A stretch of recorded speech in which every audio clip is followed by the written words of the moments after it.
Hello and good evening, everybody. Welcome to the CWC Season 9 playoffs. We do have tonight the second game between COC, Change of Circumstance, going against the Sharks. And we're gonna need to see if the Sharks catch the fish. We're gonna need to also take a look at the pick and ban phase. By the looks of it, opening up the screen, they have started going for the maps already. Whoa, they got the pre-game ban so fast. I gotta say, I think those were the four fastest bans that I have ever seen. Let me actually put up on the screen also the chat and say hello to everybody. Good evening, Musnath. Good evening, sir, and welcome. I do know the support shift. Good evening, sir, and welcome. And there is a legend. Hello there, sir, and good evening. We do have Artik. Hello there, sir. Who won the first one? DShark won the first one against COC, and COC is in trouble right now. They need to win so we can get this to a third game, and of course keep over their title defended. And we do need to see also what kind of map they're gonna go for. Looks like we do have Inland Sea, Tilted Axis. The both Pangeas got taken out by COC, and we are remaining with Rich Highlands, Primordial, and the Seven Seas. They did play Highlands in the first map, and of course you've seen what happened over there with Arabia trying to smash through opponents, and then Gandhi just came in and then said, oh, you got tanks? No problem, I got tanks also. Let's go. Closing with an above my head, and welcome, willkommen. Also, let me Brie, not Brie. Hello there, sir, and welcome. Eddie Coffin. Hello. Good morning, sir. Good day, sir, I should say. Hello, sir. Also, good evening, sir, and welcome. Nitro, thank you so much appreciated for the 25 months. Also, Mithro, good day, sir, and welcome. I did see the Beasley has arrived. Good evening, sir, and welcome. Fortuna Belly, also good morning, sir. I hope you got that Fortnite session out of your system and you're ready for some Civ6 action. Also, hello, sir. Good evening, sir. Oh, Linda, board. Hello there, ma'am. Welcome. We do have board item also. No tilted access today. It is gonna be Rich Highlands. They're actually gonna go for the double Highlands. Woo, one after the other. Okay. So wait. They didn't manage to beat the Sharks on the Highlands. Now they're trying to beat the Sharks on the Rich Highlands. Was that an amenity problem the last time? If I do remember correctly, there was quite a bit of chatter about Rich Highlands blocking a lot of the times with the resources and not really allowing you to do the setups everybody wants to have. We're going to need to see if the extra amenities are going to make up for that. We do have a COC on the left side. And wait a second, this draft is wrong. What were the pre-game bans? Wait. Whoa. This draft is wrong. Yeah. Okay, they're gonna redo, I believe. Give me a second. Lol. Yeah, okay. So we do have from COC, I understand it's gonna be Khornie, Cynth, TaskForceFish, and Ben. On the other side, we do have Marius Bidab. Sorry, that's HOH. Erwan, Extazzz, FloppyfloNG, and Poppy. And I'm expecting to see another one of these Civ6 drafts, because this definitely doesn't have the pre-game bans. They did choose the map though, and it is kind of weird that they chose the map. Lol.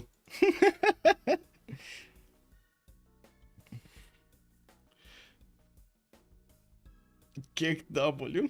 Oh man, they got trapped to reveal the map choice they want to end up on. Oh my god. Well, I guess it is what it is. Let's actually see how this is gonna go. Let me take a look over here, close down the other one, put my name, Shaka Shake, because you know, sounds good. Baxter, yes sir, this is live.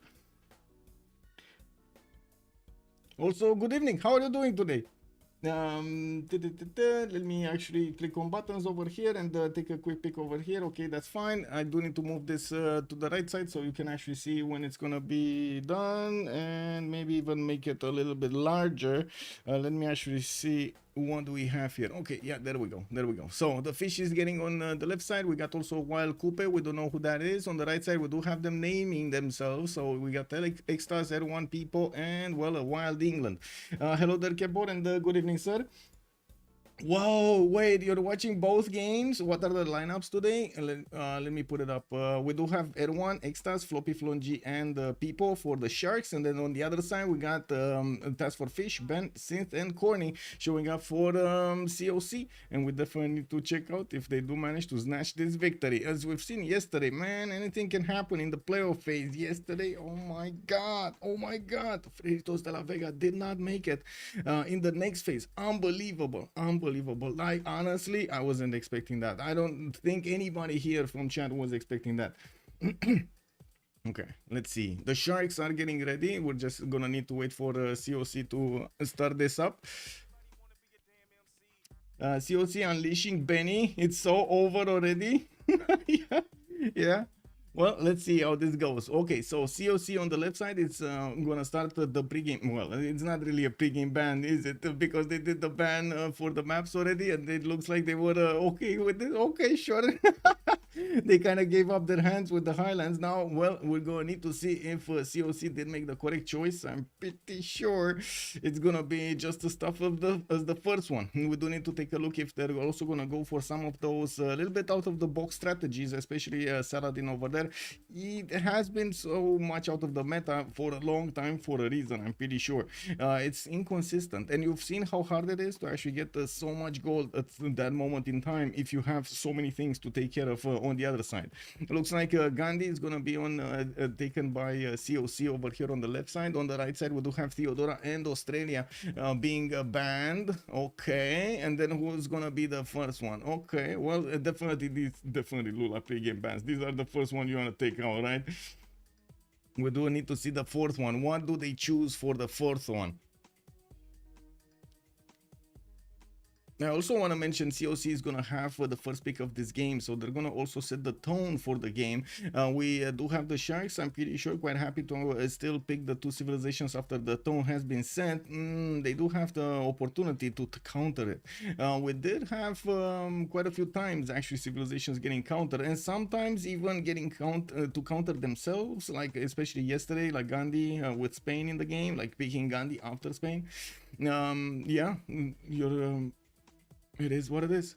And we do have the maps being banned right here. It's going to be much faster. It looks like also we're missing a few maps, I guess, from the template. And I guess they're just clicking buttons and going as quickly as possible so they can get to this phase, the phase that they were earlier, to the ban phase. We do need to see another 3 bans being taken out by each team. And of course, afterwards, we're going to see the 4 picks with the COC picking first there. We are waiting for them. They do have 60 seconds for each of their picks. And definitely we're going to need to give them quite a bit of time to go through this. Rich Highlands is still a map that is much more enjoyable for swimming Civ, and it still has a lot of hills, it still has a lot of territory to settle, and of course the freshwater is going to be just the same as on the other one. Few inland seas, not too many, not too big, not that many possibilities to get international trade routes on the water, which yesterday again we've seen it was a problem. Yes, when you get to railroads, sure, you get a lot of gold, but getting to railroads is not that easy and not that fast, especially if you compare it to how much gold you get on the international trade routes. We do have Tokugawa being banned by COC, and to be honest, I wouldn't really see the Sharks picking a civilization like Tokugawa, even though, yeah, you know, a lot of the times it has shown up as so big. I wouldn't really see the Sharks playing it. That's just my impression of one of the civilizations I've seen them pick before. We do have Ethiopia taken out by the Sharks, and now they bounced the choice back to COC. We do need to take a look how things will evolve here. Oh, okay, I see that. Let me actually put up the map on the screen. Give me a second, clicking on buttons, and this is gonna be Rich Highlands. Okay, there we go. And unbelievable, it's still light outside, by the way, unbelievable. And I guess the past week streams, oh my god. Glad to hear it, Baxter, glad to hear you're fine, amazing, let's go. Okay, let's see. Coupe has also been taken out by COC. On the right side, the Sharks are going to have their last 2 bans over here before the first civilization is going to be picked. And they definitely need to go for something dangerous here. Let's actually see what they do deem is that dangerous that it needs to show up over here. Ooh, Mapuche, definitely something dangerous. We do have Mapuche showing up from the Sharks. And on the other side, I'm looking at the Gaul over there. I'm thinking maybe the Gaul is going to be taken out, but also, hey, wait, we still have Genghis in the game. Is he going to be allowed in? Uh-oh. I mean, we've seen it multiple times what happens when Genghis just gets between 3 opponents. It's terrible. Well, I'm pretty sure this is going to be the same if they let him in. Now, we do have them ticking down the clock. They still have approximately 25 seconds to go for this. And thinking about what will be the last band before the picks. COC definitely wants to keep an advantage. And I'm pretty sure they will want to keep a civilization, target a civilization that they will pick first. It's very important. You've seen instant picks before, and of course most of the time it's been like Gandhi or Spain being picked fast, extremely fast over there by the teams. Let's actually see what's gonna happen today. Looks like Rome got taken out. Okay, definitely makes sense, somewhat sense. It is a very good flexible civilization. A lot of the times it does manage to do so well. No, I wouldn't be surprised if they thought it's a bit too overpowered, but it does seem like a stable pick most of the time. Yeah, I guess we're gonna need to see what they're gonna actually show up in the game here. Again, I need to ask the question, are we gonna see something different today? An out of the box situation? Oof, pick and ban, pick and ban. Sassy host? Who's the sassy host?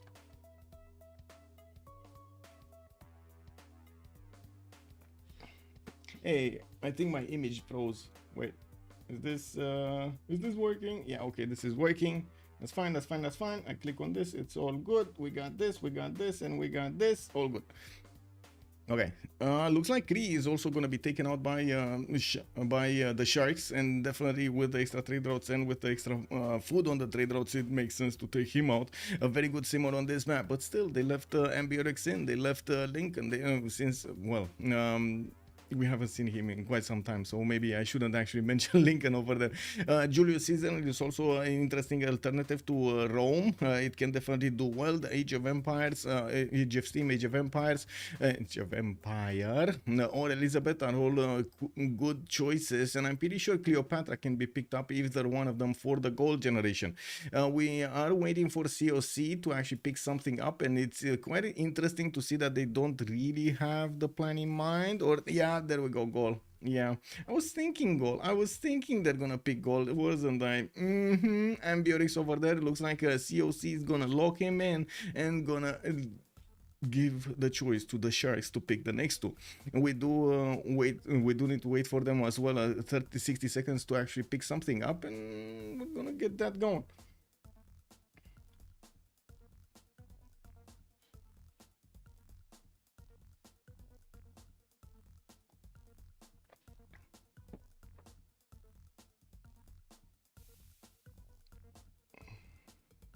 Wow, the Sharks actually waiting quite a bit. Okay, so let's talk a bit about Rich Highlands here. Genghis Khan is gonna show up, a definitely easy choice over here for him. And we do have the second choice, Spain, of course, one of the first pickers of this season. It does seem like Philip II is quite preferred by the teams. On the left side, COC is gonna need to pick up their second civilization, and we do need to check out how this is gonna go. We definitely need to also take a look how and they're gonna have the last 4 bands over here. Genghis Khan, hello there, sir. Dingo, good abend, my her. Bienvenue. Hello, welcome. Also, so Gandhi and Chandragupta are banned. Wonder why? Yeah, exactly. Wonder why, especially after what they did. Yes, wonder why. We do still have COC thinking about their choice quite a bit, trying to figure out what is the best choice that they could get an advantage from. And we definitely have so many civilizations that they could work with the gold. But of course, gold not benefiting that much from gold. They do need gold, and Cleopatra, Egyptian persona, is going to be picked up here by COC.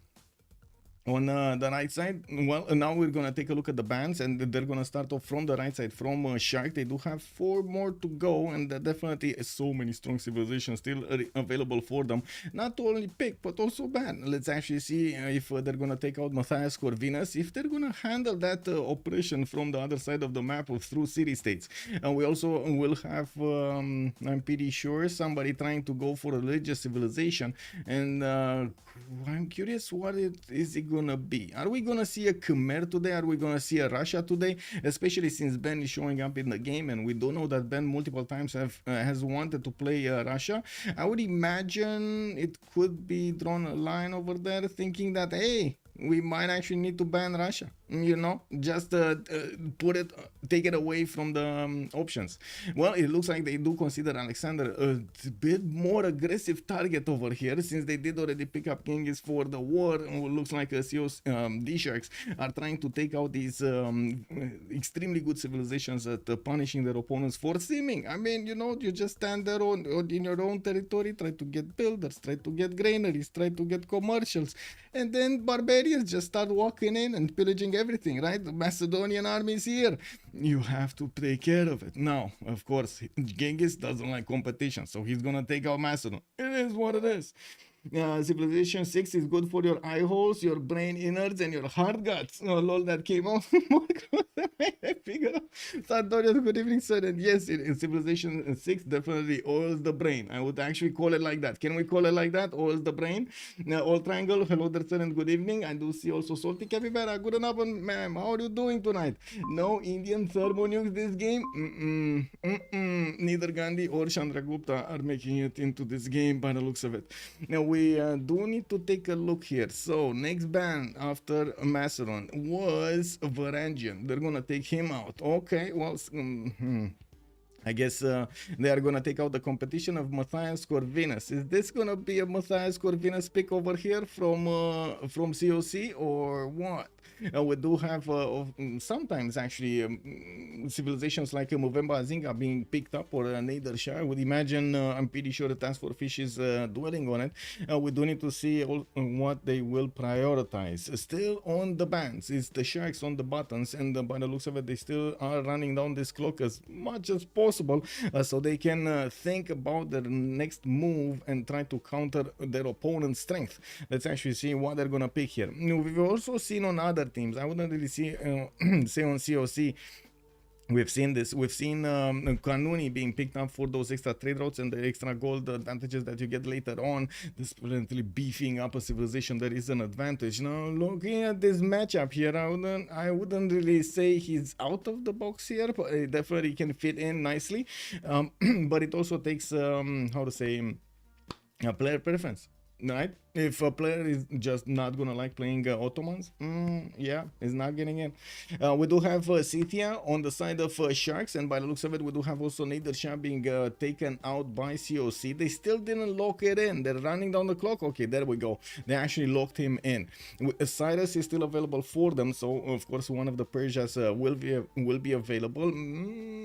Yeah, I mean, you know, you still get a lot of culture from those trade routes. You do get quite a few bonuses, but it's still gonna be a safe pick here, Montezuma, and we're gonna need to see if Montezuma can clean up the map later on in the game, especially on rich highlands and benefiting from more amenities. If you do get lucky to actually get on a continent split or multiple continent splits, oh my god, Montezuma is gonna be a beast.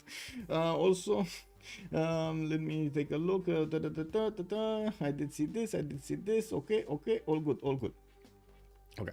We also haven't seen that much Basil II in these rich highlands / highlands map. I wouldn't be surprised if we're actually gonna get to see it pick, but especially with the taxes trade. But I do feel like Theodora is much stronger than Basil II overall. So I would imagine, since they did take out Theodora, might not actually want to go for Basil II.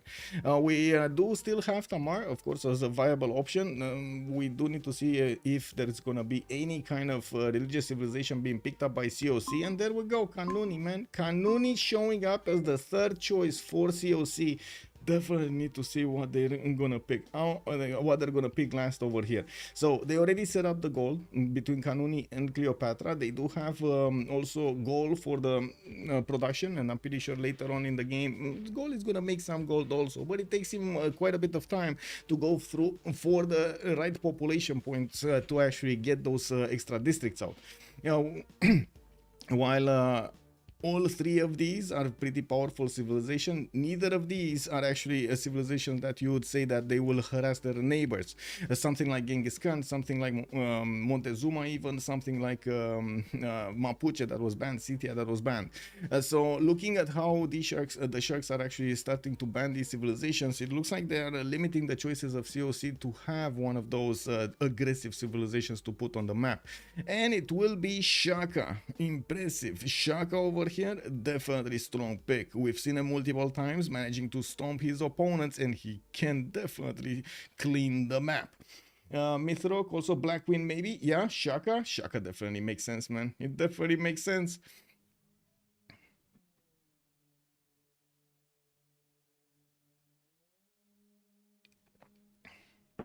Would have think Vietnam, yeah. Bonsoir Monsieur Rafifi, bienvenue, bienvenue. Let's go for a long game indeed. Rich Highlands, it's gonna be long. It can be short, I would imagine. But still, we have seen games being cut short because settlers got popped. Okay, there we go. Cyrus has been picked up. Definitely strong civilization here on the Sharks since they did ban Nader Shah on the other side. Cyrus got left in. Let's see what they're gonna prioritize in the lobby. I think I'm gonna need to reconnect here at least once to fix any 0MSers. Let me actually see if I do have. No, I don't have any 0MS. It's all good. It's all good. I'm furious about what Netherlands did yesterday. What did Netherlands do? Oh, you mean in the game? Why are you furious? I don't think Netherlands could have done anything in the game yesterday. I mean, yes, I guess you could count that he could have done more wonders, but to be honest, in the overall scheme of things, it didn't really help them, right? They were losing 2 and then possibly 3 civilizations. It wasn't something that he could have done. Long games are jarring. A nice Terra game would be great now. Oh my god, one of those like 1 hour, 2 hour games over here. Just bam, bam, bam, bam, bam. Action all over the place. Yeah, let's go. Let's go. Yes, yes, yes. Okay, get this, get this.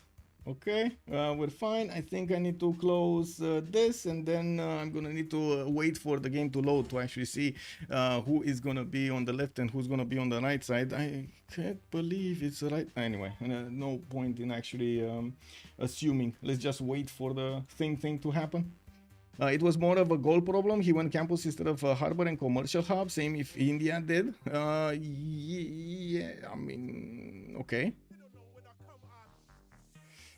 If I remember correctly, India actually went commercials, right? And then he went for campuses. But anyway, I would imagine the goal. No, wait. The goal wasn't really a problem. They had the goal. They actually had the goal. Okay, not amazing goal, but they had enough to upgrade their boats. It was the admiral. The admiral, or losing that admiral, was instrumental. If Persia did have an admiral, it would have been a totally different war against Macedon on the seas. And well, on the left side, I'm not sure exactly what happened there, Ben, but it does seem like they should have upgraded a lot more things a lot faster. We did have also, Pompey trying to go for a free inquiry golden age to cut off or get that advantage of a few turns of the caravels, but in the end he couldn't actually manage to get more than a 2-turn advantage, which actually amounted to nothing because that was really the time that he needed to move the boats that he just upgraded to his opponent's border. So by the time he actually got them to the borders, poof, opponents in caravels were popping already off from those galleys of age of Elizabeth. They probably did what they thought best. Yeah, Sumer plus Spain did the job. Well, in the backline over there, to be honest, Sumeria had an extremely good game with Gobustan in the second ring and did manage to get the Temenanki. Ooh, baby, that was beautiful. Of course, we do need to see what's going to happen in this game with coming back to this. Looks like they're going to prioritize Shaka top simmer over here. Whoa, the fish is gonna pick Shaka. We do have Pipo with Montezuma. We do have FloppyfloNG with Cyrus. Looks like Cynth is gonna pick up Cleopatra Egyptian. Extazzz on Philip II. We do have Benjamin Botsim on Ambiorix. Khornie on Suleiman Kanuni. And then we do have Erwan on Genghis Khan. Well, I'm actually quite curious to see what Khornie is gonna do with Suleiman Kanuni. We've only seen him being played by a few players, and of course most of the time we've seen it being played at a high competitive level. Definitely, I'm waiting. I'm very curious if it's gonna be the same or is he gonna try to get something a little bit different than we've seen before. Go, go, Khornie! We got some fans over here from COC showing up. Let's go. Gold was a factor. Wait, Sandorius is saying, well, I find it fascinating with regards to the Netherlands game thing. It comes down to team tempo and synergy. That is what they lost there. Also, commercial opener from India provided barely any gold. Gold was indeed a factor.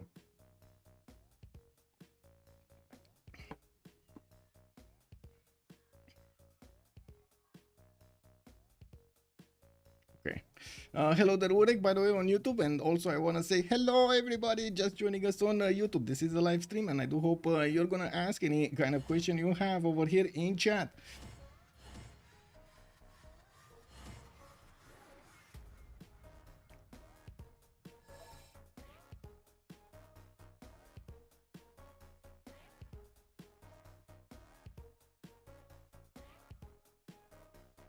I was thinking Iron for real putting Shaka over there, but I didn't really want to contest it because it looked so funny putting Shaka on the first slot. We do have Khornie actually going for Cleopatra Egyptian. Much better to be over there on the top priority to be competitive when it comes to the merchants and of course the scientists. Not to mention even the great people from the culture screen and the wonders. We do have Pipo and Montezuma second. It looks like he's also going to want to get competitive on the merchant, same as FloppyfloNG. They are both of them commercial openers. Cynth is going to go for Suleiman. We do have Extazzz on Philip II. Ben is going to be Ambiorix. Fish is going to be Shaka last. And we do have Genghis Khan over there showing up as the last slot. I'm not sure exactly who's playing it because I didn't actually get to register the name of the last slot. Was it Floppy? Oh no, that's Cyrus over here. It's Erwan. It's Erwan with Genghis Khan. Okay, so we do have this started up. Let's actually put up the prediction for how many remaps are we gonna have, and we're gonna leave it for 10 minutes because today I did not forget. Okay, let's see this. Putting this up. Putting this up. Okay, should we ask? Let me actually ask YouTube as well. I don't want you to feel out of the box over here. How many remaps are we gonna have? 0, 1, and then add the option for a 2. Let's see. Start the poll. Okay, so big moment. Let's ask stream. Are we going left or are we going right? On the left side, we do have Erwan with Genghis Khan Mongolia. On the right side, we do have Khornie with Cleopatra Egyptian. And it looks like chat is agreeing. We're gonna go right. Also, TT Rose. Good evening, sir, and welcome. We do have Khornie. Whoa, actually, clicked it on the right side, but yeah, you know, the map doesn't work like that. It is what it is. Let's see, where is Khornie, and why are we not seeing him yet? Okay, there we go. We do have Egypt in the middle top part of the map. He's gonna have a decent amount of flat plains, definitely nice food acquirement with the sheep tile, and I'm pretty sure he's gonna be happy with his 2-2s. Nothing like amazing, like nothing 2-3-1 or something like that. Second city on a possible rice tile as a 3-2-1 wild tile next to it, and I do notice he's gonna get a decent amount of cities around this with fresh water, lakes south, rivers to the west side. That looks good, and of course, he's just gonna settle in place. We do have Khornie also flanked by, to the west side, FloppyfloNG. This is gonna be Floppy with a possible settle on a geothermal fissure right next to his capital over here. He does need to decide if he wants to move or not. And he's gonna be relatively close to Egypt. Maybe I'm not preferring this territory, but I'm pretty sure Persia is gonna put a city over here somewhere. Too many bananas. They have really too many bananas over there, you know. He needs to benefit from it. We do have on the southeast also the Gaul, relatively far away here. Ben is not gonna get the easy opportunity to trade with Khornie, unfortunately, and it looks like on the far east it's Genghis Khan that's very far away for it to be relevant against Khornie. Well, let's actually take a look at Cynth with Kanuni with wow, this is I would say this is a bit of a weird spawn over here for Ottomans. We do have her next to the Gulf of Izmir, which is an incredibly big gulf. I don't think I've ever seen this gulf. This is like this so big being called a gulf. This is more like an ocean on this map, right? Compared to how much how many seas we have, or how much water tiles we have, how many water tiles we have. We do have Istanbul getting a scout out in 3 turns, and yes, I do notice Cynth is gonna start exploring to the west side. She does have Zulu to trade with, and this water trade routes might actually prove extremely valuable, especially later on when the bazaars are starting to kick in, those double trade routes and Wieselbanken. We do have her with a decent amount of cities. I wouldn't say this is amazing though, and by the looks of it, she's gonna need to make a decision between, of course, actually no, she's going commercials. It doesn't even matter, right? She's going commercials here. Because bazaars, I mean, there's no other option. We do have decent, okay, it's fine. Freshwater, multiple cities, not really ideal. I don't like the fact that we do have so many of these how to say, lakes, splitting up the possible districts placements, which is going to be a bit of a challenge to get the most, to extract the most out of the sim that you can actually make on this map. Well, let's move forward and take a look at Benjamin. We do have Gaul here with Aduatuca, 3 turns for a scout, and by the looks of it, Gaul is going to get his 1-3 going here. We do, well, 1-3 going. He's going to get a few 2-2s, and I'm pretty sure he's going to chop that at some point. That's what I wanted to say, but I don't know for some reason why the 1-3. Anyway, whatever. He does have also a few more settles to the south, 1 to the west side. Wait, let's count this up. We got 1, 2, 3, 4 if he goes further on into the north, and the 5 over here towards Buenos Aires, which is a city-state that he might actually entertain to take. Let's actually see if Buenos Aires is going to be picked up by Gaul, just, you know, casually assimilated into his empire. Yeah, we do have also Gaul quite far away from his opponents. Genghis Khan is going to be past Kabul, but again quite far away. And I do see, even though there is quite an open territory towards the west, far west, Pipo is going to be 2 screens away from actually reaching the Gallic cities. Don't get me wrong, Corsairs could get here, or Cavs later on. Right now I'm thinking more of a, okay, what kind of unit can actually get here? 10, 35, 40, because afterwards definitely the speed increases, or I should say the possibilities increase with the ability to build roads and stuff like that. We do have next up, let's see the fish. We do have Shaka. Where is Shaka, and why don't we see him? Shaka with the city of Alpha will also benefit from a few geothermal fissures here. I do notice he's gonna have this west side over here, 3-2 bananas to settle, and I'm pretty sure the river is gonna serve him right.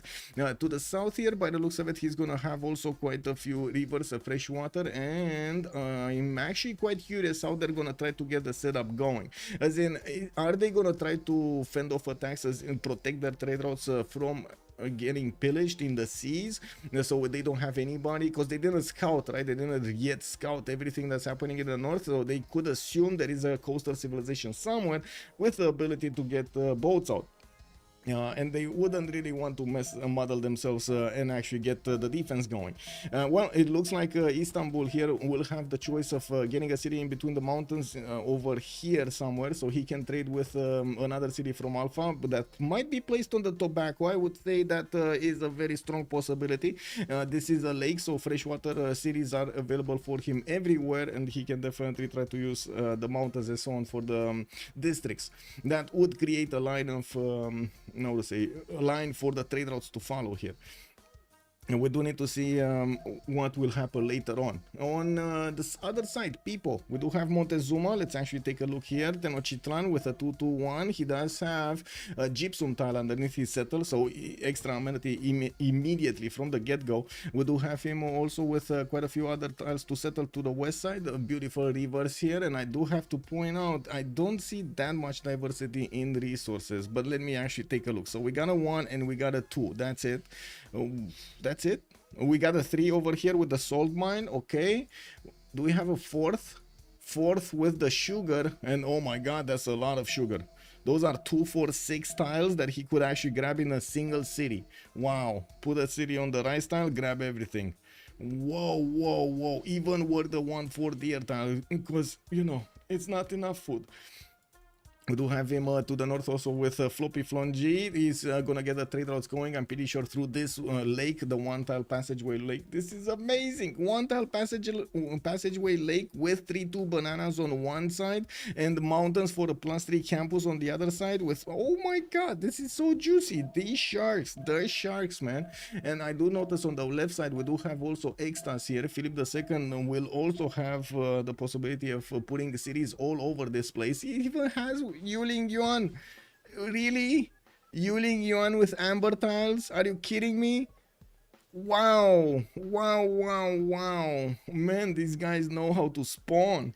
We do have him also with, of course, the fish tile, some whales to benefit from, and he's working on his settler. That is a little bit less production than I'm used to seeing, but I would imagine he's working the fish, so he's losing a population per turn because of that.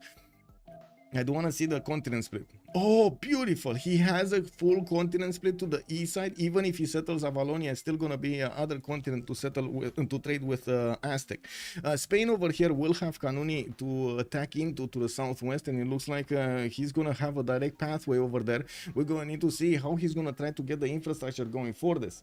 You don't like a single spawn on this map? Okay, I mean, that's how BBM works, or BBS used to work, right? You do have like one spawn that's gonna be like pretty good, and then the other spawns are gonna be like balanced around it. They're gonna try to add points and take away points and so on of production and food around those cities, so they can or I should say around the spawns, so they can be about the same, not exactly the same, but about the same. Aztec 3 continue pretty OP. Yeah, Khornie playing, rolling back the years here. Yeah, wait a second. Already we got a name over there for that sugar town. It looks like Salty Capybara is calling it the city of diabetes, the diabetes town. Oh my god, you know what, that brought back the memory of how the names of the cities in Mad Max were called, you know. Wow. Let's see, Griffon Oak, good evening sir and welcome. Forking Knight also good evening sir and welcome. Maybe allow restream for Trinda. Yeah, no problem. I can restream for Trinda. Give me a second. This. There we go. I'm restreaming in casting something. I muted myself so he can pick up the stream. I haven't played a lot of Civ6, mostly Civ5. Good evening, Kettle. What difference do the continents make? So basically on the continents, you do have a few abilities that could be relevant to the continents, as in trade routes over continents or damage over continents from a few civilizations like Catherine de Medici, Guard Imperials, for example.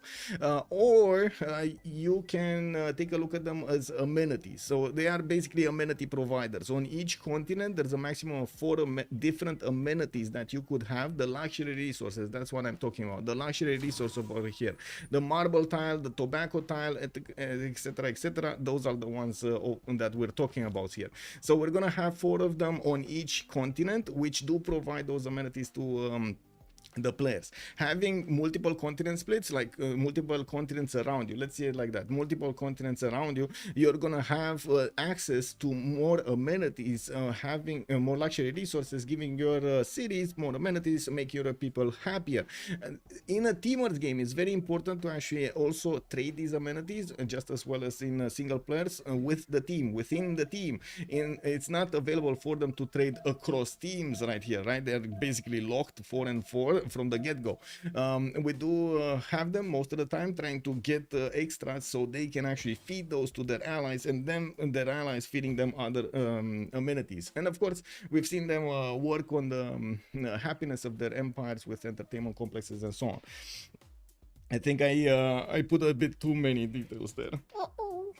Anyway, let's come back to Erwan and see what is he doing. We do have a builder coming up in rice tile over here. Okay, he's gonna get a 2-3 stone tile, and I think he actually popped the builder there because he already has 2 scouts. I'm pretty sure I don't think they bought it, right? I don't think they bought the builder. No, they have way too much gold. So he probably popped a hut and got that builder. He does have a very good second settle here next to a T tile that he's gonna get some extra food and science from, and a 2-3 deer tile. This makes it quite nice. I do also notice he's gonna get the opportunity to settle in the Gulf of Izmir, and that scenario that I was talking about, that TaskForceFish and Kanuni need to stay away, not exposing their trade routes to pillaging, might actually need to be activated over here. We're gonna need to see if Cynth and TaskForceFish will benefit from this extra information that we're benefiting right now, to know that Genghis Khan is on the other side of the ocean that they're trying to get the trade routes through. Now we do have also turn 10. This is gonna be the turn. The game is gonna be paused, and we're gonna have them going for this, trying to ban, trying to decide if they want to keep this map or not. Okay, Battle Cruiser, good evening, sir. Also, Cyborg, go, people, go. Go, people, go. Good evening, sir, and welcome. Did I make a good impression over here? You know, just doing it for the likes over there on YouTube. Hello. Works with Spain, yeah. Monkey Wazaro, Aztec get +1 on attack for each amenities improved. So 3 continents is a possible +12. Exactly, like Monkey Wazaro saying over here for Aztec. It is very big. It is a very big bonus. Okay, Battle Cruiser, good evening, sir, and welcome. Don't know what happened, but last 2 days you've dropped in my streamer list to the very bottom. I need to find you manually or going for Discord. Watching you a lot, was on top for a long time. Maybe someone else faced this problem. I don't know, Battle Cruiser. It might be just how to say, how at some point they're trying to how to say, the Twitch algorithm is switching, trying to see exactly what's going on. And I've seen also YouTube do this. I've received the same how to say, feedback from YouTube. Sometimes they get it sometimes they don't get it. I have no idea, but I do have to say I am very glad to see you over here, even though you my channel wasn't pushed by Twitch. Thank you so much, sir, and welcome. Joe CO6 also bonsoir monsieur. We got over here the Sharks coming in to the stream to see what's going on against COC. Josie, do you have full faith in your team that they're gonna win this? Full faith, unwavering faith. D Beasley, mine is alphabetical, so wait, I would actually need to name myself as in A on Spot TV. Yeah, you know, it's just an A on Spot TV. There might be more A on Spot TVs, you never know. Yeah, there we go, confirmation. He has faith. He has faith. Please be 3 Monk, also good evening, sir. Macro Zulu should be interesting. Yeah, I mean, we've seen it before done by Legion. To be honest, it was beautiful. Like, just awesome to see him play over there with Zulu on the Inland Sea, just in a corner of the map and getting, oh my god, to outclass everybody over there. That's some beautiful simming done. We're gonna need to see if today we're gonna have the fish do just the same. And just like Josie is saying over here, if there is one man in this lobby with a lot of experience, that is the fish. But of course he's playing against the Sharks, so you know this might be a tale of a lot of fins lost. There is a setting for you. This would range streamers by your watching time and regular joining. Oh, I see. That's amazing, actually. Board Onion, good evening, sir. How much faith do you have per turn? Actually, that's a hard question right now. I guess I would have a lot of faith. Can you imagine making this leap of faith in general, you know, and stream like this all day long? Oh my god. A shark is a fish. A shark is a fish, but it's a big fish. And that poses a question. If a shark is a fish, will the fish handle the fish? Huh? Will the fish handle the fish? Well, let's actually see. We do have in our eyes right now, in front of our eyes, we got the map again displayed. And we gotta ask chat, are we going left or are we going right? Whoa, Moonstrath is saying right. He's saying right. Yeah, cut us off over there. It is what it is. Okay, we're going Khornie. Let's actually see what's going on Cleopatra. Rakedet this time around. He's gonna have some 1-3-1s to benefit from, some extra food from a rice tile to get that going. And I do see 1-3s for him to get also going. We do have him with interesting settles to the north, some coffee tiles, and he's gonna be very close to Erwan. This is not good. Oh my. Wait, chat, who remapped the first one? Chat, who remapped the first one? And let's go in Fibonacci. Woo! Yeah, it's not on the mobile app. Oh, I see. That might be why he's watching from the mobile app. Juan also, hello there, sir, and welcome. Okay, let's see. So the scouts are coming up in 4 turns. There still is a remap token available for one team, but I guess chat over here is not telling me who did get what. Let me put up the team label so you get to know who are the players. On the left side of the screen we will have the Sharks, and on the right side of the screen we will have COC, the defending champions. To actually see Did not. Okay. Mitro, he's saying COC. So if that's what I wanted to confirm, because if COC remap the first one, Khornie is gonna have quite a bit of problem here with Mongolia being to his north. Not really ideal to have one of these gold makers next to a very aggressive civilization. Well, moving forward, let's actually take a look where Cynth is, and it looks like they do have an amazing opportunity to trade through the Aegean Sea to the east side. I do notice the land between them can definitely be settled. We do need to see also if Cynth is going to have enough territory here, just expanding her reach in this side and not actually going anywhere else. It looks like yes, not a lot of rivers for her commercials to get some bonuses from, but I'm pretty sure she can get along without them. We do have Ayutthaya also to the northeast. It looks like a scout is coming out in 3 turns over there from Istanbul, and I do notice she's gonna get the refish, of course, for that extra food. The coffee tiles are quite expensive in the third ring. Yes, we've seen a lot of teams actually put gold on this, and it wouldn't be that bad to get a rice tile and a coffee tile, but it would have been a lot better if she would have had something like a 1-3 also to counterbalance the extra food and the lack of production on the coffee tiles. Well, let's actually take a look at the next one. We do have Ambiotics over here. Aduatuca is gonna be in between the mountains with a possible campus to settle on a horse tile. Oh my god, is he going campuses? Benny? Oh no, he's discovering animal husbandry. The horse is gonna take away his campus over there. That's bad. Well, we do have him with a few campuses behind the mountains. That's gonna be okay. He just needs to spend quite a bit of gold to get them. And I gotta ask, where fresh water? Where is the fresh water? We do have him with this like, you know, seas over here that he can benefit in the English Channel, and that's about it. To the east side, look how far away this is. This is like 1, 2, 3, 4, 5, 6 to settle over here on that. Okay, that, and counting them up, it doesn't seem that bad.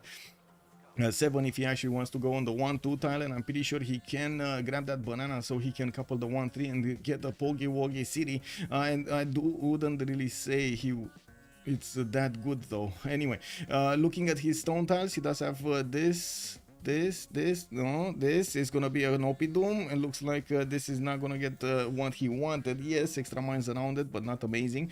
And I do notice the stones are just not with him today. We don't have that many stone tiles. Whoa, we do have a +4 Opidum to the west side with the marble and the stone in between the mountains, keeping another campus locked. Wow. Okay, well, I guess this is gonna be, I would call this kind of terrible land for Gaul. Let me hear you, chat, let me hear you. Can we have some kind of grades over here being done from A to F? What do you think? This is an A spawn or this is an F spawn? Fluffy Dragon, good evening sir and welcome. You look like it is very hot. Yes, it is very hot in Romania. It's I don't know how much temperature is right now outside, but I do know, and whenever I go outside I really sweat. It's very hot, and in the house, of course, AC is the way to go, because otherwise we would just cook ourselves. Like I can't sleep during the evening, during the night, even at 4 a.m 5 a.m.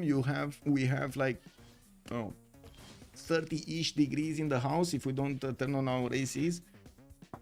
This is the granary spawn. Yeah, destroyer Athena, you have joined us. The destroyer is here. Beware. No fresh water at all. Yeah, D+. Wow. Okay, D+. Definitely makes sense. D+. Mercury minor quarism, when you don't want England, it always appears. You, Persia, come to Florida and come to Florida and tell me about heat. Yeah. I mean, to be honest, I would really love to visit sometime. I got a friend that Fort Lauderdale, like very long friend, since we were like, we know each other from he was like 10 years old or something like that. He moved to America and got his education there, and I stayed here because, well, he moved to America because his mom got married over there. Would really love to visit. Would really love to visit one day. He keeps asking. No time. Oh well, let's see. What do we have over here? We do have TaskForceFish next. We do need to see what Zulu's gonna pull off. Alpha is gonna have his 2-2 base, and I do notice he's also gonna have some T-tiles to benefit from. Cattle tiles in to settle to the northwest, and some banana settles to the southwest. I really like. We do have him with a maze to give him a bit of gold, and the tobacco tile to give him a bit of faith. So it looks like Zulu over here is gonna have a decent amount of cities around him. It does seem like he's not gonna have somebody to trade with easily. Like maybe they can set something up through this, like keeping Candy in check, but settle a city on the coast and get those trade routes going. Well, we do have people to take a look at. Montezuma, very important to see his continent split. One big continent this time around, not that many amenities will be acquired. And I do notice his closest city-states are very far away for him to bully and take back builders to his home. Tenochtitlan is going to benefit also from a settler in 3 turns. And we do have a 3-1 ship with a 1-3-1 gypsum tile. We also see that he's going to have this river to settle. And I do notice on the south and on the east side, he's going to have some very strong stone tiles. I think this would have been a Gallic settle. Wouldn't this be like an A Gallic settle? This would be like an A Gallic settle, right? MMLee, hello there, ma'am, and welcome. Also, Sandorius, I'm quite familiar with Hungarian language. There are some pretty cool and city word formations in there. Do you know any cool Romanian words and or formations? I mean, it depends. Can you like give me an example? What do you consider cool and silly? And I can give you an answer back. We're gonna play the AI over here. I was in Uppington in Namibia for a while. 52 Celsius. Oh my god. Oh my god. I guess you're melting, not living. Aztec stole Gallic land? Yes, Aztec stole Gallic land. Yes, Rafifi confirmed. Spilke, also good evening, sir. We don't know yet. We're still 10-10, and by the looks of it, the players are gonna need to wait for this. Let's actually quickly check Floppy. Floppy, we do have him good settle. Mount Sinai, Mount Sinai, and then Ivory Tile, and then he's gonna get these cities in the south. This one over here in between the mountains, very nice. Extazzz, where is Extazzz? This is Extazzz in the middle. He's gonna have Gaul to the east side. Montezuma is his friend, and looks like very far away fish on the northeast. He's gonna be fine over here. Yeah, looks like he's gonna be fine. Second settle towards those tobacco tiles, and we got Genghis to take a look at. Genghis is the danger. And I don't think they're gonna remap this because Genghis is close to Cleopatra. It's so close that they actually met each other. He met the scout of Cleopatra, so he knows. He knows Khornie is close. Yeah, there we go. This is it. GG. Well, how to say? Good luck. Have fun. Let's actually see how things will evolve here. Did I see? Wait, is it to him beating me in a duel not too long ago? Oh, okay. Kick. Anyway, wow, what is that? Sandorius, DBeasley, good evening, sir. Whoa, you actually high rolled this? It was 1 and you nailed it? Oh my god, are you? I see a pattern, DBeasley. Are you actually voting every time 1? Because I see a pattern evolving. Okay, let's get the translate so I can see what this. Okay.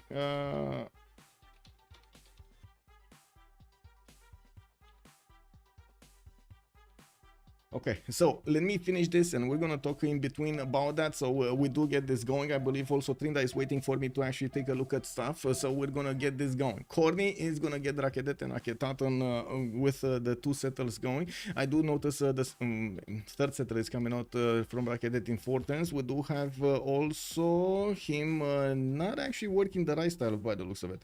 Wait, is he working the right style and then both of these 1-3s? I guess so.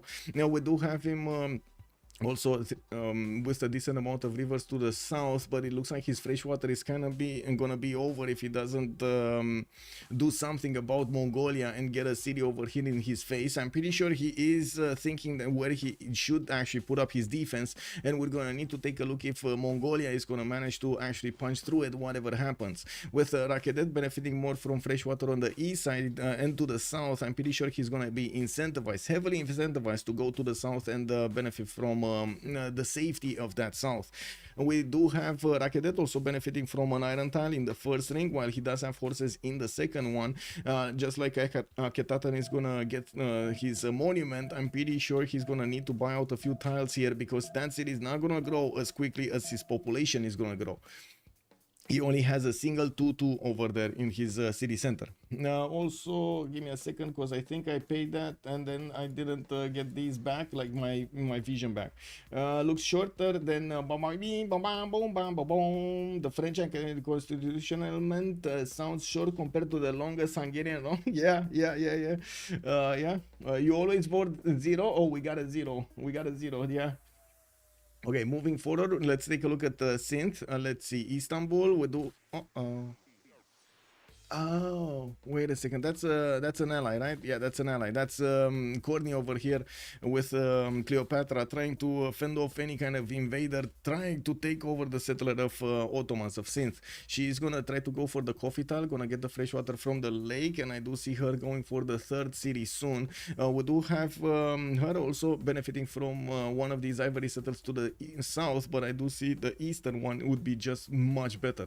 Now we do see her also benefiting from horses in the capital. First ring out, we do have an iron tile in the second ring, and we're gonna need to see what kind of resources she gonna need, especially since she's gonna be next to Montezuma. I would imagine Pipo is gonna want to be aggressive over here, and you can see how he's keeping his scout on the possible city of Istanbul here to the south. Well, I'm pretty sure he needs to be a bit closer, and I'm also pretty sure Istanbul is not seeing past these forests. So if you take a look at the vision of Cynth, she is not seeing what is past these forests. So if Pipo just stays around here, he might actually catch one of these settlers with his pants down. Yep. It's gonna be an awkward position over here. Oh well, it is what it is. Now we do have to take a look at Gaul. Gaul being played by TaskForceFish by Ben today. I do see him going for the eastern settle, and we do have some forest fires starting to actually rage to the south of Kandy, giving him some extra fertility on those tiles, while Aduatuca is gonna get the third city going. He did discover animal husbandry and now knows about the horses. I wouldn't really say that's good though. We do have him also with an iron tile to the south. That's going to be first ring, of course already has it, and does have a +4 oppidum to the south in between those iron tiles that could turn into a +6 quite easily, right? +6 with the extra mines adjacency. Okay, well, the fish, we talked about the fish. The biggest problem with the fish is the freshwater availability, and I'm pretty sure Gaul is gonna need a lot of housing if he actually wants to get everything going, especially because of the opening of the oppidums, which doesn't really give you the opportunity to grow your cities quickly if you don't have the resources around to grow your cities quickly. We do have Montezuma to take a look at. Tenochtitlan Texcoco, we do have him with a settler coming up in 2 turns from his capital, and I do notice he's working those sheep tiles and of course these 131 ivory tiles for the extra gold they give him. While we do have him with so much fresh water, basically to the west side over here, he's gonna have Istanbul to go against, and I'm pretty sure he might actually, he will need to actually take out Istanbul throughout the game or fend off attacks, Janissaries attacks, as in, wait, let me actually get this sentence properly. It is not good to actually wait until Janissaries come in. You need to prepare very heavily for those Janissaries. They're not an easy unit to defend. We're gonna need to see if Montezuma is gonna manage to get that defense, especially since he doesn't have the continent split, no extra damage that he could use to actually punch through his opponents. Give me a second, I was trying to also answer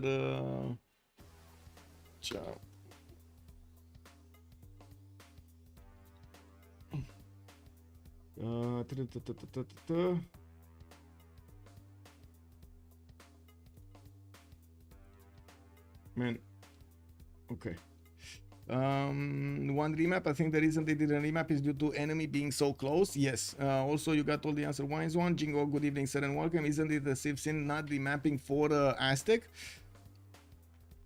Why do you want a remap for Aztec? Why would you remap for Aztec? Just because he doesn't have the extra continent split? No, it's not worth. It's not a safe sin, I'm pretty sure. We've seen multiple times how Aztec can work even like this. The extra +5 is still important if you can get it. Like that's 4 amenities plus Koleos, right? That is very, very important on him, and just as well as it would be on other civilizations.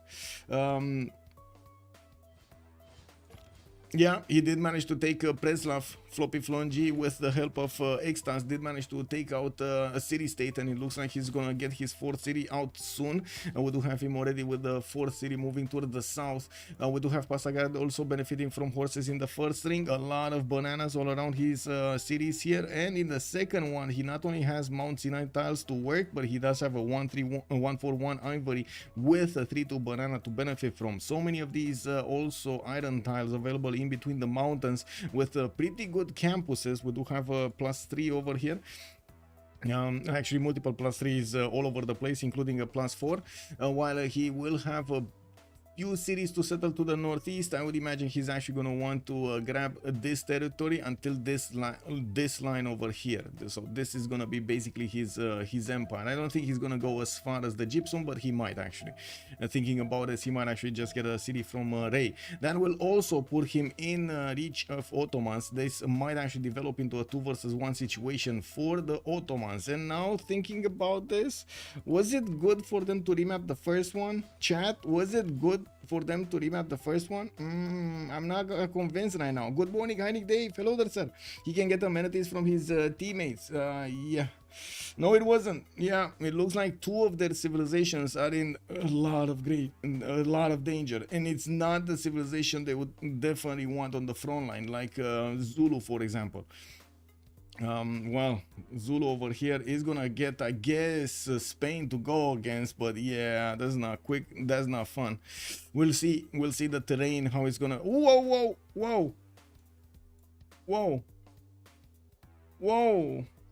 let me roll back what I said, because we got a killer over here. We got Barcelona being taken out by Zulu's warrior and Benjamin's Gesate. And I guess the question is, where warrior?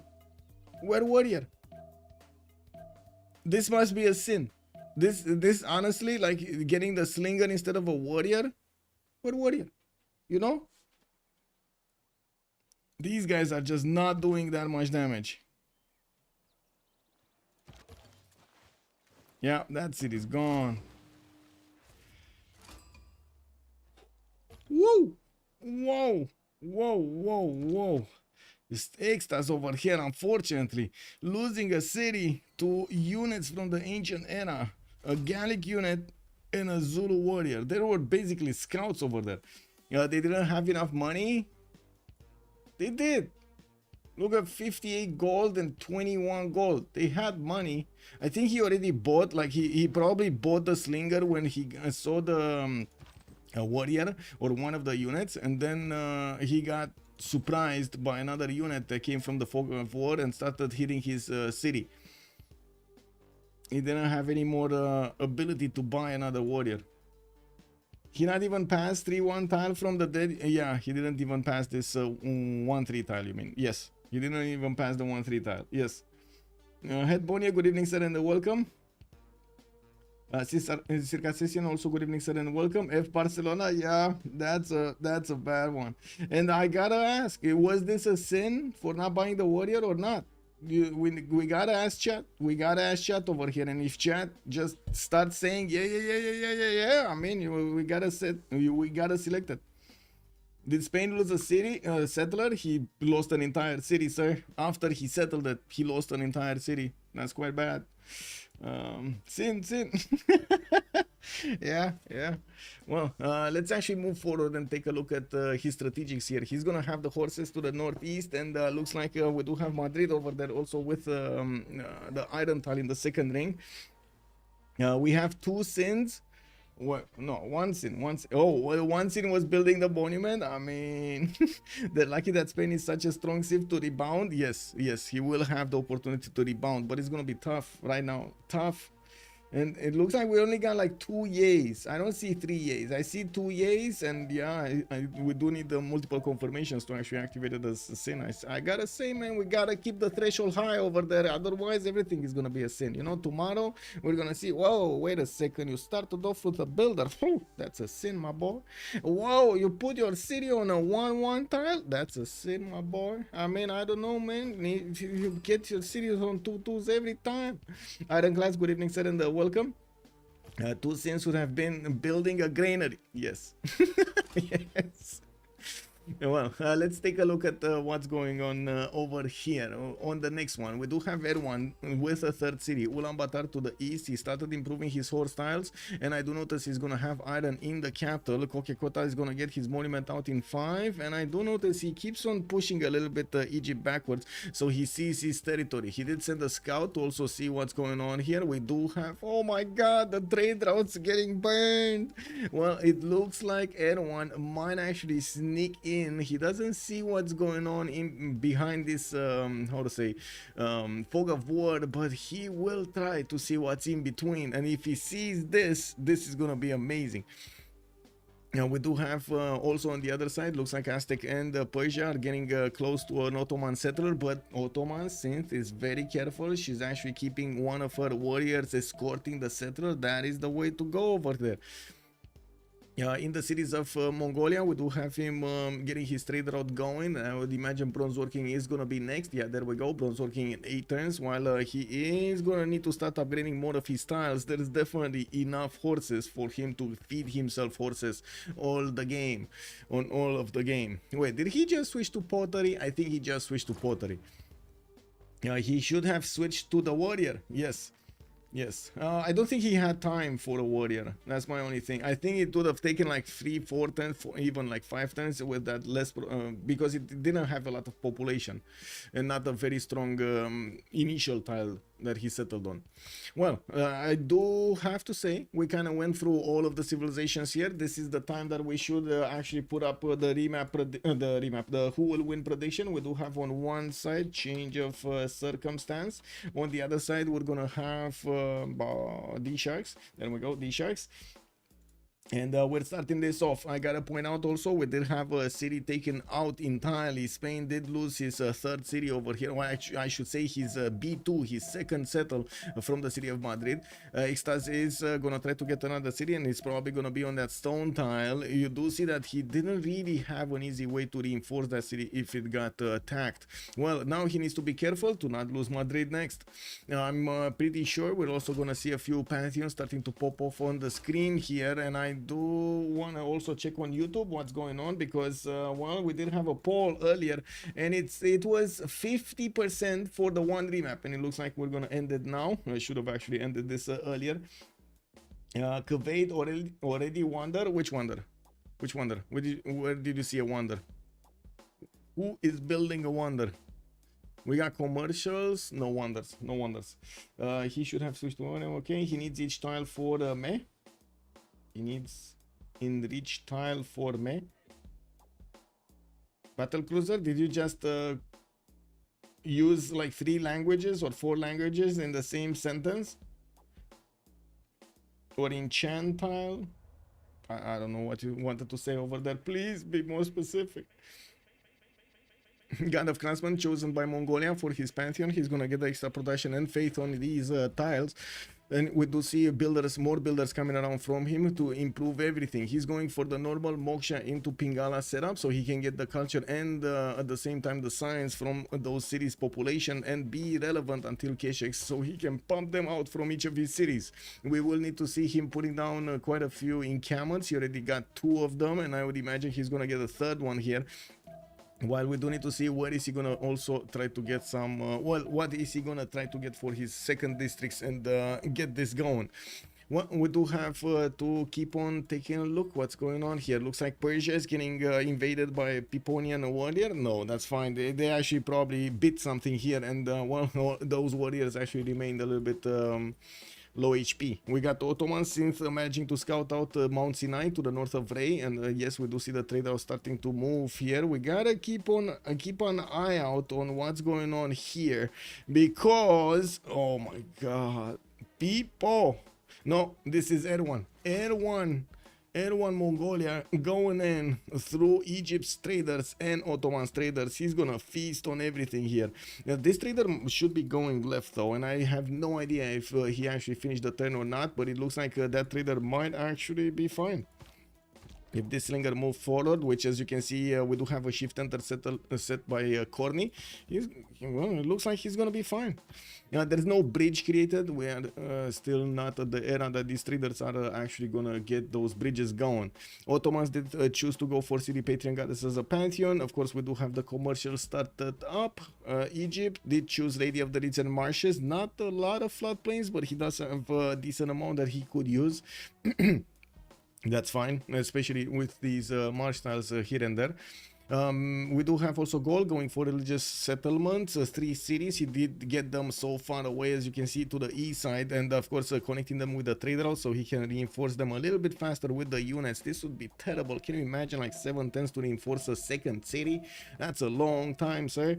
And we do have the culture coming out from his mines, and of course he's starting to improve his iron tiles. I do see him probably wanting to chop that forest tile in Duatuca, the 2-2 to the south, so he can put a oppidum there. I'm pretty sure he wants to chop the settlers so he can get a 4th city faster. Yeah, looking at Spain, still no pantheon. Gonna get his 3rd city. Would have had the 4th city, but now he's gonna need to play catch up. We do have also Persia, Cyrus, still not picking up a pantheon. Montezuma, what is his plan? Currency coming up in 8 turns. He's very late on this. Very late on currency. Not sure what happened, but it does seem like this is gonna be much later than everybody else. And we do have him with the monuments coming around. And yes, I do see he's gonna get a builder into from Tenochtitlan, while we will need to see if he's gonna want to attack into Ottomans early on or through the middle of the game. And of course, with what unit, what kind of attack will it be? It's a Matterhorn near Spain. Where did you see Matterhorn? Yes, yes, to the south. Yes, that is Matterhorn near Spain. Yes. Could be a. I hope not. I hope not. Also, Battlecruise is saying he needs pottery for his encampment. Exactly. Exactly, he needed pottery so he can place down his encampments on the maze tile. That was what's stopping him from actually placing that down there. Wow, the maze, the maze. Yeah. Of genius or health. Yeah, Zulu on commercial, Egypt on encampment. I mean, you know, you gotta do what you gotta do. But you say that Egypt is still on commercials, right? He opened up commercials, going for the Temenagi here in the capital, trying to get that extra production and the extra science going, while he's gonna place Moksha in the city of Akhetaten. I'm a bit surprised of his choice here with Moksha opener, but okay, definitely we're gonna see how it goes. He's starting also to scout his opponent, and as you can see, Erwan immediately trying to fend off attacks there. It looks like there was no trader pillage. Mongolia did not manage to snatch the trader of Ottomans, but he might actually get the opportunity to snatch Khornie's trader when it's coming back. He's going to need to be a bit patient and wait across that, across that forest, across the river. The question is, will he know that also there is a trader from Egypt being sent over there to Ottomans, or is the road created by that trader of Ottomans from the beginning? It's you know, Monkey Lazaro, it's one of those games, man. It's one of those games. We're 1025. Let's actually take a look at the city states here and see what do they have to benefit from. Nazca, Jerusalem with Candy will be providing some faith bonuses. We do have Mitla, Hattusa and Fez for the science bonuses. Ayutthaya will be the one for culture, and I do notice Cardiff will be the industrial city state of the game. Lahore with Volan will also have the military bonuses showing up, and well, we're gonna need to wait to see what they're going to choose to use them on. We do need to also take a look how fast Mongolia is going to start this up. It looks like everyone is taking it slow, not really building up his encampments. He's getting a few slingers to help him fend off attacks from the scouts, and I do see him getting a few new builders also. He still has a significant amount of cities to settle, but I don't think he can outsame his opponent, and I'm pretty sure he knows that. He's also going to need to be very careful here, actually keeping that trader alive. He's gonna shift enter over there on the trader because he got zone of control. Then he got an archer from his capital, which as you can see will need to attack into 3 scouts here. While we do have another archer coming out from Kokekota. Well, it kind of looks like these scouts of Khornie might not actually get what they wanted when they entered the territory of Mongolia. They wanted to party, and it looks like Mongolia, you know, is closing every bar at like 9 p.m. It is what it is. Everybody's going home to have, you know, a nice dinner in family, and that's it. Go to sleep. Watch some, what was it back in the day? Adam's Family, and that's it. No, Adam's Family. Bundy, watch some Bundy and go back to sleep, you know. It's obvious that Egypt will go external. So they M69, good evening, sir. Bonsoir, monsieur, bienvenue. And yes, it does look like he made the choice to go and hunt down those traders. We do have also the Egyptian slinger not giving up on hunting down the scout of Mongolia, which is just gonna get promotions though. Like, he's probably one hit away from getting the next promo, which is gonna give him that awesome power of going through hills or forest faster. Well, it's either or, right? He's gonna get either the forest, either the hills, or the hills. Let's see, 5 cities on Persia. We do have Floppy getting an army of builders out and not actually putting the faith card in. He does have Mount Sinai to benefit to get the faith from, and I'm pretty sure he is benefiting from Governor Magnus bonuses on his traders. He only has one right now. I'm pretty sure it's just a matter of time until he's getting that the second one, while he's gonna finish off all of these commercials. He's kind of late on being competitive on Zankian. I'm certain that we do have faster over here commercials on Ottomans and on Egypt. Even though they're not half cost, they did manage to get to commercials much faster. There is another scout from Pipo actually seeing what's going on over here. He might just go onto the coffee tile probably, so he can wrap around and maybe even pillage one of the commercials.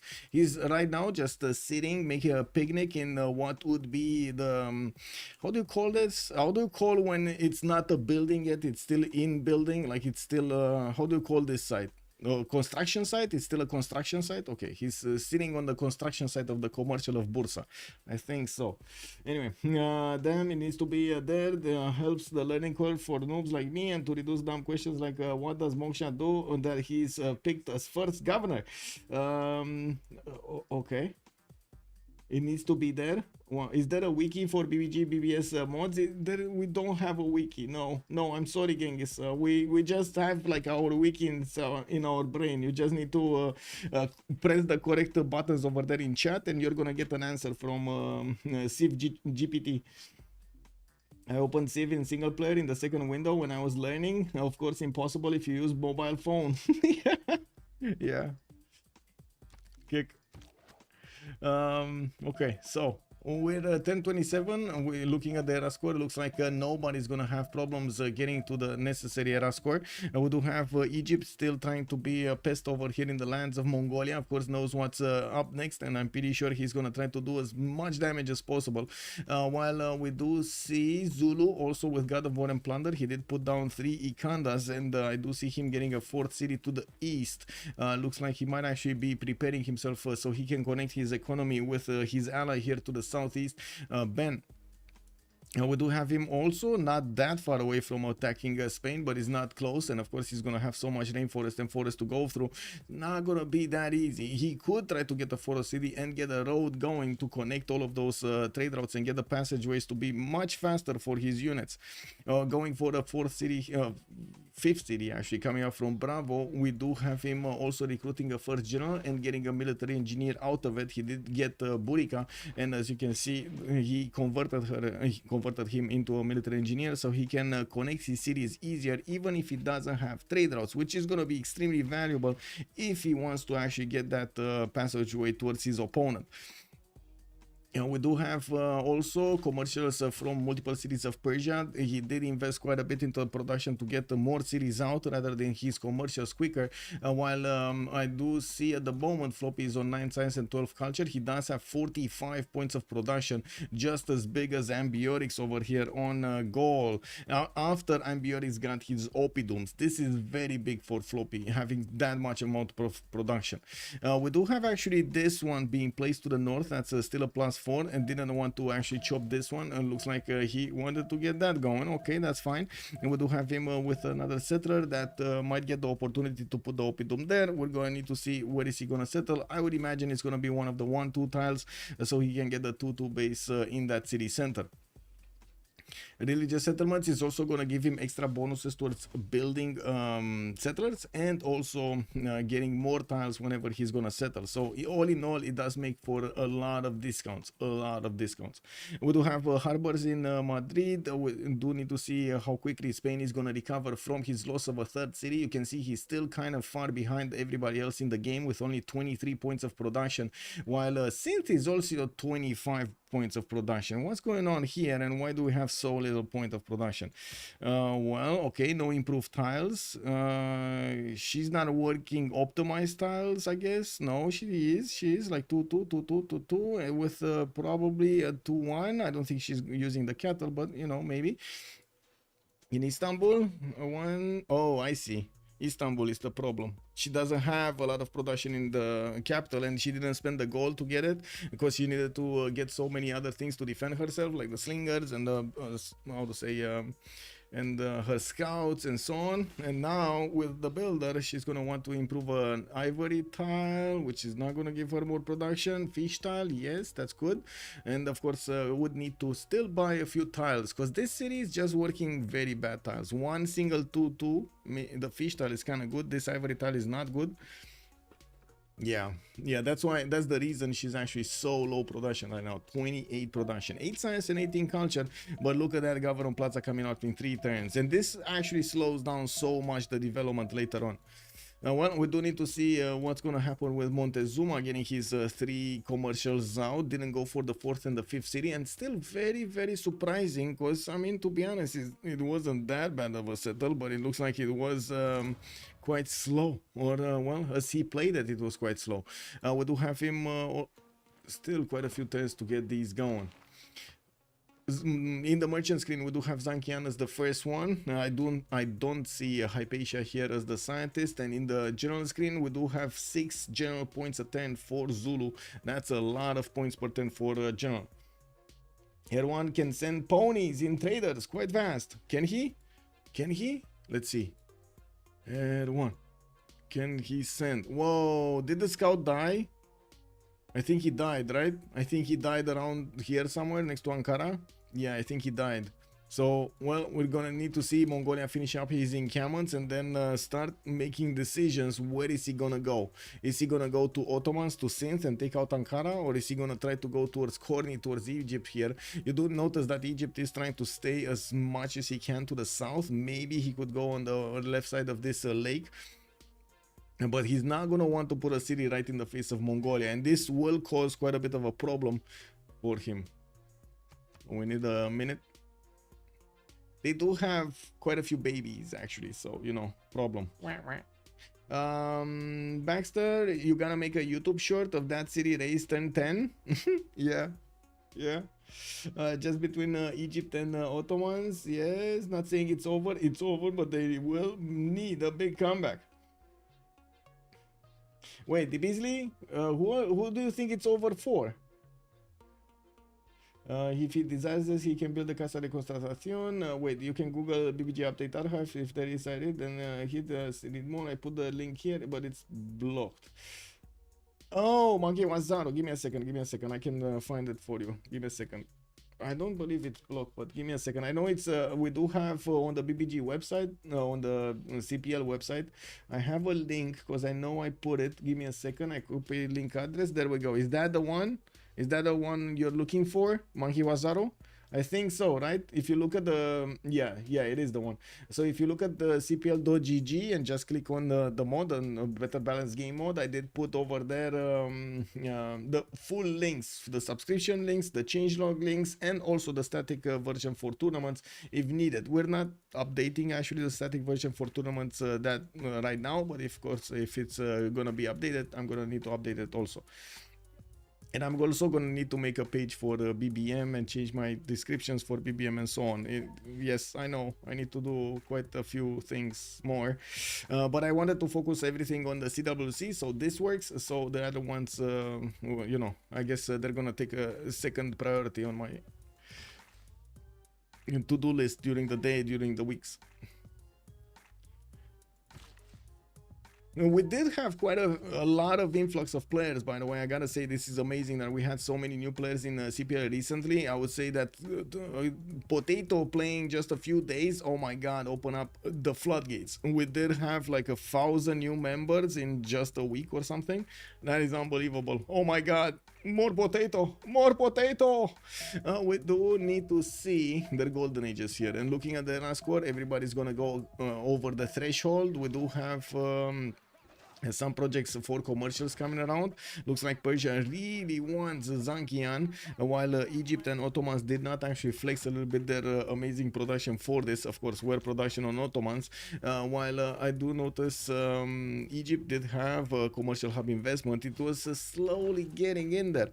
Well, the trader has passed. We do have Persia managing to get it, and that's gonna be a lot of bonuses here. To his next door neighbor? No, it's not really his next door neighbor. It's, well, it is if Ottomans is the neighbor.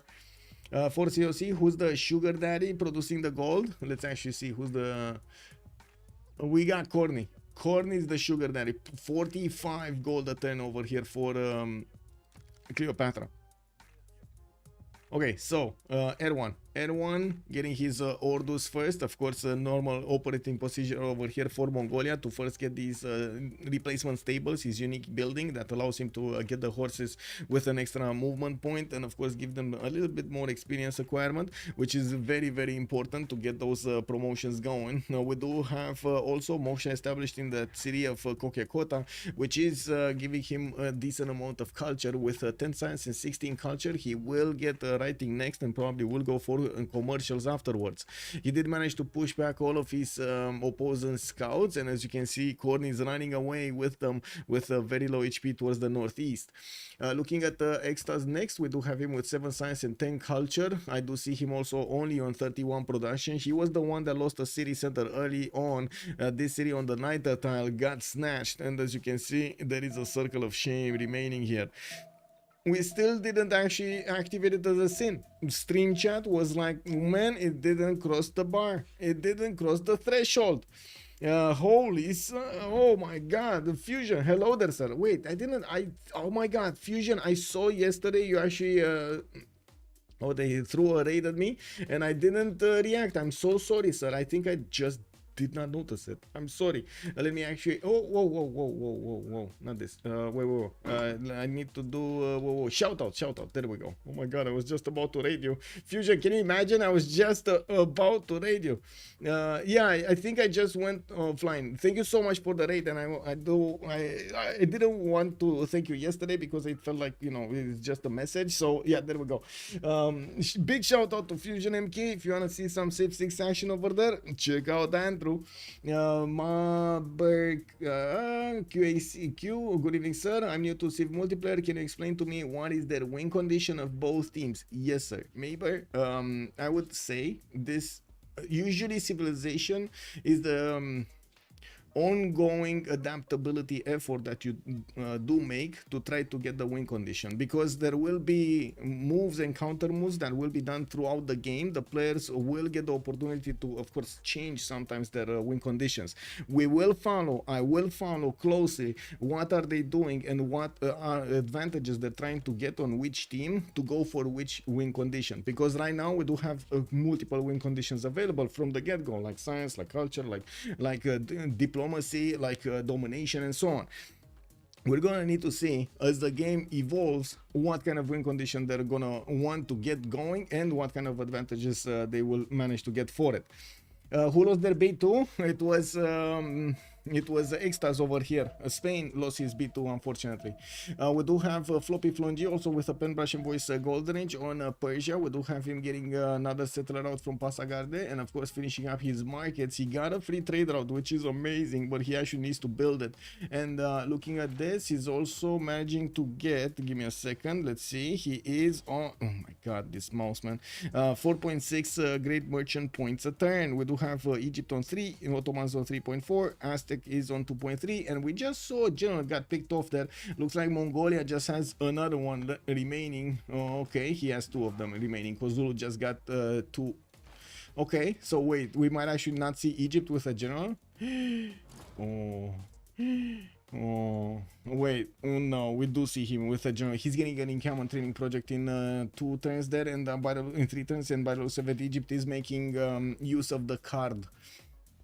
Okay, 2 people. We got 8 science and 17 culture on Montezuma, still on 3 cities. He's getting his pyramids from the city of Texcoco and getting a settler from Tenochtitlan. Another one from Atzacapotzalco coming up in 4 turns there.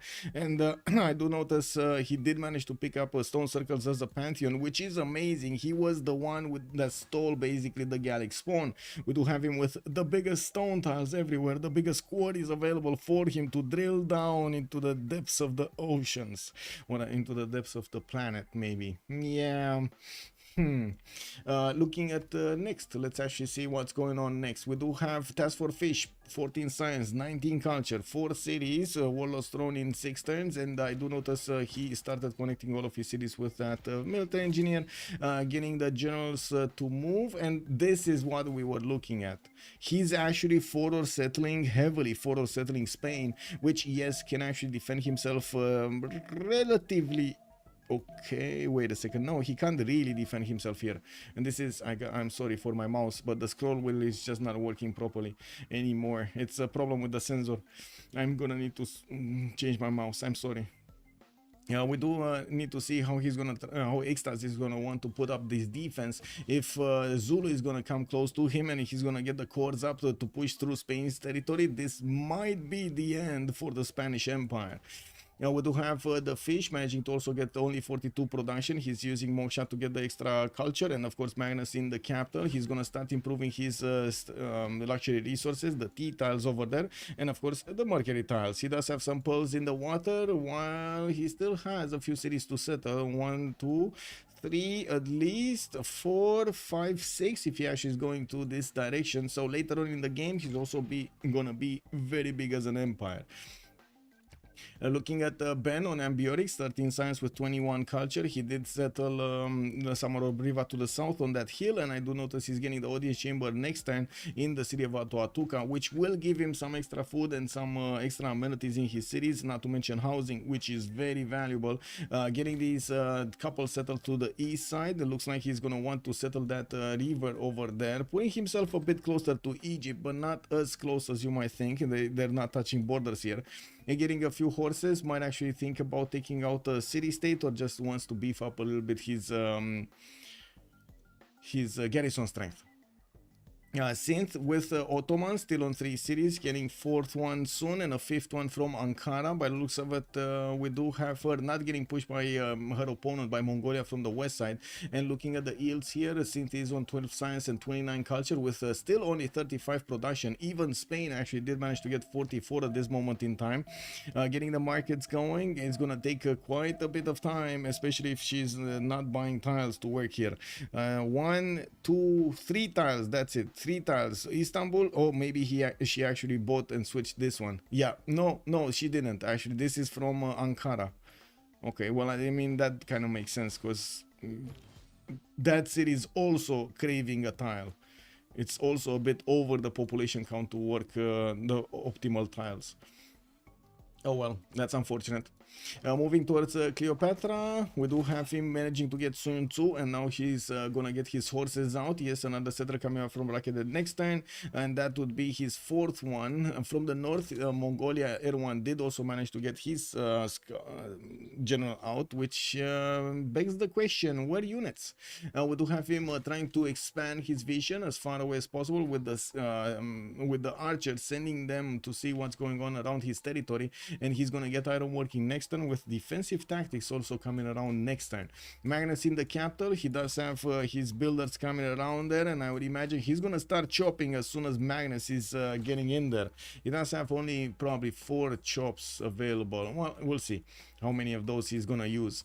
We did also notice in Cleopatra's territory, Temenaki has finished, and this is a beautiful land for him with 19 science and 29 culture. It does look like, at least at the beginning of the game, he's gonna make this work. We're gonna need to see what's gonna happen through the mid to late game, and of course how much he's gonna get to flex his stats against his opponent. We can see an extremely sturdy Zulu Empire. Yosemite and Great Barrier Reef. Where did you see Yosemite? Oh, I see. But this is kind of a bad Yosemite.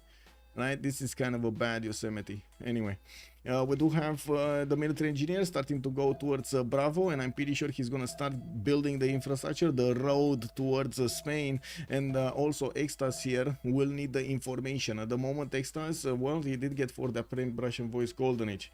Everybody's in a Paintbrush and Voice Golden Age, by the way. There is not a single Civ that is not in Paintbrush and Voice Golden Age. Wow, wow, wow. Okay, okay. Wow, that's something over there. Cardiff to capture on Zulu. Yeah, he does have Cardiff to capture. Well, first he's gonna get Warlord's Throne in 2 turns and gonna get another settler going. Looks like Moksha still is establishing in the city of Bravo, and the first horse is gonna start moving towards the southwest. Now we do need to see also Montezuma here. Okay, starting to expand to the west side, going for Ancestral Hall. Very slow to get everything going. Pyramids is gonna be quite helpful, but it will take some time to get the benefits of all of those builder charges and what they improved. Looking at Persia though, FloppyfloNG does manage to get his army of builders going, and he shouldn't be that far away from getting feudalism. We do see him getting already 3-4 traders going between his cities with 43 gold a turn. He's actually making the most in the game. Khornie would make 41 as well, but it's 2 point lower. And the production capabilities here of Floppy are telling us a very, very grim story. 81 points of production for Cyrus. That is going to be the production he might get to use against Ottomans on the western side, which is gonna cause havoc in the lands of Ottomans. We did see multiple times so Ottomans is I would say vulnerable in the beginning of the game until he gets everything going. Well, we do need to see what will happen over here and if Floppy is gonna start to get something important. Well, Marcus Licinius Crassus is still the next one. We do have Imhotep as the first engineer, and it looks like Ben is gonna get it. Now we do need to see what Ben is also gonna pull out of his hat here with a 6 city, 7 city, 8 city empire. We do have him getting his horses out and moving towards the city of Candy. We do have, as you can see, Bibrax and Avaricum getting those horses. While on the western side, he's building some granaries to get the extra housing in Samarobriva. He did start to improve the amber tile, but he doesn't have multiple resources. To the west side, it's a bit too far away for him to actually go against Spain, and especially in his build queues, he's not thinking about generals at all. He just left Zulu over here to get the generals for him, and it looks like Zulu is gonna choose to go for the cattle settle very far away from his capital, but that is just outside of the influence range of Madrid. Probably it should be right about here that he's not getting loyalty pressure from Madrid. That's a 7 pop city of Madrid. Ancestral Hall also coming around in Madrid, so he can try to pay catch up. Did go for God of the Sea, bought out quite a few of these tiles in the water, and is getting a decent amount of yields from them. Could get that. Oh my God, this city doesn't have fresh water. Oh, he does on the cold tile. Well, fresh water. He doesn't have fresh water anyway. Oh well. Oh well. Okay, what's going on in Ottoman's territory? Looks like Ayutthaya is being a bit of a bully. We got FloppyfloNG on Ayutthaya, and to be honest, he could actually try to seize it and go against Ottomans here. Ayutthaya is just doing his job for him. Feudalism 38 with 6 cities. Big boy. Yeah. Gaul has a granary spawn. He does. He needs so much food. He needs so much food here. He's only on 5 population. Of course, these settlers are eating his population count and needs to regrow them. We do have him with a decent amount of production though, but it's still not up there as Floppy. We got 70 on Ben, while Floppy is still on 82. Now, I do see also Erwan is 60 points of production, while Khornie is 49. So Mongolia right now does have a significant amount of production extra towards units, so he can flex against Egypt here. And we do see horses coming down from Ulaanbaatar, and yes, I do notice Ghanibal Barca as a general is sitting right there. So we might actually see him going towards Ankara first and not actually handling Egypt, and that's a good one. You know why not? You know why? Because Ottomans does not have a general. He does not have a general. She does not have a general. It is Khornie that did manage with Egypt to get a general. I also notice Khornie is actually putting his big boy pants on, and yes, I do see him settling on the uranium tile or next to that coffee tile, he will need to get a defensive army into the north, and he's using right now swordsman for it. Now we do have Erwan also managing to get a fourth city out, and it looks like it's gonna go southeast of his capital, and of course from his other settlers he's just gonna start getting more horses. Still did not actually chop with the builder in the capital because Magnus still needs to be plugged in over there next time. Trinda is streaming right now, not sure what, but his team playing in the playoffs. Big House also streaming almost the same amount of big win. Okay, but wait, wasn't Trinda streaming anyway this game? I mean, I did. Isn't he streaming? He's streaming. He's streaming this game. He's streaming me, basically. Anyway, it doesn't matter. What do we have here? TaskForceFish gonna get the settler towards the northeast, and yes, I do notice multiple horses coming around here from his cities. That means he's gonna start getting his attack run going against Spain, and it looks like there's gonna be a pain Spain here.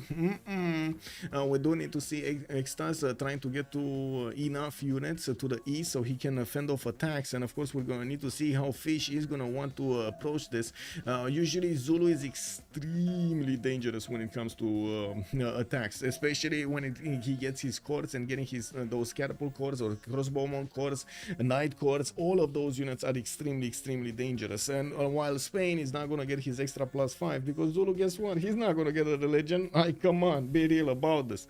At least Extazzz does have quite a bit of production, right? He does have 56, just as much as TaskForceFish, and one less city. Whoa, we got a holy site here from Valladolid. We might actually see Defender of the Faith being picked up, so he gets an extra +3 on that city center on the right side. Yeah, we do have Goddess of Festivals also picked up by Persia with 20 science and 49 culture. Does look like he's doing quite well.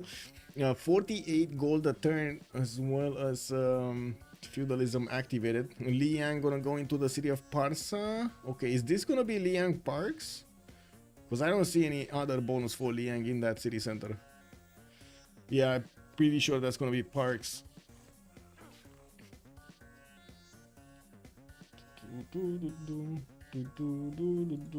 Oh, let me actually answer to YouTube. Hello there on YouTube. Good evening, Mariano Delana. Good evening, sir. I'm new to Civ. Can you explain to me? I think I did answer that question, right? I did answer that question, but we're gonna keep on talking about this. We're gonna keep on talking about how many how many bonuses they're getting towards what win condition. We're gonna follow this throughout the game. It looks like Yuno did get settled right to the south of Ottomans, grabbing a city center from her, basically. I do notice we do have multiple horses coming around here from Mongolia. He's gonna figure out about this, and I do see Ottomans is also gonna have the vision over there. Soon he's gonna move. She's gonna move the settler and gonna have vision over that archer in the forest. He might actually deduce from that she's gonna get attacked from the north. We do see Mongolia also threatening wall of throne in the city of Karakorum, and he started one-turning his horses from his other cities. He's probably gonna get to chop a bit more here in the capital, and we do see him of course getting his builders, his feudalism builders out, which is very important to get all of this territory chopped and ready to go for the next part of the game. Looking at Persia, we did see this. Finally, Montezuma got his fourth city to the west side, finished the pyramids, got his builder out with the extra builder charges, and he will get a fifth and a sixth city quite quickly. While I do notice he's following up with the markets, it looks like this is the reason he didn't actually manage to get his tempo going, because he did not finish his markets and got those extra trade routes to help his cities grow a little bit faster. We do have Pipo, 12 science, 23 culture with 63 production at this moment in time, even building granaries so he can get some extra housing going. There is Ottomans trying to also get an encampment training project. Looks like Mongolia is gonna get the next general, while I do notice Ottomans did not manage to snatch one. It was Egypt that did manage to get the fourth one on the map here. We still did not see another trade route capacity merchant, and I do notice Hypatia did not get revealed. Imhotep is still the first engineer. I'm pretty sure Gaul is just gonna passively get it when he's gonna get it, and that's gonna be Colosseum. Colosseum is getting built over here by Ben. He's gonna get the extra amenities, not to mention the culture from all of these city centers being hit by Colosseum in 6. Audience chamber proc for Liang, just Liang without promotion. Okay. Oh, that's it? Just the bonus from Liang, the +3? Okay, okay, sure. Why didn't he use Reina then for the extra gold? Oh, just to get an extra builder charge? Okay, okay. Yeah. Okay, well, we do have him still with Magnus in the capital and has a significant amount of chops here.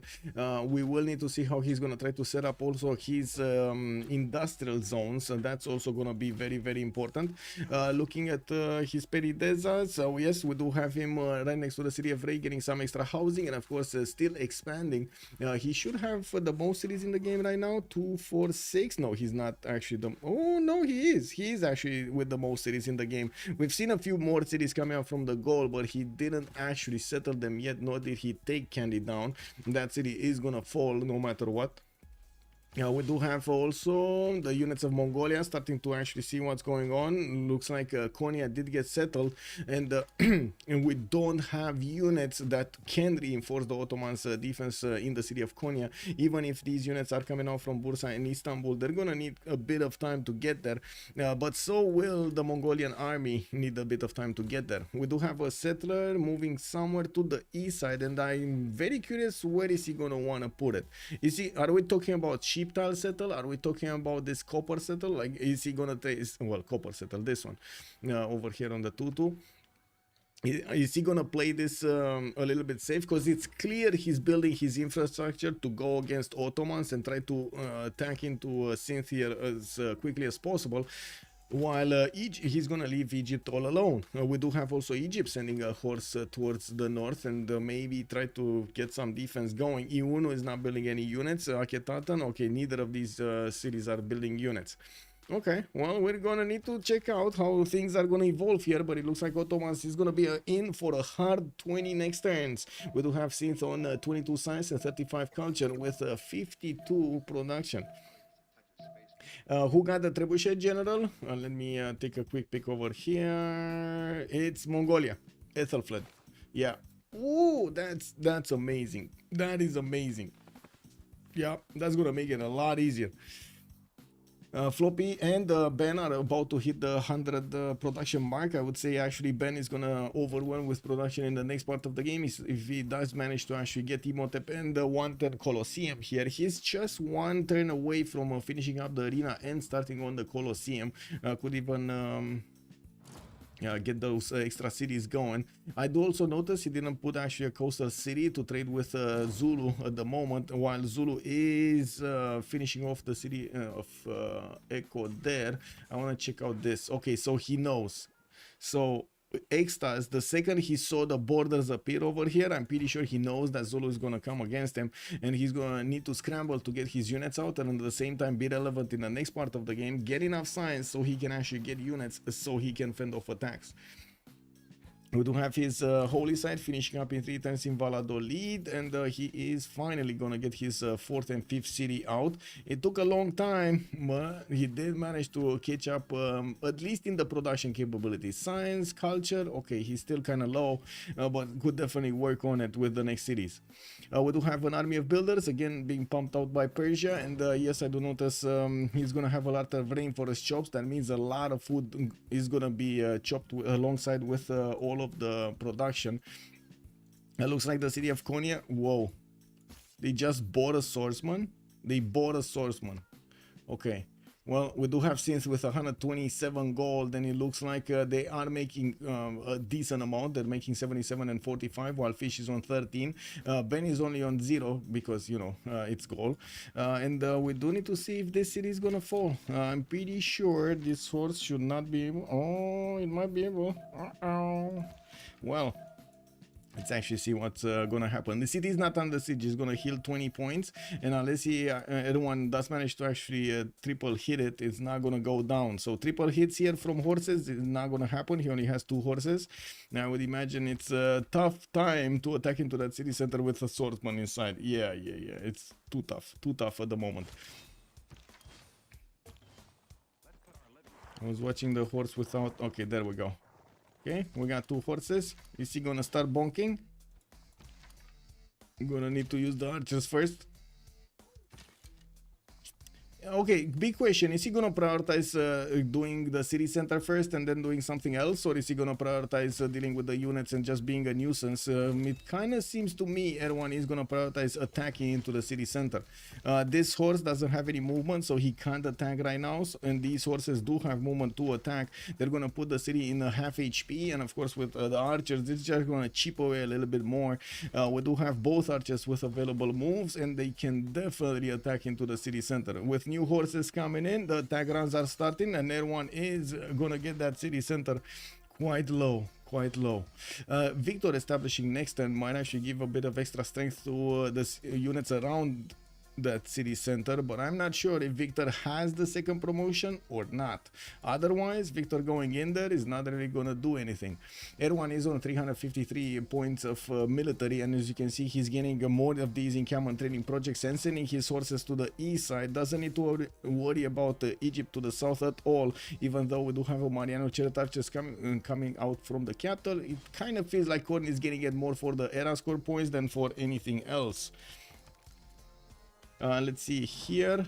Zulu not building units yet. He's getting his extra settlers. Did manage to take out Cardiff to the northwest and finishing up a lot of commercials. They do recognize they do need more gold, and as you can see on the other side, they do have a significant amount of gold being pumped out of their empires.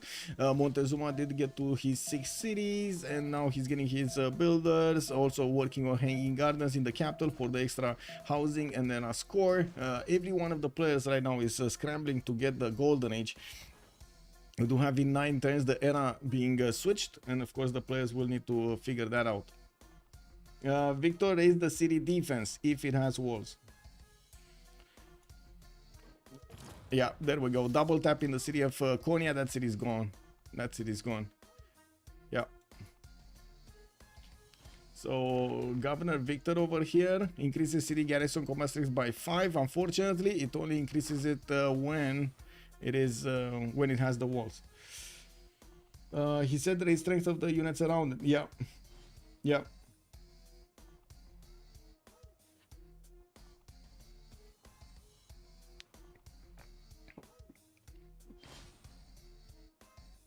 Well, let's see.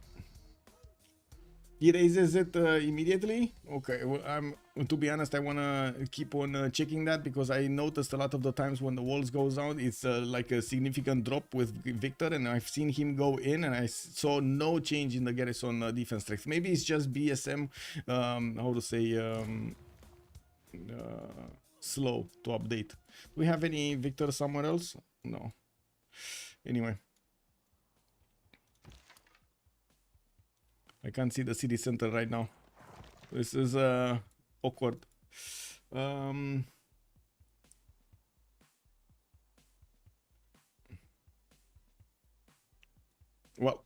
we're just gonna need to wait a little bit for these units to go in there.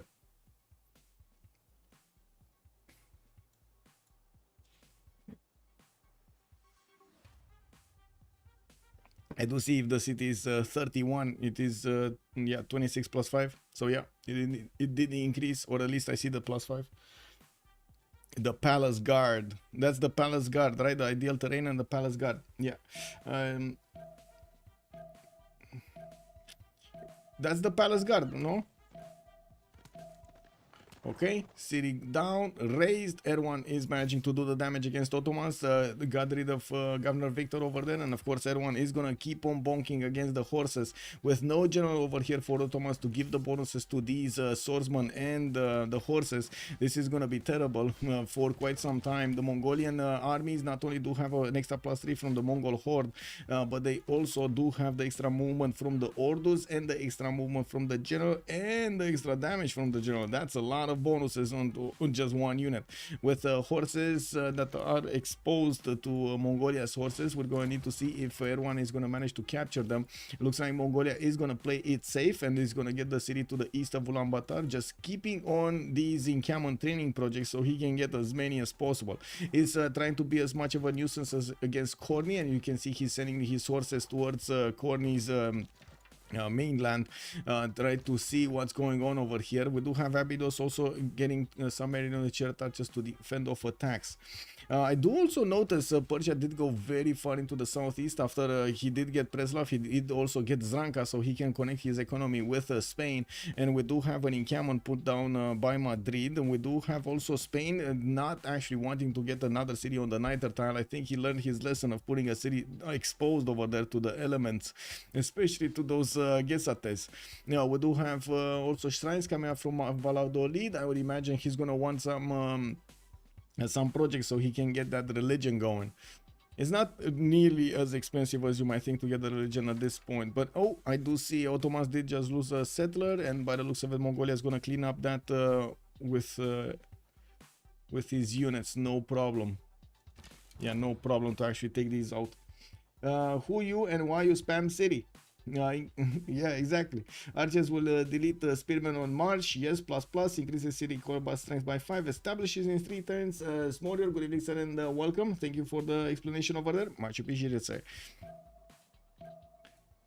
We do have to see campus research projects also coming around from Persia. That means there's something interesting here that is going to start trying to be competitive for Hypatia. I do notice Floppy did manage to roll another one of these free traders merchants, and now he's going to need to do the projects for the next ones. Looks like in his cities he's going commercial hub, campus. Okay, commercial. He definitely needs another commercial hub investment. I don't think he has enough here. Oh, he did have enough. Never mind. Look at that. 75.3. Snatched the third one, and he will have so much more, so many more traders over here. Okay, looking at the attack. Looks like another swordsman got taken out, and the Cynth is slowly buckling. We do have Mongolia not deploying his full army there. He's just, as you can see, getting his units everywhere. And this is before Kesheks come out. We do have stirrups finishing up in 7 turns for Erwan. And I do notice he does have the opportunity to go against Abydos, while the Abydos is extremely exposed. We do not have an Egyptian general next to it. And as you can see, this general is out for a picnic in the wild. He wanted, I mean, he had a few problems, you know, at home, and he wanted to get a little bit of fresh air. He had a lot of, how to say, things, you know, 10 kids and stuff like that, free houses, free spouses. That's a lot of time.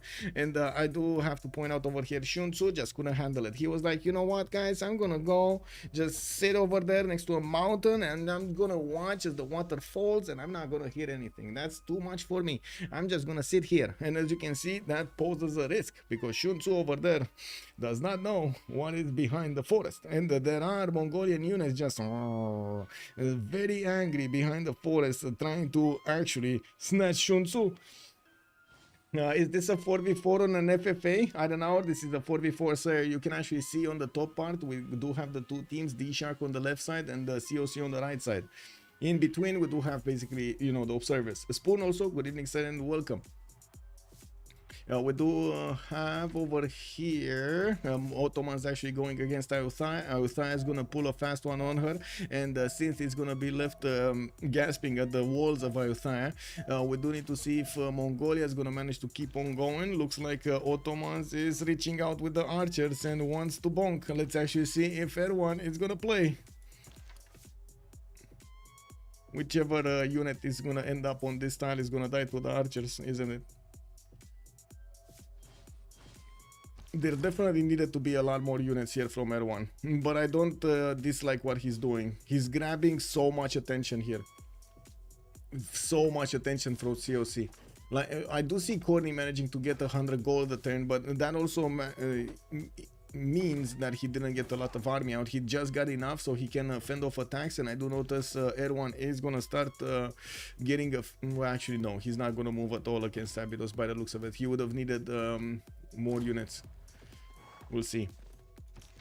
Okay, looks like Erwan is seeing what's going on. The defense, he's forcing so many of these spearmen getting out of the cities of both Egypt and Ottomans. But the problem is he can't get into the trade routes. That's the problem. He can't get in here. This is major. Looks like Erwan did actually manage to get to move these horses. Could not manage to actually do anything here, just to annoy a little bit Egypt. We do have Zulus Military engineer actually moving away. He just got the road until the rainforest, and that's it. Now, while he's gonna need to get another one through a forest here, it looks like he just left that like it is. Getting another commercial, and I do see him keeping an eye out for whatever Spain is doing. Maybe it's because Spain has been so defensive here. It's kind of hard to actually push through Madrid because of the split of the water. So I would imagine he's gonna want to wait a little bit more. It might be also a bit of a problem with the resources here on their side. We do have him getting another settler, and I'm curious if he actually wants Yosemite. Looking at the city-states, we do have Floppy keeping Mitla. Hattusa is being contested. Looks like Pipo is plugging in a money, but Khornie is contesting it. We might actually see Pipo getting out played there. Ben is also keeping Fez, so we might actually see COC keeping 2 of these city-states on their side. Colosseum did finish in the lands of Ben. He's getting the Great Bath, and looking at the era score, since we're 5 turns away, we do have Erwan 4 points off from getting his golden age. Extazzz is gonna be 6 points off from getting his golden age. We do have FloppyfloNG also 3 points out. Looks like Pipo is gonna be 8 points out. That's a long time. TaskForceFish is gonna be so far away. Oh my god, it's only Khornie that's actually close. Cynth going dark, Ben going dark, Fish going dark. What's going on? Ben, I don't think he's gonna go dark though. Ben should be getting those points. He's 7 off right now. And to be honest, I can't believe that Zulu didn't get the points till now. What? So he's gonna settle Yosemite probably. That's more era score. We do have him with already quite a few of these commercials, so I don't think he's gonna get any points from them. Tech side, stirrups in 4, divine right in 3. That's also gonna be a few more points. Okay, that's right before the next era. Oh wait, I was watching this. That's, yes, this is still in 3. Stirrups in 4. Nihang push, yeah, from Mongolia. Well, these archers are eating away at the spearmen, no doubt about it, and they're gonna get more promotions. We do need to see also when the Keshiks are gonna come out to deal with the threat, or the stronger unit of Genghis. He could definitely try to get for something stronger to fend off, to attack into his opponent. With stirrups coming up in 4, it looks like heavy calves is gonna be the way. And of course Keshiks. We do have him across the board. Actually, the teams are trying to discover divine right for the extra government that they can use, so they can actually get those extra cards going. Ayutthaya is keeping his defense strong. We do have a battering ram coming out from Bursa. Oh my god, they actually built a battering ram to get Ayutthaya. Wow. Okay, well that city will be dead afterwards. I'm pretty sure Persia is gonna start getting his units. He's also gonna have the opportunity to go for coursers quickly, since Floppy is making 57 science and 73 culture, is way ahead of Cynth in production. 161 points of production here for Cyrus, and I do see Ben is on 152 even with Colosseum. Those extra trade routes that Persia did manage to reach from the merchants, look at them go. Look at them go. He doesn't even have industrial zones, and he has so much production. Pebbles, good evening, sir, and welcome. Cynth looks very dead. We'll see. We shall see. It's very important. Like, if one of these players dies, either one of them, like if either Ottomans or Egypt, the economy of their opponents is going to be in shambles. Ben is not going to have a working economy. Shaka is going to be very painful over here, painfully getting the gold out. So I would imagine they really need to protect this. Whatever it takes, they need to protect this. This is also kind of ideal, right? Kind of ideal for their setup, for COC setup, to have Ottomans next to Egypt like this.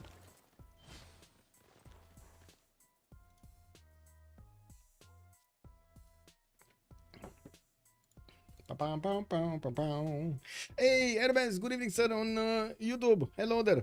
Early city raids. Yeah, we didn't have a Civ6. I mean, to be honest, it was kind of weird over here. Yeah, this was the circle of shame. It got raised. Slinger only good for defending improvement. What turn era change? We'll see. It's 52. 52. It's kind of early, to be honest.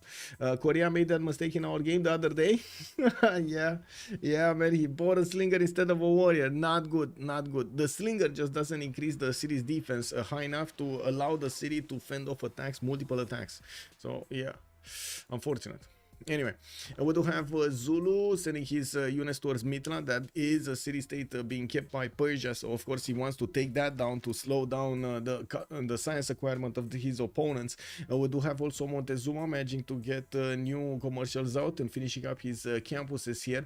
While I do notice slowly but surely Erwan is chewing through the defenses of Ottomans. It looks like with the archers he's managing to do the damage he needs to take out the spearmen quickly, and even with the trebuchet that's coming off from the forest from across the river, he's managing to do catastrophic damage to these Ottoman spearmen.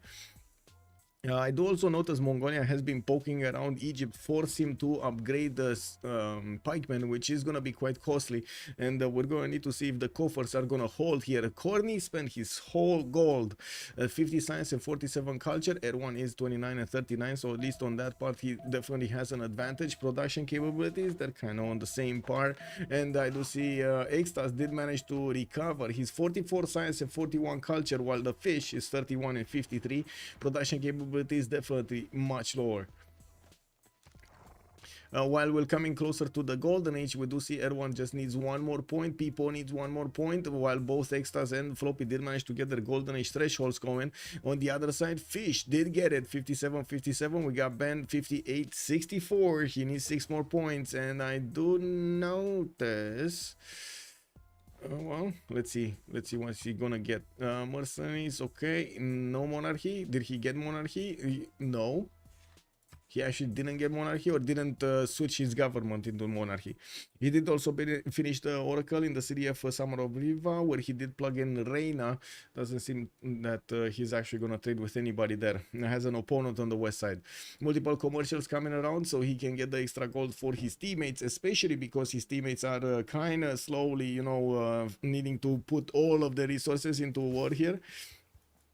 Same can be said about Persia. First of all, he did manage to get Hypatia. That's a free library and a lot of science from the libraries. 1 extra point per each library. That is very valuable. What I did answer that. Give me a second so I can click on this. Click on this. There we go. Isn't Persia gonna be giga? Yes, Jungle Carp. He is gonna be giga big.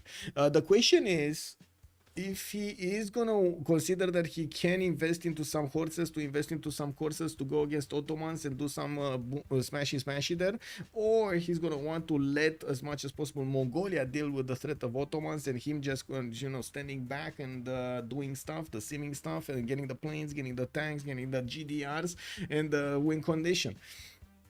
At the moment, Floppy is definitely managing to keep ahead when it comes to the science and the culture in the game. He does have 60 and 86, and I'm pretty sure he's going to switch to a free inquiry golden age in the next one, significantly increasing his points in the science. With the Persian bonuses of getting extra culture from each of his trade routes, he's also going to be quite a bit better than normal civs that would go for free inquiry golden age. I do have to point out he didn't go for a single theater square, but he does have an entertainment complex that would give him a few adjacency points, and I'm thinking maybe he did try to go for Colosseum, but man, it just didn't happen, did it? It just didn't happen. It was built so quickly over here by Gaul, so quickly. Isodor is still in Gallic territory trying to find work. Unfortunately, well, he got fired. It is what it is. He chooses late. Yeah, he chose very late. I'm not that convinced it's that bad. Gases of Festivals, it gives him, like, right now, let's check this out. Gases of Festivals is giving him 1, 2, 3, 4, 5, 6, right? 6, 7, 8. He's gonna get 8 points of culture from just from that. 9 over here with the coffee tile. I'm pretty sure he has a few more if we're actually digging. Another 2 tiles over here. So he's getting 10, 11, 12 points of culture just from the Pantheon. That's not bad. That's really not bad. Not bad. That's a lot of culture. That's like, what, 25% of his culture when he's gonna lose his Pen Brush and Voice Golden Age or something. That's a lot, like, or 20%. We do have also Aztec over here with the opportunity to get some units out. Since he was late on a lot of things, we might actually see him chop an army and send it to his opponent towards the Ottomans, trying to take over the city of Istanbul. While I do notice Nihangs are showing up on the battlefield, we do have the pikemen that can withstand a few attacks from the Nihangs, but they're not as strong as you might think at the moment. We do have Mongolia that needs to actually get to coursers, and I do see Stirrups is finishing up next turn with mercenaries.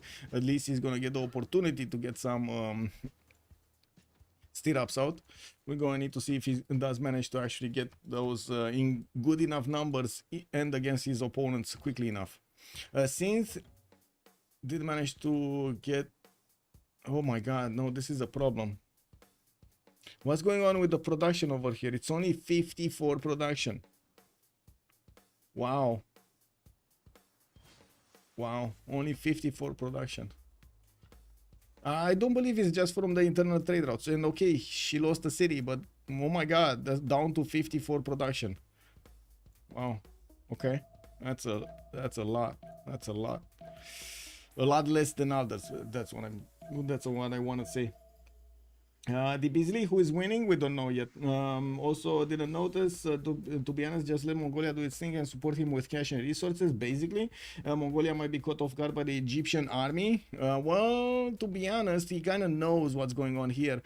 He did see the pikemen and the men at arms getting upgraded, and I do notice Khornie is trying to put a city right in the face of Mongolia here.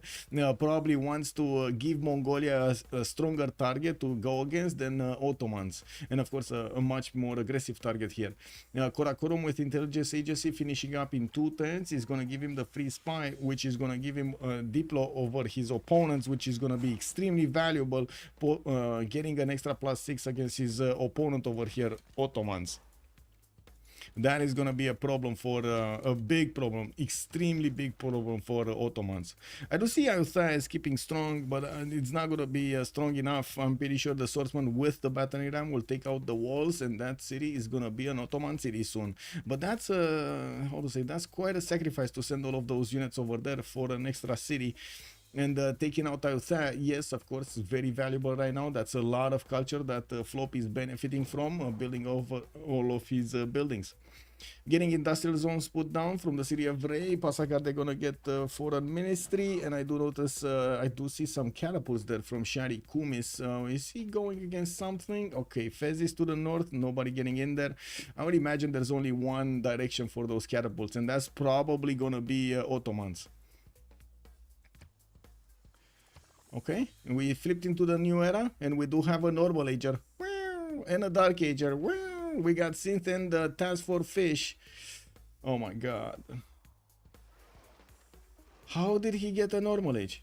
Well, first of all, he did get to take out that city that gave science to his opponents. He's also going to get intelligence agency, a few more campuses, and I do see him down to 35 science and 36 culture. Right now, Spain is sire, 57 science and 51 culture on Spain, 117 points of production. Oof, 38 gold. We do see Extazzz here managing to get those extra trade routes to work, and I do see him building a few more of these lighthouses and harbors for them. We do have him getting also barracks, and he did establish a religion that's going to be Jesuit education with Defender of the Faith for the Spanish nation. Very nice, very nice. He's also on 25 faith at 10, so that's a decent Jesuit education. Okay, we're going to have to pause this for a few minutes, and let me actually get this going, get this going, and we'll see how this looks like when we get afterwards. Be right back, 2 minutes.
And we're back. He will never reach nationalism with 35 culture. That's a big problem. I mean, yeah, I guess, but at the same time, he's probably gonna try to fix the problem. We're gonna need to see if he's gonna manage to do it. That's gonna be the challenging part. Industrial city states will not provide a unique suzerain bonus. -5 gold for Cleopatra. Gold didn't go sideways, but it's still 81. It's going down at, oh my god, on Cynth it's 29. We got Khornie on 81, and then we got Ben on 11, and the Fish on 24. It does look like they hit a lot the economy of their opponents. And Ben did manage to get the 2 Diplo points. This is gonna be important. He does have a city on the coast that he could try to get the Statue of Liberty, and he is starting to chop out knights. I do see he settled quite aggressively towards the east side, even with Tervana coming very close to the borders of Egypt. While I'm pretty sure Mongolia is gonna start getting his cash exarchs. There we go. We do have them coming out of the cities of Togekota, Ulaanbaatar, Karakorum still working on that intelligence agency in one turn. Erwan, I gotta say, he's on 29 science and 29 culture. That is drums of war kicking in, and we do have him on 29 points of production. You know, with Victor in the capital city, he's gonna get that spy with a level 1, and I'm pretty sure he's gonna be very happy to try to get the level 2 from Terracotta Army. We do have Extazzz also going for a pen brush and voice golden age on Spain, 2 for 6 cities. While he did manage to start putting a few swordsmen towards the east side, this is going to be an extremely hard adventure for Zulu to go against. I would actually see Zulu faster go against Mongolia than actually go against Spain, to be honest, against the +3 Spain over here. You know, we do have, of course, his missionary starting to actually spread his religion everywhere. Does have a decent amount of faith, so I'm pretty sure buildings are gonna be bought really quickly, and Philip II is gonna get his science needed. We got also Floppy with 104 science and 86 culture, chose to go to a free inquiry golden age, and look at how much science he retained from the pen brush and voice he had before. Of course, with all of the petty deserts starting to kick in their culture, we do have did I say science? I meant culture. We do have him also with 206 production and getting a wave of universities. Another campus coming around from Passagarde, that's going to be a +4 over here to the north of Passagarde, and of course Victor established on the west side because Ottomans did not keep that city center. We do have Cynth just burning everything. Okay, well, the trebuchets are starting to be closer to Ottoman's defense, and as you can see, the production capabilities of these cities is just not good enough. I would imagine we're going to have quite a few new Mongolian units showing up on the front line. We do have Ottomans here exposing one of her pikemen. Am I the only one thinking this was an unreasonable move? As in, didn't she sacrifice a pikeman and an archer for archer? It was an archer, right? It was like a level 1 or level 2 archer. She sacrificed the pikeman that she has like 1 of them. Okay, that's a problem. That is a problem. Looks like Mongolia is still not managing to punch through, but it did do quite a bit of damage here, and not really easy to be attacked either by these pikemen. You can see the 57 strength of the horses of Mongolia are keeping these alive, and yes, we do need to see when the Keshiks, where the Keshiks are gonna go. Terracotta Army is coming out from Ulaanbaatar in Sev. Oh my god, look at how beautiful this is. I gotta mention how beautiful this is.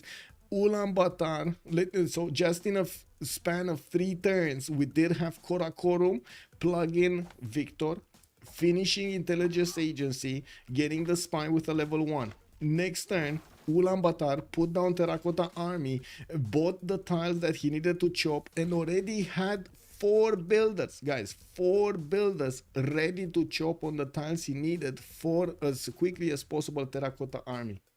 This is beautiful. Beautiful. But it made the Mongolian army waste like a full turn to go against what? Because they really wouldn't have gone anywhere. Like, even if they had attacked into that one pikeman, they couldn't do it. They couldn't take out the pikeman. There was no way they could have taken out that pikeman with just a trebuchet. Anyway, we do need to take a look on the other side, right? Sorry, Pipo, 50 science with 78 culture, gold, pen brush and voice golden age. We do have Pipo starting to get a few swordsmen, and I do have to point out Aztec does have extra production towards melee units, so I would imagine we're gonna see quite a few of these melee units coming around. Multiple markets finished, and of course getting the goal for his teammates. 164 points of production. It is putting him on top over there. And we do have on the other side TaskForceFish with 51 science now. Okay, he is on 2, 4, 6, 8, 10 cities already, and has quite a bit of potential. Unfortunately for him, he did not manage to actually get his golden age, which is gonna hurt him. A loss of free inquiry and or production because terms of war, and or culture from pen brush and voice. We do have Ben also 77 science, 101 culture, losing 1 gold a turn with a pen brush and voice golden age. He's managing to get quite a few knights out, and I do notice him sending them towards the east side here. He's probably worried about Mongolia, and this is the Mongolian power, by the way. This is the Mongolian power at its finest. He's actually managing, Mongolia is managing to put so much fear, spread so much fear around him to Khornie, to okay, it's not really fear, don't get me wrong. This is not one of those they're getting scared and they want to go into a corner somewhere and just not know about their opponents. No, this is fear in the sense that they need to respect the Mongolian power around them, and they do need to get units to defend themselves so they can counteract that fear that they have for the citizens. This is the problem. This is the big problem, because resources, production that would otherwise be spent into getting the sim up, getting more economic advantage, or getting something else done. And wait, did I just see Terracotta Army finished over here? Oh my god! Oh, that is even more beautiful. That is unbelievable. Wow, wow. Did you guys just see? Wow, wow. If that was a big deny, if I've ever seen that, if seen one deny, this is one of the biggest deny, man. Biggest deny. Terracotta Army from Mongolia. Unbelievable. He probably used one of his I would say engineers for it, right? Oh my god, beautiful. Wait, he didn't have, oh, he did have Isodor somewhere and doesn't have Isodor anymore, so it's probably Isodor. Disgusting. Yeah. And this is unbelievable, because there were so many chops. Four builders chopped for that terracotta, and he couldn't get it. Why you bullying me? Yeah, exactly. Whoa, nice preparation. Anyway, look at this.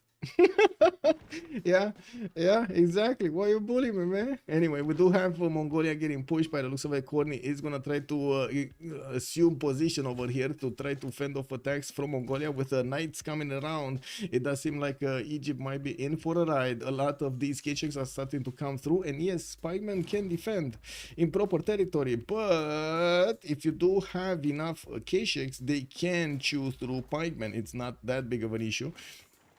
We do have also the main problem with adjacency over here. As you can see, the loyalty in Egyptian city is not that good, and I'm pretty sure with new K-checks coming around, he's gonna start chewing through these men at arms extremely quickly, not to mention these pikemen. This is not gonna be an easy way out for Khornie, and of course making himself a target and taking away from Ottomans over here, taking away the attention of Ottomans, of Mongolia from Ottomans.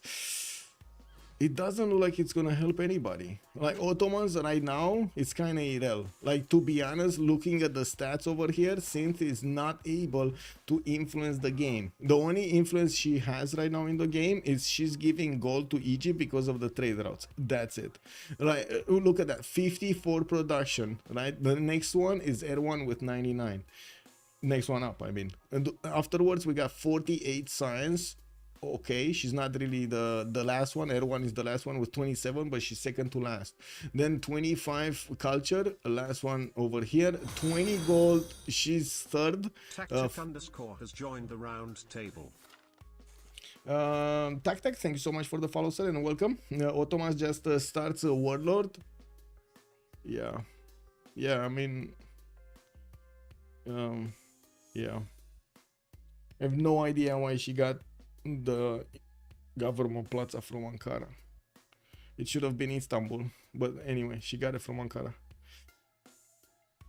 Anyway, we do have Persia over here also finishing up more markets and lighthouses, and I do see the universities are going to be finished as well. Floppy on 125 science, the biggest one in the game, 225 points of production. He's starting to lose that flag as first production, and of course doesn't have enough culture as Gaul. We do have him with the most gold in the game though, 140 gold a turn at the moment for Persia, with new workshops starting to come out, and of course new industrial zones are going to be put down. I'm pretty sure he's using his aqueducts to increase as much as possible their adjacency, and as you can see, he will have interesting setup going around. Not amazing, to be honest, not amazing, because he's not managing to get two aqueducts to hit a single industrial zone. Looking at the knights here of Gaul, he's getting these in between his choke points, and as you can see, now going for a new army of builders to start improving his territory. We do have also Mongolia managing to chew through that man-at-arm last turn. Now we will need to see what is he gonna do with the pikemen that Khornie is graciously putting back in the city of Thebes for him. Wait a second, is he actually putting that in the city of Thebes for him? Okay, okay. Well, Khornie gonna get another settler towards the north, and I'm pretty sure Erwan has one single mission in mind: just get more units. Get more units, stomp his opponent. We do have Ottomans pushing out, but it's too late. Too late, the damage has been done. Mongolia, for the sacrifice of Mongolia, he did manage to yell out Suleiman, and slow down so much Cleopatra, and even slow down Ambiorix on the west side. That will buy time to Montezuma to get big, and he's gonna be probably the one to clean up over here, Cynth, while to the northeast, FloppyfloNG is not lifting a finger to actually get something done. He will get more gold, he will get his banks going, and of course by the looks of it, he's gonna work to go against the city of Fez here, getting his probably shipbuilding going so he can go through the water. Well, he needs industrialization anyway, so going top 3 is not gonna be an issue. Butter is coming out next turn, and I'm pretty sure he is gonna use that extra science to get as quickly as possible to the next production level. Industrialization. The campus research projects coming out. Let's actually see. Great people here, the God of Bing, and that would be nice on Spain because, you know, holy site over there. I do see Zulu and Spain might be fighting for this Genghis admiral, and Zulu is trying to get projects out. Definitely wants it. We've got some night cores coming around from Fish, and looking at this, well, the night cores are going to need a destination. Where is he going to send them? We do have a few units to the east, and he might want to send a few horses. Wait, are these defensive forces? Whoa, they can't be defensive forces. Let's be real about this. Like, he has quite a few night cores coming in. Ce faci, Atena? Hai vino pe... Athena just moving around my feet.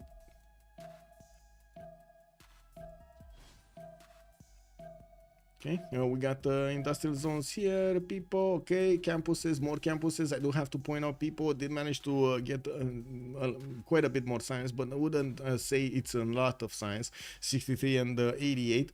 Good production capabilities though. 202 production points is pretty valuable on Pipo, and with a working economy, now he just needs to get enough units to actually attack into Cynth and start to take down cities. The economy, if they, so I do want to point this out. If this falls, COC kind of falls because of their economy. This is where the economy is made, and one of the countermeasures to this is how Gaul is trying to spread to the east side. If he does manage to couple his economy with Egypt, that would mean they would actually need to secure this border. Another reason that Thebes can be put into the north, but Thebes cannot ever stay afloat. Like this city won't ever be able to stay alive next to Mongolia's borders. In major part of the Kesheg ability to do so much damage, and the production capabilities that and the infrastructure that Mongolia already built. He has basically his setup going for units. That's it. Unit building, not campuses, not districts, not anything else, just units. And the fact is, Egypt cannot keep up. If he wants to be relevant in the next part of the game, he needs to build stuff, other stuff, right? Get some builders out, get some extra districts, get new cities, and so on. The second he put that city of thieves to try to help out Ottomans, he exposed himself to basically the elements of Mongolia. Wish I had money for 30 seconds in Romanian, maybe a freebie. Yeah, no problem. I mean, yeah, we can do. I think that's Yosemite for era score. Yes, yes, that was Yosemite for era score. Second one, but maybe, yeah, it's that. Yeah. Okay. Also 30 seconds in Romanian. Okay. Let me get this going in Romanian. Oh, ok. Suntem în optimile de finală din Cupa Mondială a Civilization 6 și astăzi vedem cum echipa Change of Circumstance se înfruntă cu echipa adversară DShark. Se pare că avem în momentul ăsta o confruntare pe planșa Rich Highlands sau dealuri bogate. Actually, wow, that translation, man, that is how it's translated. It's so weird. Yeah, dealuri înalte. Anyway, I guess that's 30 seconds. Oh my god, dealuri bogate. Oh man. Anyway, now what do we have over here? Now, I'm sorry to laugh, but a lot of the words that we're used to hearing in English over here, when you translate them in Romanian, they just sound like a nut cracked the wall or something, like you hit the nut in the wall. They just don't sound right. And a lot of the, I have to point this out, even though, yes, Romanian can be melodic, I would say, language, a lot of the times it's very rough. It's quite I would say rough in speech, in frequency. So yeah. Anyway, we do have to see what's gonna happen with Fish getting his knights out. It looks like he's actually sending them towards the northeast. So again, no attack vector going against Spain. Spain did manage to secure his borders and of course got out of this situation after he lost his first city, his second city at the beginning of the game. We do have Mongolia actually about to see what's going on with Zulu. Zulu has quite a few courts to the north, which will deal with the Mongolian units, and I do see he's eyeballing Hattusa. By the looks of it, he was trying to actually keep away Pipo from having Hattusa. That's a 58 defense strength city, and even these horseman corps will have a bit of a problem attacking into it. We do not have that many farms around it for them to recover health if that city they lose too much. We do have thieves getting knights out, and I do see Mongolia did manage to wrap around to give the kiss of death to the city center being defended by Governor Victor. It looks like also knights are coming around from Mongolia, while he's gonna get another spy out next turn. The first spy was introduced into the city of Ottomans, sent over here to Edirne, and of course putting that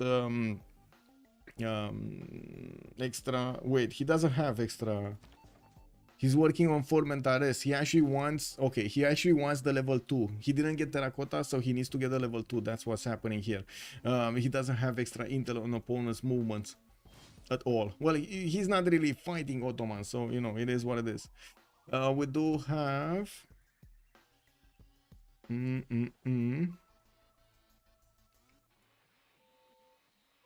Great Library finished up on Persia. Looks like campus research projects. So there we go. Ibn Khaldun might actually be picked up by Gaul. He has a lot of projects already that came out, and let's see if he does have any that comes out next turn. Yes, he will have his capital managing to one turn a campus research project. That's more than enough than he needs. I'm pretty sure Persia, even if he wanted to, he can't actually get here. Yes, he's gonna be higher in priority, but Pipo is gonna be higher in priority, but I don't think he's gonna get enough points. But I want to see. Maybe Persia will get enough points. How many does he need? He needs 155 out of 48.8. Oh, I should say he's on 48.8.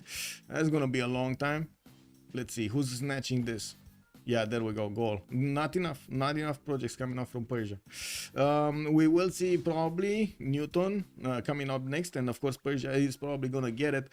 We do have also Gaul over here. Let me actually take a look at these continents, right? Let's see, one big continent here. There's another one here with a few tiles. Here, no, okay, here, this is another continent. So they have basically 2 continents worth of amenities. Okay. On the other side, we do have wait, Zulu is okay. Okay, in Mongolia, white continent, and on another one, on the purple one. So he has already 2 continents. I do see Montezuma gonna have the same. So they're on 2 continents. That's it. Yeah. Spain has okay, a third one, has a little bit of a third one, like this red one. Okay, well, definitely I don't really see that amazing amount of amenities on these cities. We do have Persia also starting to couple his economy with Spain, starting to get that gold going, and look at the difference in gold. Unbelievable. One member is making more gold than the enemy team combined over here. We do have Pipo 115, Floppy on 211, Extazzz on 141, and yes, Erwan with such a big military is only on 1 gold. But he does have so many units actually flexing against his opponent right here, and managing to do so much damage actually to Egypt from multiple sides, forcing Egypt to put more and more production to the north. Look how much of a grinder this is for both Egypt and Cynth. He actually managed to keep both down, control their development from afar with just military units for his team. Is the happy scientist generally better than Newton, or are they approximately the same value? Lord Bowser, good evening, sir. I wouldn't really say they're the same value. Actually, most of the time you do get more value out of the happy scientist, but it only gives you bonuses when you have the ecstatic citizens, or sorry, happy or ecstatic citizens. That's why it's called the happy citizen, happy scientist. The problem with that is if you don't have something like Colosseum or a lot of amenities from your teammates to actually, and you know how much population versus amenities you're gonna have, you might end up with a no bonus scientist. That's it. Like, it just gives you the other ones, not the science.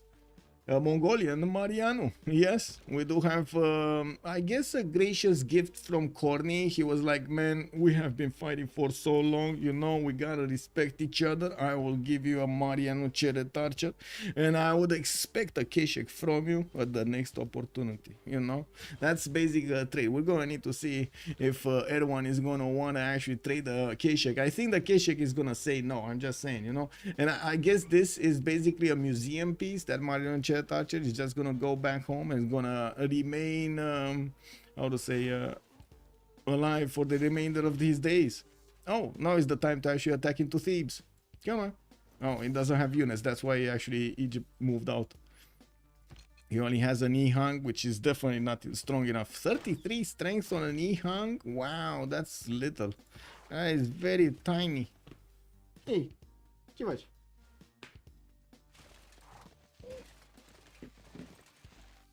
The destroyer wants attention. The destroyer wants attention. Hello. Hello, miss. Yeah, the destroyer wants attention. Can you show scientist? Yes, sir. Yeah, there we go. Newton got picked up. It was Persia and Gaul that did manage to pick these up, and by the looks of it, Spain did get his Hildegard of Bingen, while Zulu got his free trader. Looking at the lands of Persia, we do have multiple campuses coming around, and you do see the 177 boost that Floppy did get here. Corsairs are coming around from his cities to probably protect himself from maybe some pillages. They will start to do this because COC is starting to starve for gold, and this is a major problem. Now, we do have also Ottomans managing to reposition her army from attacking Ayutthaya into coming back to Istanbul and Bursa, and I do see all of these swordmen over here are gonna start getting their upgrades to men-at-arms so they can fend off attacks from Pipo. I'm pretty sure Pipo is gonna wait until a technology like line infantry to actually secure attacking into his opponent without any kind of repercussion, or at least minimal repercussions from his opponent. What's going on? Ești cu minte? Da? Okay. We do have workshops in Azcapotzalco, and of course more campuses from him. I do see the 110 campuses are coming around here, and that will mean he's gonna get a significant science boost, with only Ben basically seeming right now, because TaskForceFish is having a very hard time to recover after his loss of a normal age here, with only 69 science and 43 culture. Even if the fish has a lot of cities, it doesn't seem like his fins are able to boost him quickly enough. He did need to take care of the Mongolian units next to Golf that slowed him down enough so Hattusa could get the walls up. And this is gonna be a major problem for Zulu. It's gonna take more time to take that city down. What he will do is probably try to get to his opponent's cities, to Mongolia, and finish the job here. Unfortunately, that's 3 nations that Mongolia right now is engaging, and that's not gonna be good. That's not gonna be good at all. Okay, we do have Mongolia managing to be pushed. It looks like the K-Shakes will need to, well, he needs a lot more K-Shakes. He also needs a lot more crossbows. And I do notice the K-Shakes are starting to get their attack runs going against the pikemen. And look how many K-Shakes are doing their attacks run against the pikemen. He needs at least 2 more to actually take out that pikeman. Thieves did get put under siege. Not that it will matter that much. Walls going up next turn. There's no, how to say, no unit that could actually efficiently attack into those walls. Okay, let's see. Spain getting Colossus out from Valladolid, Universities out from Madrid. I do notice he is finally gonna put the bait. He actually saw that, you know, he's getting ignored by Zulu, and he said, okay, you ignore me, no problem, I will try to poke you. We do have him putting that city back on the Niter tile. I wouldn't be surprised if he's going as far as the Tobacco, and we do need to see if he's gonna get the army he needs to actually fend off attacks from Zulu. He already has significantly more, double the amount of science that Zulu is benefiting from, not to mention more culture, and he does have almost triple the amount of gold, 164. The production, it seems like it did grow quite nicely on TaskForceFish, 189 points, while Extazzz is still on 167. It looks like he needs to work a little bit more on that number. Okay, I do see Gaul is kind of safe from the east. Gaul is trying to get units towards Kokekotas, being sent from so far away. And I do see at the moment Mongolia is struggling. He did manage to get the city of Quar to the east side, and I would imagine he's gonna need a settler to be pumped out of his cities at some point so he can get out safely. It's still gonna take a long time for Zulu to get here. 8 turns, the computer tells us, for those units to actually get to Karakorum, or 5-6 turns for these horses to get in there. It's still gonna be a lot of time. Okay, it doesn't seem like Aztec is forming an attacking force here. We do have him going 118. Looks like industrialization is gonna be the way. They are at the moment catching up on the sim, and it does seem like they are seeming a bit better than COC at the moment, especially since they're only sacrificing Mongolia for Cynth, Khornie, and the TaskForceFish at the same time. That is a very efficient use of Genghis Khan. I was questioning where is Genghis Khan gonna be, like, you know? Okay, so we got Ottomans about to get his Janissaries, and this is the big question from chat being pointed out by Rayem. Oh my, is she gonna manage to do anything with them? We got machinery coming up in 2 turns here from Cynth. And diplomatic service in 6. I did see a female viewer of the game. Yeah, Ponugi, hello there, sir. To be honest, happy scientist always sounds like scientist. Yeah, the happy people. Oh, I didn't find the long expression, by the way, in Romanian. I don't know.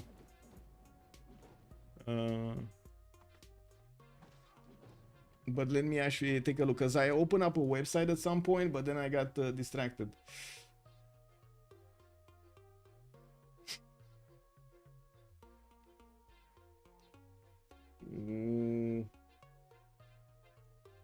Okay.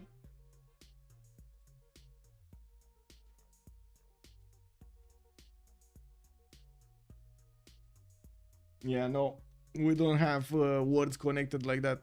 We have like multiple words, yes, sure, being stringed in a phrase, but not connected like that. Forbidden City in Pasagade, we do have a few more courses coming around, or at least, well, that is the course that we've seen being built for a few turns now. And I'm pretty sure Ottomans is gonna do significant damage against Aztec when she's gonna get her Janissaries. It looks like she does have the upgrade button.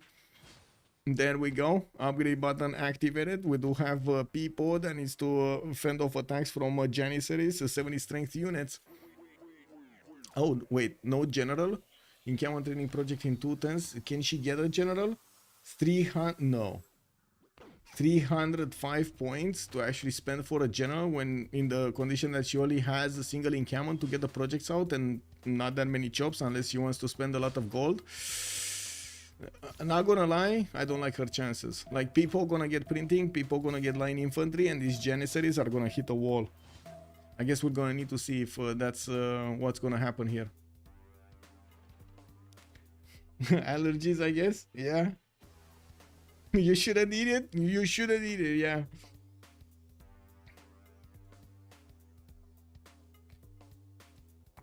Okay. Forbidden City importance for Persia is gonna be amazing if we do have a race between him and Gaul. Let's see. No, we don't. We do have Apadana being built in Gallic territory, and Ben did get 2 slots for some wars if he wants to, and I do notice Ben is managing to get those units next to the territory of Mongolia soon, while I do notice Mongolia, and I do have to point out, I stand corrected over here, Egypt did manage to keep the city of Thebes. We did have Mongolia being distracted a little bit here and there, and by the looks of it, he's taking the bait of keeping away these units of Egypt from his territory. He is trying to get a few more knights out, and I do notice at the moment they don't have enough movement speed to go there in the south. The spy still finally did get into the cities here of Egypt. That was an extra bonus that Mongolia did not have, and that was quite a problem. The extra intel on opponent's movements right now is on Egypt. He does have a +3 against his opponent here, Mongolia, instead of Mongolia having a +6 on him. On the other side, it doesn't really matter what he's doing with the Ottomans, but I do notice the level 1 spy that was in Edirne is not there anymore, and there should have been a level 1 here, but I don't think he actually promoted it or something. I'm pretty sure he should have enough experience for a level 1. He did get it from the city of Karakorum, right? So that had Victor first, so Victor third, so that should be a spy with the promotion. I don't think Mongolia can withstand the Janissary push. Mongolia? Mongolia is not gonna be kick W hit by Janissary push. I found it maybe. I mean, that's basically a biological term, like a biology term, actually, not biological term. That's from how to say chemistry / biology. It sounds like a disease to me. Pneumo ultra microscopic silicovolcaniconiose. Yeah, that sounds like a disease or something like a affliction. This says COC Diplo angle to me. Let's see if they're gonna get the Diplo. They did manage to roll the first Diplo points, right? We do have Benjamin here with 3 out of 20. Kind of far away, to be honest. Ben definitely needs to work a lot harder to get that Diplo going. Yeah, we do have also Fish managing to get a few more science points, but then we do take a look at Floppy's 219 and we see the sky. And we do need to see if the Fish is going to manage to actually take down Hattusa. It does seem like he's not actually going against Mongolia. He's going to try to get into the science of his opponents and slow them down. Hattusa is going to put up a hell of a fight here, and I do notice Pipo is getting a money in there. With new knights coming around from Mongolia, he is putting a fierce fight against Egypt, and you do see the damage that Khornie is incurring with only 103 science and 74 culture. He's gonna soon lose that Penbrush and Voice Golden Age and will not have that much culture for the remainder of the game. He did manage to get Temple of Artemis though, and I do notice the level 2 spy is appearing in Egyptian territory. Wow, wow, wow, wow, wow, wow. This is illegal. Stop. No, go back, no, this is illegal, man. Oh my god. Oh.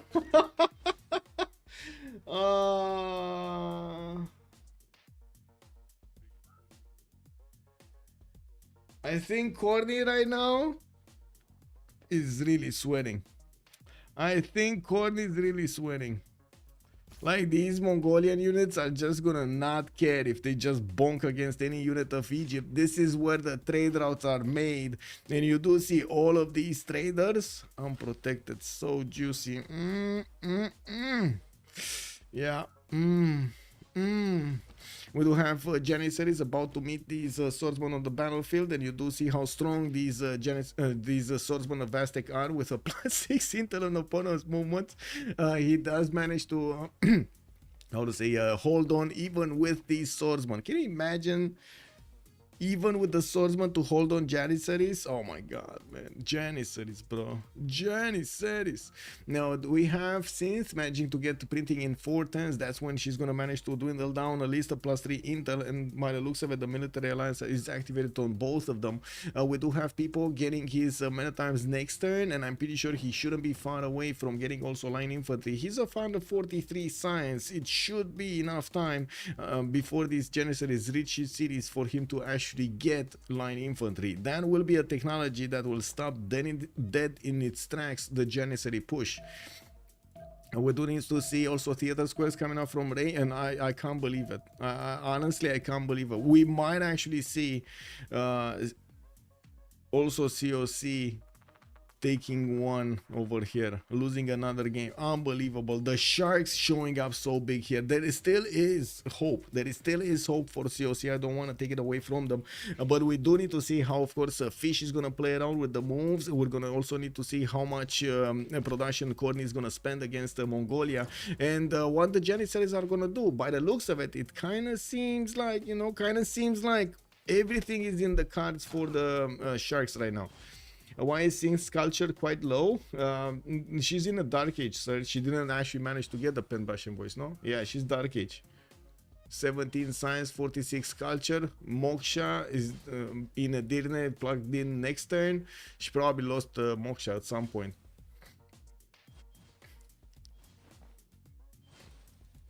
Any COC getting some envoys soon? Maybe they can stop Mongolia from being being Suz. Oh, you mean Hattusa? I mean, I can't really see how many envoys they're getting because I would need access to their points, unfortunately. I would love to see it though. Yarjin, good evening, sir, and welcome. Yep. Well, it looks like the Fish is attacking into Hattusa, and yes, we do have Aztec over there with the vision from Amani. That city is still gonna go down. I don't discount it, but I'm pretty sure it's gonna be fine. Floppy, Extazzz, and Pipo are managing to do a significant amount of science. Neither of them is in a... Whoa. We do have Floppy in a free inquiry with 231, so I guess he is gonna lose a bit when the next session comes out from the next World Congress. We do have pre-builds, heavy chariots to the southwest. Looks like he is preparing for a possible push of Ottomans. He saw some of these Janissaries on the battlefield. With men-at-arms coming in from every tile here, looks like Pipo is managing to put up a hell of a fight against these Ottomanian Janissaries, and they can't push one against one here. Now, we do have the Janissaries starting to get some promotions. I do see Oligarchic Legacy being plugged in, but still that's a... Ooh, there we go. That's the 83 Janissary we like to see. Now with all of the big booms on it.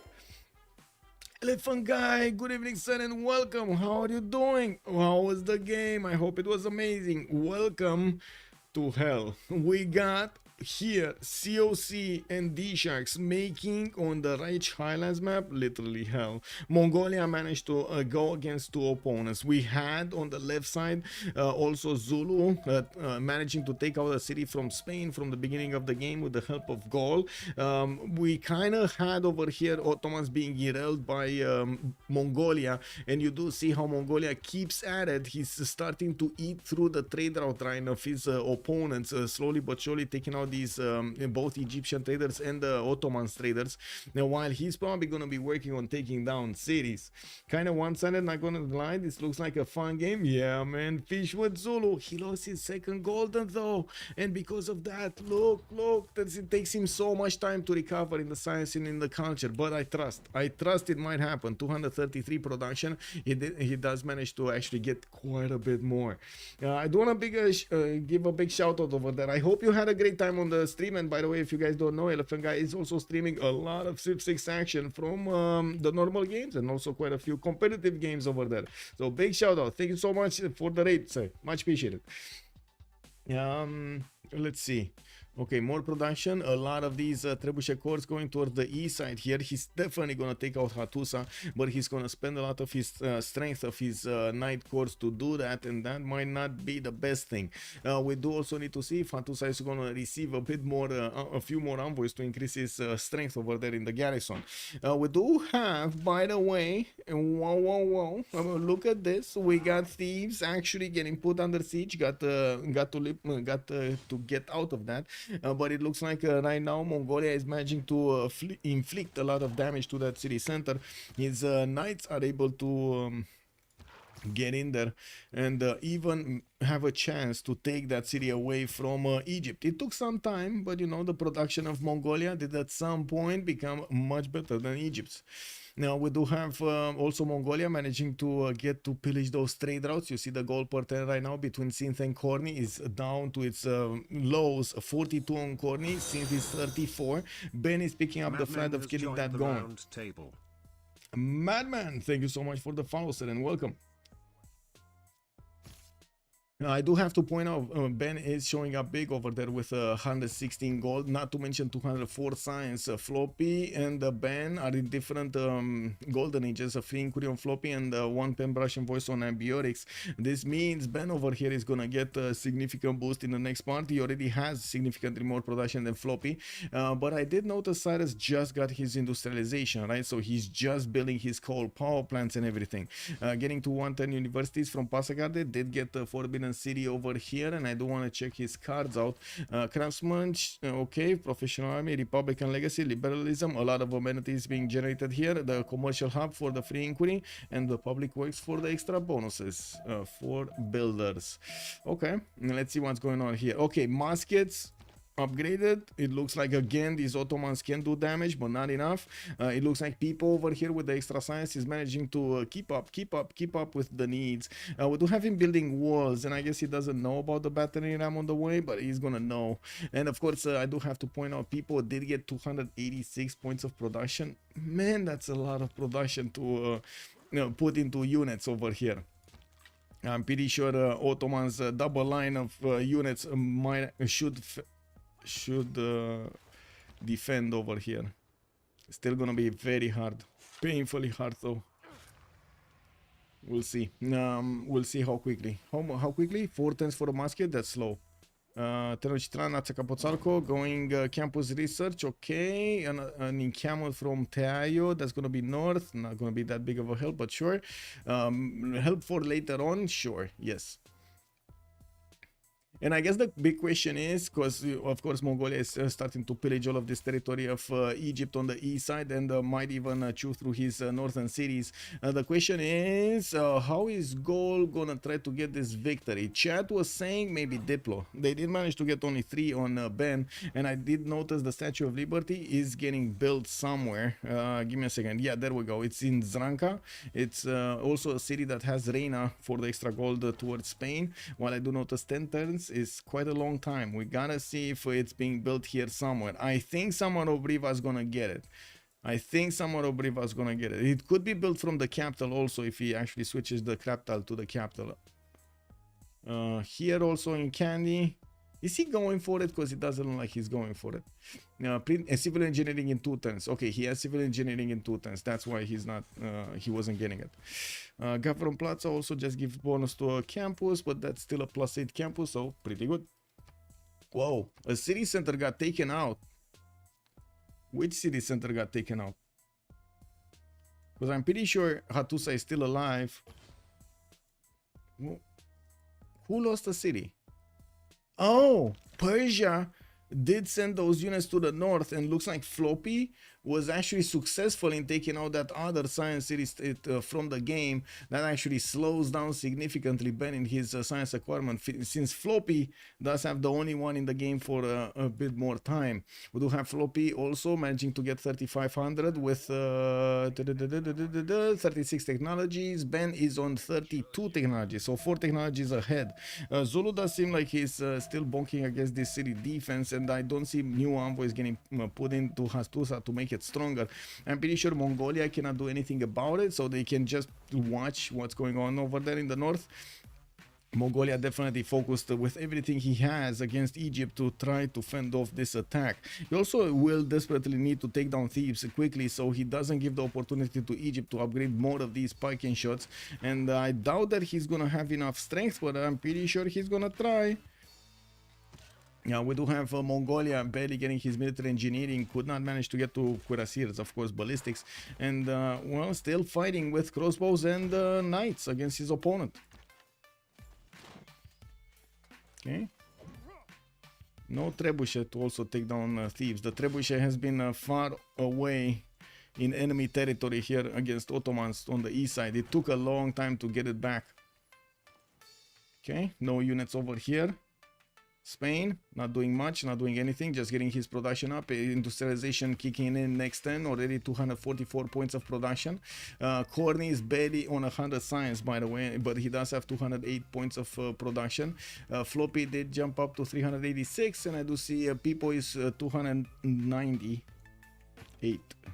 Whoa, that's a big push here from Ottomans. Let's actually see where okay, line infantry is coming off from people in 3 turns by the looks of it.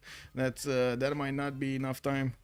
Whoa, he's getting his medieval walls in 4, and I don't see him having a builder able to chop at the moment. These Ottoman units will also have a trebuchet to help attack into the city of Tlacopan, and it might happen. Cynth coming in to try to attack her opponents over here. Montezuma on the right side. I do have to point out, it does seem like people is kind of disrespecting this, as in I would have expected a lot more units and quite a few ranged units to also attack into these Janissaries, slowly but surely slowing them down. No campus double, he will not lose so much science. Yeah, teams should pay me to vote on the other team. Mad Beats, good evening, sir. Really? Wow.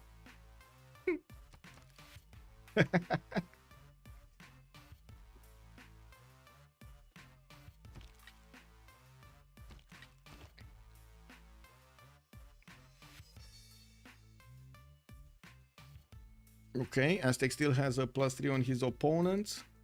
What did Mongolia do over here?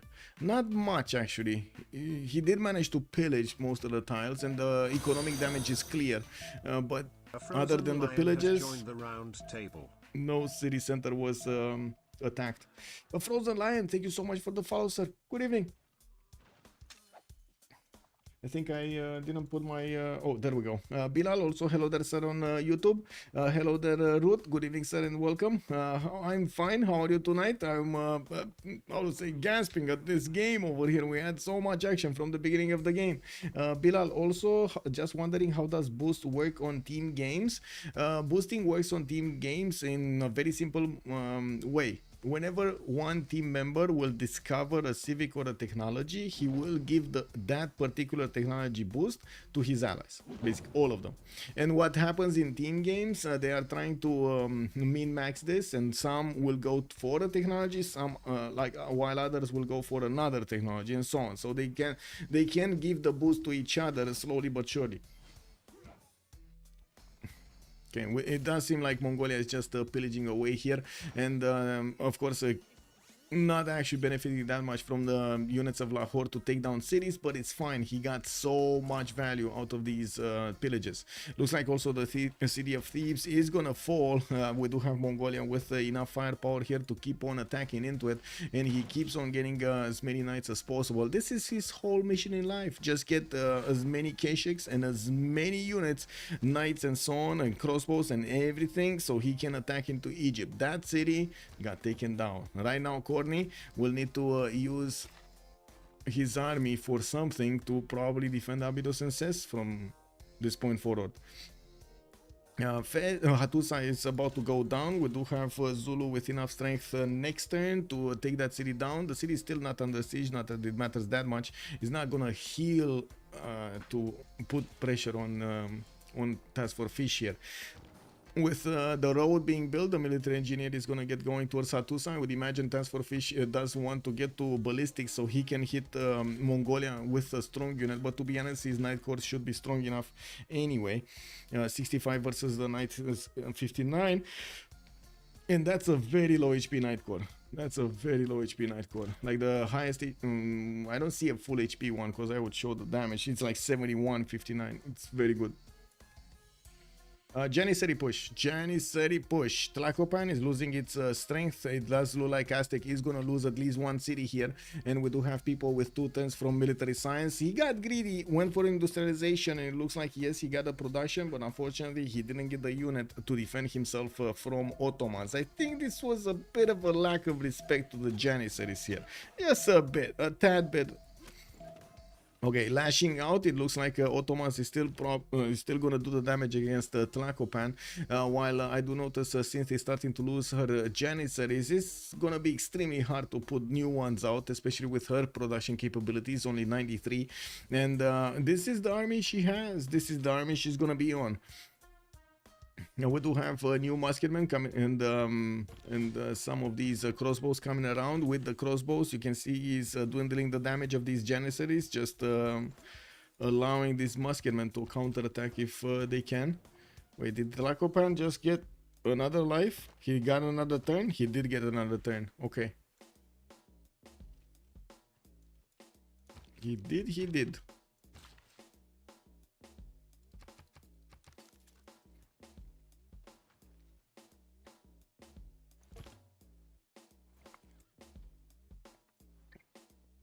Okay, well, people over here will need to do something about this.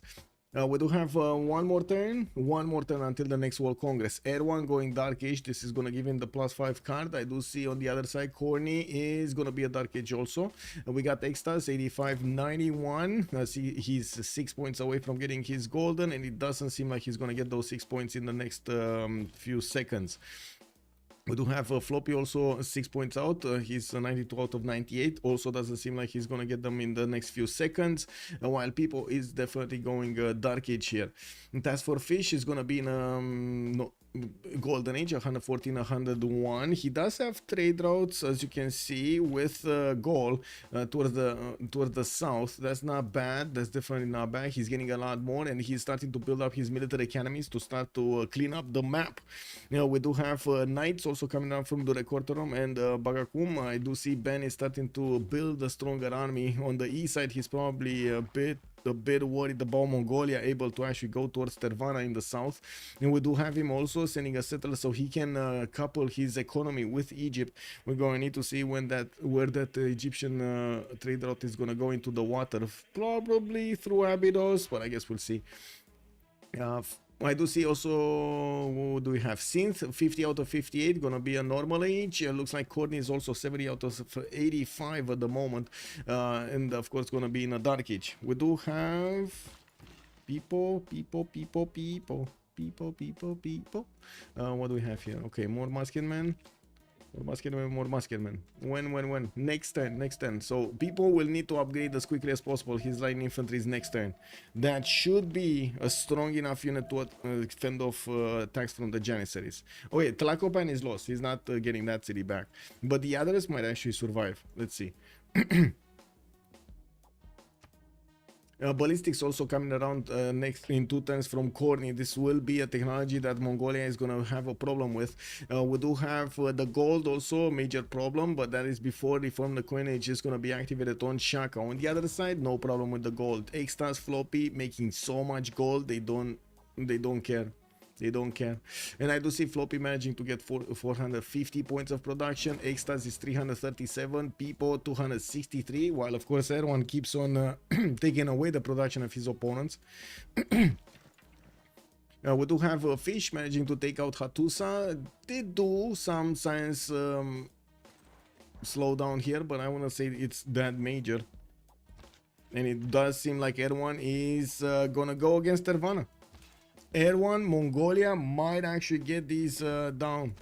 We do have the knights about to see what's going on here. He doesn't have the movement to actually go for the settler. Nor does he know about the settler, but he can definitely go against Tervana directly and try to attack against it. He does have only 2-3 knights. That might not be enough damage to take it out, especially since Gaul should not be that far away from a stronger technology like a Cav or a Cuirassier.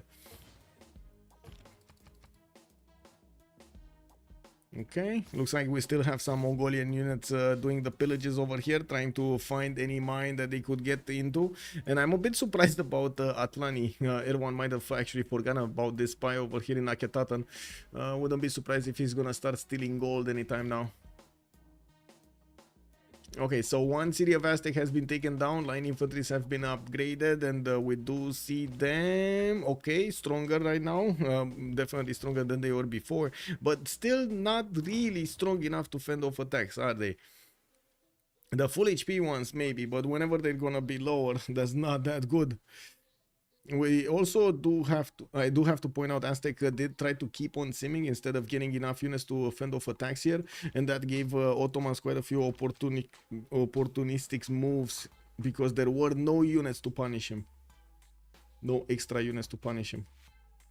Oh well, I guess we'll see. Pipo definitely has a plan in mind, and this is the last gasp of Suleiman, basically. Like, this is the last gasp. Spain, factories, industrial zones coming in. We're also going to have the World Congress in just a few moments. And we're going to watch over here the calves of Zulu starting to take out Mongolia. And this is going to be fast.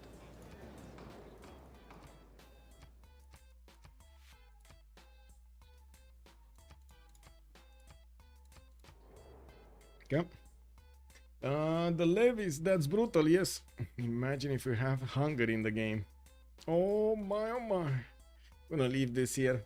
Be right back, 2 minutes.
Okay, so what did we have over here? We did have Z, okay, oil power plant, a 50 discount, okay, and it looks like Cyrus did gain the Diplo favor points, the Diplo points, or Diplo points, not favor points, points.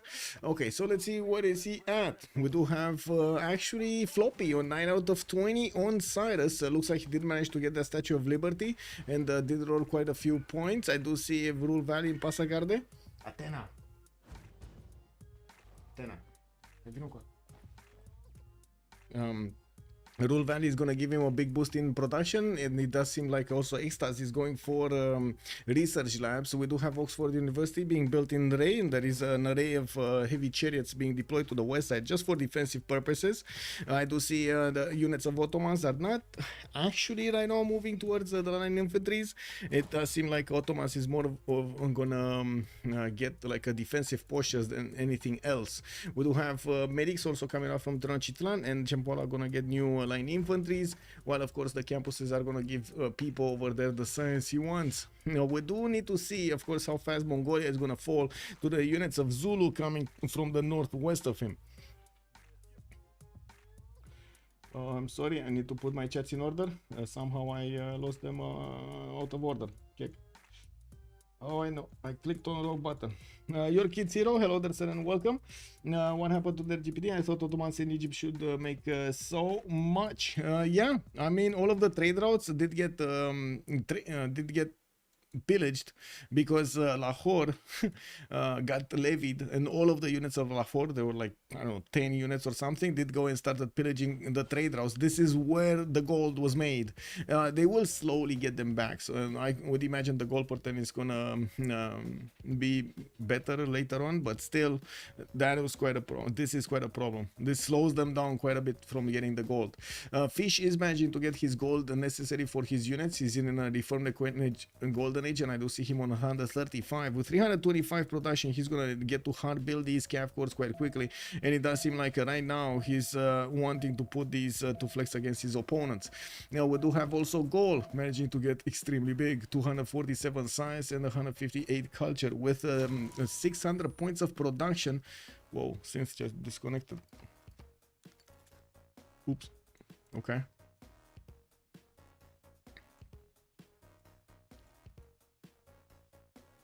That's weird. I guess we're gonna need to wait. Yeah, Athena is back. Yeah. Oxford goal. Let me see. Is he getting Oxford?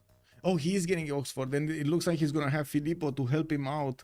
I don't see anything that would help out the city of Ray. He would have had a few chops, but not a lot of them. And I think he's actually keeping these rainforests that maybe he gets Chicanitza on them. Erwan is calling out a break. Okay. Okay, that's like 8 minutes. Okay, let's take a break. Gabzu also, hello there, sir, bonsoir monsieur, bienvenue. Comment ça va?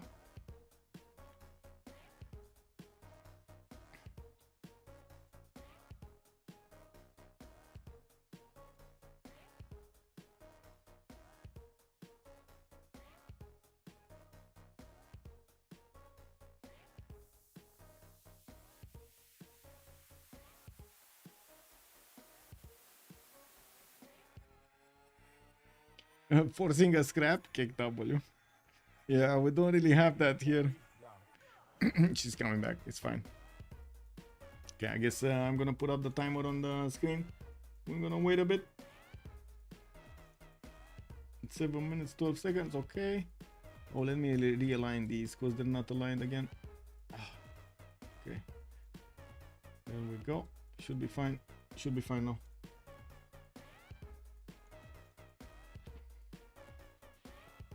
Right, the Civ6. Which Civ6? The first one, losing the settle. That one.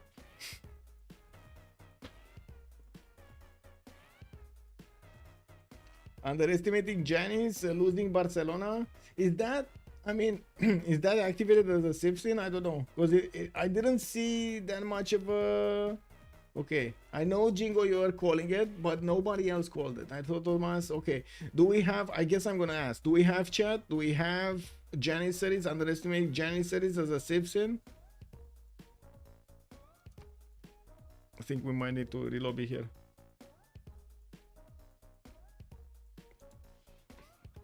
Oh, I missed? Okay, okay. Let me put up a poll. Is underestimating Jenny's Civ6? Yay, nay. Okay, let's see. Let's see. Chat, you got a minute. You got a minute, chat. Let's do this quickly. Let's do this quickly.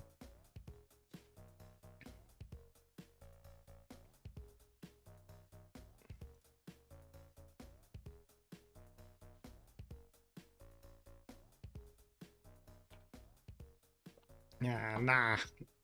But you need to start giving sins for players not doing granary first in new series.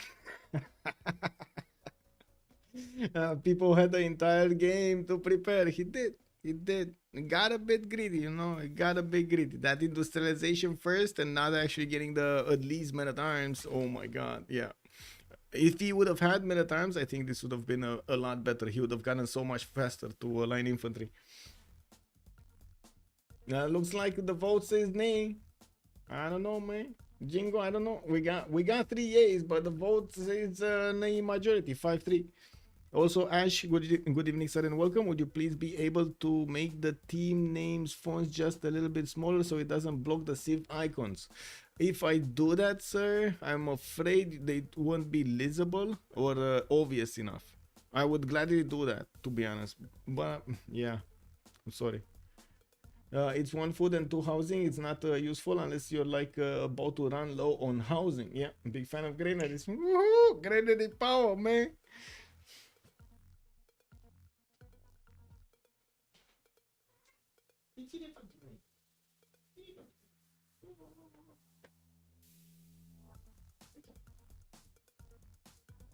Oh, did I tell you I have a spoiled kitty? Did I tell you that?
Look at that, she did manage to connect. Very nice, very nice. I built granary on the coast all the time. Yeah, true, true. Wait, what did you guys say over here? Oh my god, wait. Lies granaries are a wink on in themselves. Yes. For food, you can get more value from a trader or a builder. Yes, plus Blitzcat games. I'm watching on my phone. It doesn't need to be smaller. Okay. Yeah, that's the issue. That's the issue. If it's smaller, it seems like it's unfortunately a bit too small. It can be readable on phones. Just in case it readable, I think, right? Readable. Just in case it wasn't obvious enough. I'm joking. Greeneries are a bit of a meme. Yes, they are. Yes, they are. I think an exception if you already have a builder to chop food and you really want to grow to pop 7 or something, then granary is fine.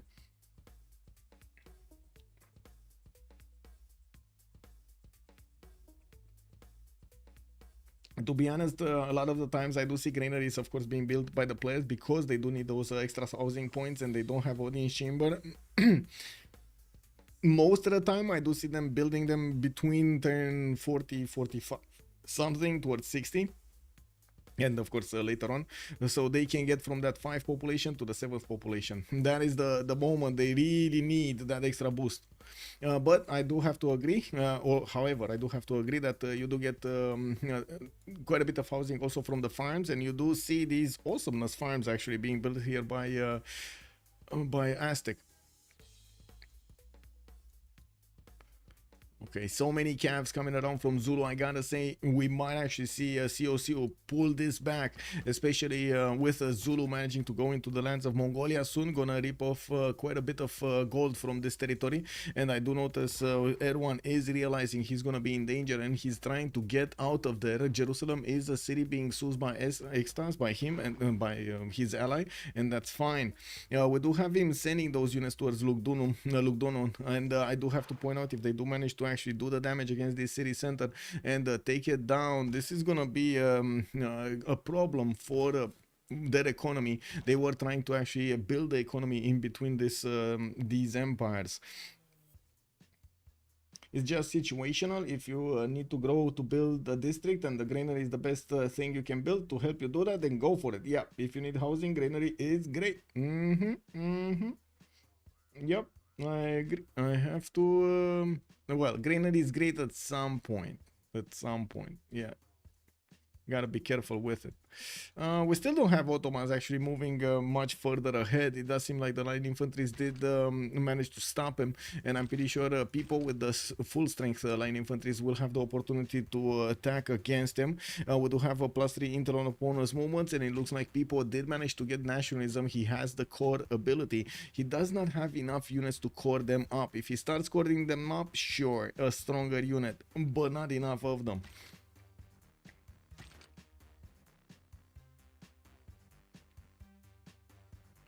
It does seem like also Persia is gonna lose his Oxford University over here, because I'm pretty sure it's gonna be built in Gallic territory. It's already coming in 610s, a little bit faster, hard built, and I'm pretty sure Filippo Brunelleschi is gonna manage to get it faster there.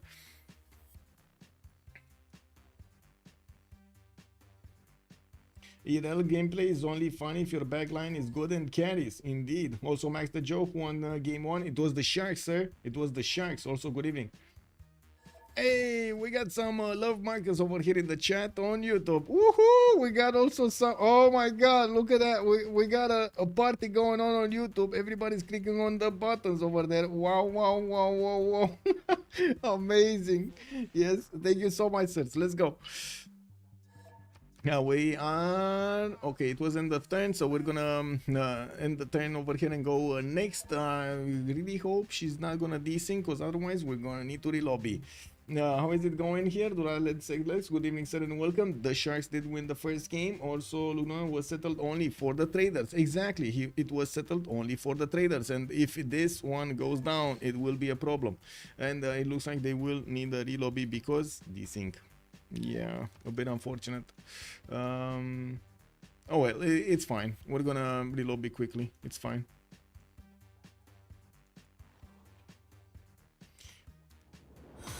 Hey, Nicola 2602, thank you so much for the follow. 2602 has joined the round table.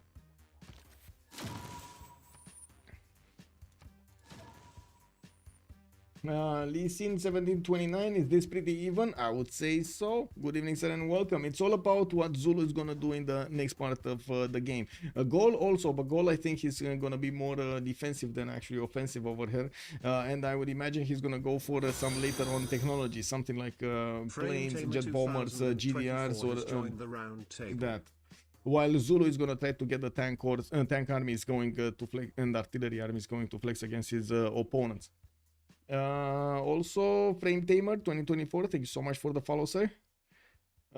Please get games is saying if I was on my really good PC I'd enjoy e-learning, but recently I've been on my laptop without even a graphics card on tactical mode and 10 seconds to load in. Not fun. Yeah, that's terrible, man.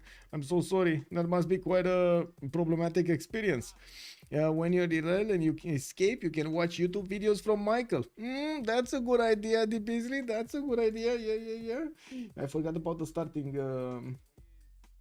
thing. Yeah, there we go.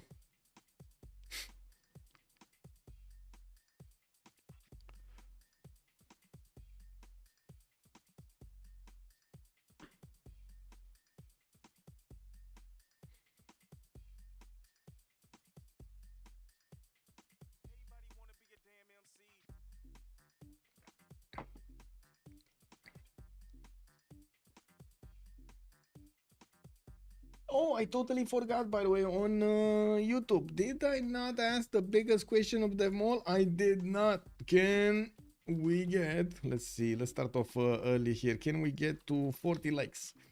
Yay or nay? I mean, you know, maybe you think, maybe you do think I do deserve those likes. I'm doing my best. We're gonna need to see how many likes we get. Let's go.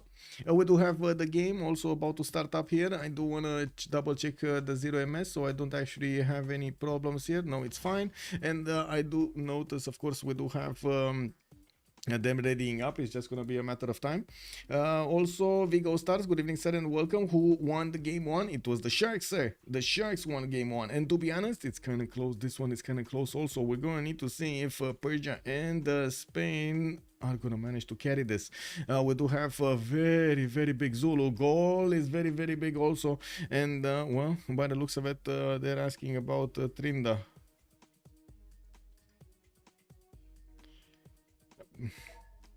I can't answer. I believe players actually take on a coordination role if they are IRL, keeping an eye on great people, enemy combat strength, money, and so on. I think that would be the best way to go about it, right? And also trying to do the math for the Diplo favor, which is actually quite useful before the World Congresses are coming up. And trying to see, of course, what's going on over there. Maybe they do manage to see, whoa, wait, check this out. If you attack over there, send just a few 2 units over there, and then you send a scout the other way, and then you pillage, we get the gold from that other unit that you can upgrade and go and take that city with. That city will provide you with that, and boom, you get a strategy going. The people I play would rather not be bothered. Yeah, I'm pretty sure at that point when they are becoming IRL and they don't know they can actually affect the game in somehow, with their empire, right? With their empire, with their awesomeness, that's gonna cause a bit of a downturn. But I do have to point out, however, I should say, it is very important for somebody to actually pick up that role in the team, especially in these games. These games do end up being very little advantage over another that is being built up from smaller and smaller advantages that have been, of course, coordinated throughout the game and fought for very hard. You see how they are trying to, for example, be competitive when it comes to the wonders. Right now, we do see the competition on Oxford University. It looks like Persia chose to build it in a city that's not going to have the same production as Bibrax, and Bibrax is going to get it. Also, the advantage of having Filippo over here.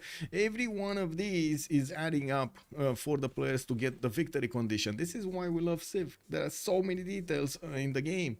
We do have Mongolia managing to take down that city center of Gaul very quickly and doing quite a bit of economic damage, potential economic damage over there between Egypt and Gaul. We do have Gaul trying to send another city, and I do notice, of course, that knight is not going to have enough movement, while these knights of Gaul might actually be overwhelmed if he's not going to get ballistics, but it's fine. He's going to get ballistics next turn, and he should have enough gold to upgrade at least one or two of them. With 648 points of production, I'm pretty sure he's gonna pop these knights out into cuirassiers very quickly from his cities. I'm pretty sure not the ones in the east, the ones that were already developed over here. With 3 turns Oxford University, he's also going to manage to beef up his science acquirement. Ambiorix did manage to get earlier Colosseum, which allows him to get ecstatic citizens in the majority of his cities, allowing him to be quite strong because of this. If he's going to start fighting though, well, those amenities, that extra advantage might fall off. We do have the Cavs of Zulu about to one-shot most of the Mongolian units, and I do see Karakorum is trying to get the walls quickly so he can slow down. He knows he's not gonna stop it, he just needs to slow it down enough so those units cannot actually do the damage, cannot go through his cities quickly enough. Mongolia is gonna want to put a safety city to the north of Persia, and I do have to point out Zulu can keep on going with his units towards Persia afterwards. On the west side, he never actually sent any units. This is kind of terrible land to send units through. Maybe helicopters is gonna be the way here. Persia actually getting his spies out. Rule Valley, this is gonna be a big boost also in the production capabilities of Floppy. So on one side, Gaul is trying to make up for the science. On the other side, Cyrus is trying to make up for the lack of production. I mean, my best trait is hate losing. I see. No matter how irrelevant I am, I will do everything I can to make my opponents lose out of spite. I see how it is. Yeah, I see how it is. Like when they get upset when you chat too much. Oh, I mean, yeah, too much is too much, to be honest. Come on, basically too much. Yeah, we know that too much is too much. And right now I'm, you know, getting some comments over there on YouTube. Hey, you talk too much, man. You need to talk slow. And I'm like, yeah, man, but there's so much info I want to share. You know. Mikerdom Aztec go settle new continent for bonus. Let's actually see. Is he going to settle another continent here? No. Where does he have another continent? Oh, he will actually go and settle South America. Okay, he's gonna get at least a marble tile and a mercury tile. Okay, that's good. That's good. And he can settle and of course get that one going easily. Does he have a settle on the west? No, he doesn't have anywhere to go on the west side. And I'm pretty sure he's gonna end up going with a much faster unit than these light infantries against the Ottomans. By the looks of it, we do have at the moment Pipo going for his mass production. He is 163 science, definitely way ahead of Cynth. While Pipo did manage to get 32 takes, Cynth is on 25. So you can imagine only the Janissaries right now is keeping Ottomans alive. That's well, testament to their firepower there. Karakorum gonna finish the walls next turn. These Cavs are gonna get into the borders of Mongolia, and I'm pretty sure the Cav Corps will make quick work of these units. It's just a matter of time. Mongolia is also trying to bring some of his crossbows to bear to the north, while he's trying desperately to get to a stronger unit. 6 tactics, barely coming out in 5 turns, and as you can see, the Zulu units are right knocking on his doorstep. We do have Spain also getting that production capability higher. With 400 production, he's definitely managing to keep ahead, and I do notice he's also giving the gold to his teammates. Now, we've seen it before. Gaul per 10 did manage to make such a big impact in the game that players or teams did lose because of the lack of it. And by the looks of it, Gaul is going to be punished for having also Tervana. Yes, he's going to get another settler there, but already Tervana has already been invested in so much. And of course, Erwan doesn't have anything to lose. He can just attack and keep on attacking against that city center with all of his knights to do as much damage as possible. City already under siege. He has 4 units around it, more to come. And of course, even if we do have Gaul here with his cuirassiers, he can't really one-shot these units. He can do a lot of damage, definitely can withstand the damage, but he cannot take them quickly enough. You get the bonus even if they give you the lux. Yes, settling on it isn't enough. Yeah, no, you can settle on it. You can settle on it. Yes. No, you can settle on it and you can get it. Because basically the city is working it. That's why. Because the city center is working it. If he loses Tervana, I think they lose. Mongolia being a barbarian, a 4v4. Basically. Barbarian of 4v4. There is a level 2 spy from Mongolia deployed in Gallic territory, and you do see he does have a +6 over Gaul, which makes the units actually withstand the damage of even cuirassiers of Gaul. With so much damage done, even Mongolia losing his cities is managing to affect the game significantly. And you do see how Erwan, just with 26 science and 25 culture with Mongolia, did manage to affect the game until the end, and of course it will affect the game until the end actually. Even if he's gonna be all alone somewhere with a settler and managing to actually get some trade routes going with his allies and keeping up his military alliance is still gonna be important. Did I move the screen here? Okay, let's see. We got the knights moving in. K6 getting around here. Okay, let's see. 1, 2, 3. Okay, let's see. How many shots do you think he's gonna do? Does Aztec get the bonus from getting the likes from a teammate? No. No. You need to actually work it in your empire. Like either improve it or put a city on it. You can get like the merchants all work, for example. That's very, very important, and we're gonna need to see if he does manage to roll some of the merchants. He did get the first one. Wait, where was it?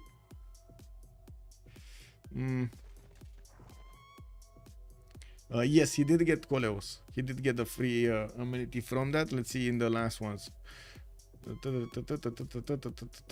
No, we don't see in the last ones. We do have Gaul also managing to get Leonardo da Vinci, which is very important. But right now we didn't have the toys ones yet. We'll see when they come out. Okay, so we're probably gonna see the last moves here coming up from Mongolia, and I do notice ancient walls are finishing up in 2 turns. I'm not that sure Gaul is gonna manage to 1-turn them. I'm a bit surprised the K6 did not shoot first, but they're gonna keep on shooting, and that's fine. He's gonna manage to do the damage. There we go. Just enough damage to put it very, very low HP.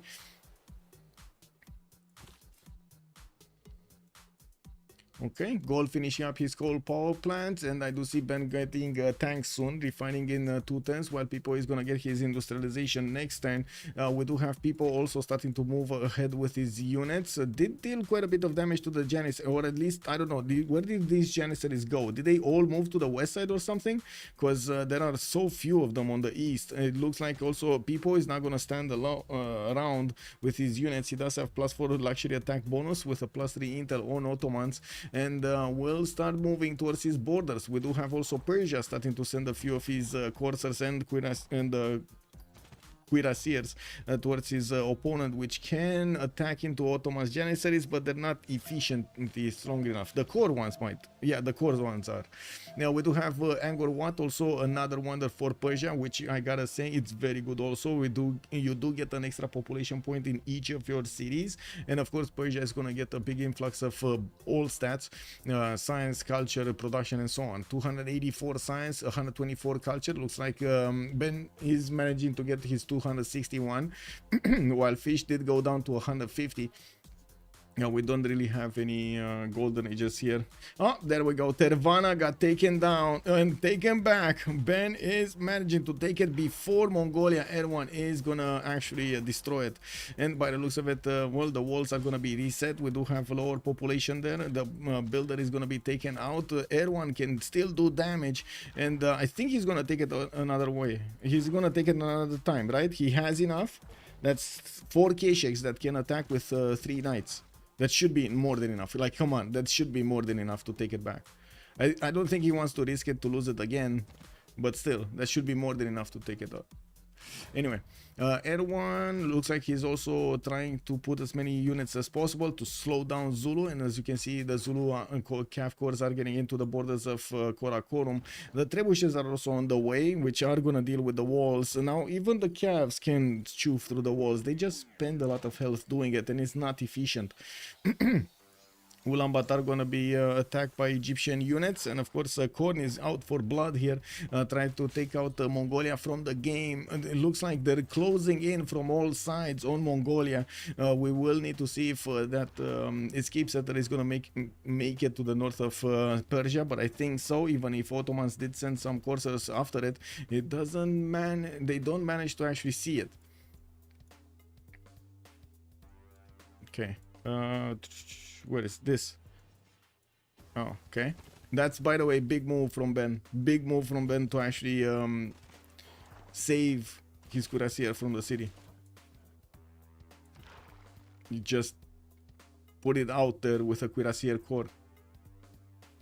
Oh, 3 turns for Angkor Wat in Candy as well. I see. Well, this I'm pretty sure is gonna go to Ray, to the city of Ray, to Floppy, because it's 2 turns away, and I'm pretty sure even if it was same turn, it was still Floppy that would have gotten it.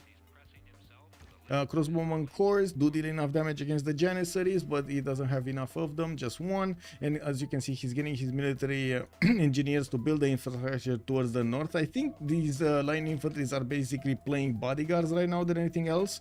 And there we go, Tervana got taken out entirely. That's another city being ripped away from Ambiorix's empire. Still 651 production, but not doing just as well as the science as Floppy. We do have a 1100 points difference between them. 42 techs, and Ben is 42 techs. 0 tech difference. 0 tech difference. Maybe they should bring back to slow raising from like Civ5. The insta raise makes war so toxic. Okay. Does those Ottomans have an escape settler? I don't think so, but I don't think she needs one. Well, at least not yet. It's gonna take a while for these units to actually do something relevant here against Ottomans. Even the Persian cuirassier corps, yeah, they do damage, but you do see the Janissaries are able to withstand a lot. So, you know, they're big boys. They have thick skin. It's fine. Let's see on Spain. This is also going to be important. Spain is going aerodromes, and it looks like he doesn't have a defense for Zulu's units, which is building up towards the southwest. Echo is going to echo his way towards the city of Madrid. While the aerodrome has been put down, that also reveals to Zulu that Spain is going to be on the top 3, which is going to be a problem. Spain is going to need to quickly come back on the bottom 3 and get his technologies. Not to mention, he doesn't have the units. The pre-builds are extremely important. And the fact is, he's not keeping up, how to say, he's not having the vision for so far away from his cities that he's going to get himself time to build those units quickly enough. This is going to be a major problem. I doubt that he's going to manage to get to steel walls to fend off attacks here efficiently. Tena. Ce faci acolo? Hai vină în jos. Hai vină aici.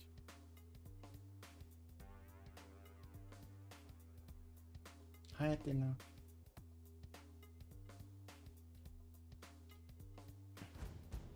Yes, she was shy, but she wanted to be in the picture. What can I say? I bought Civ5 but never played it. Oh, nice. Okay. Well, I mean, at least you have it.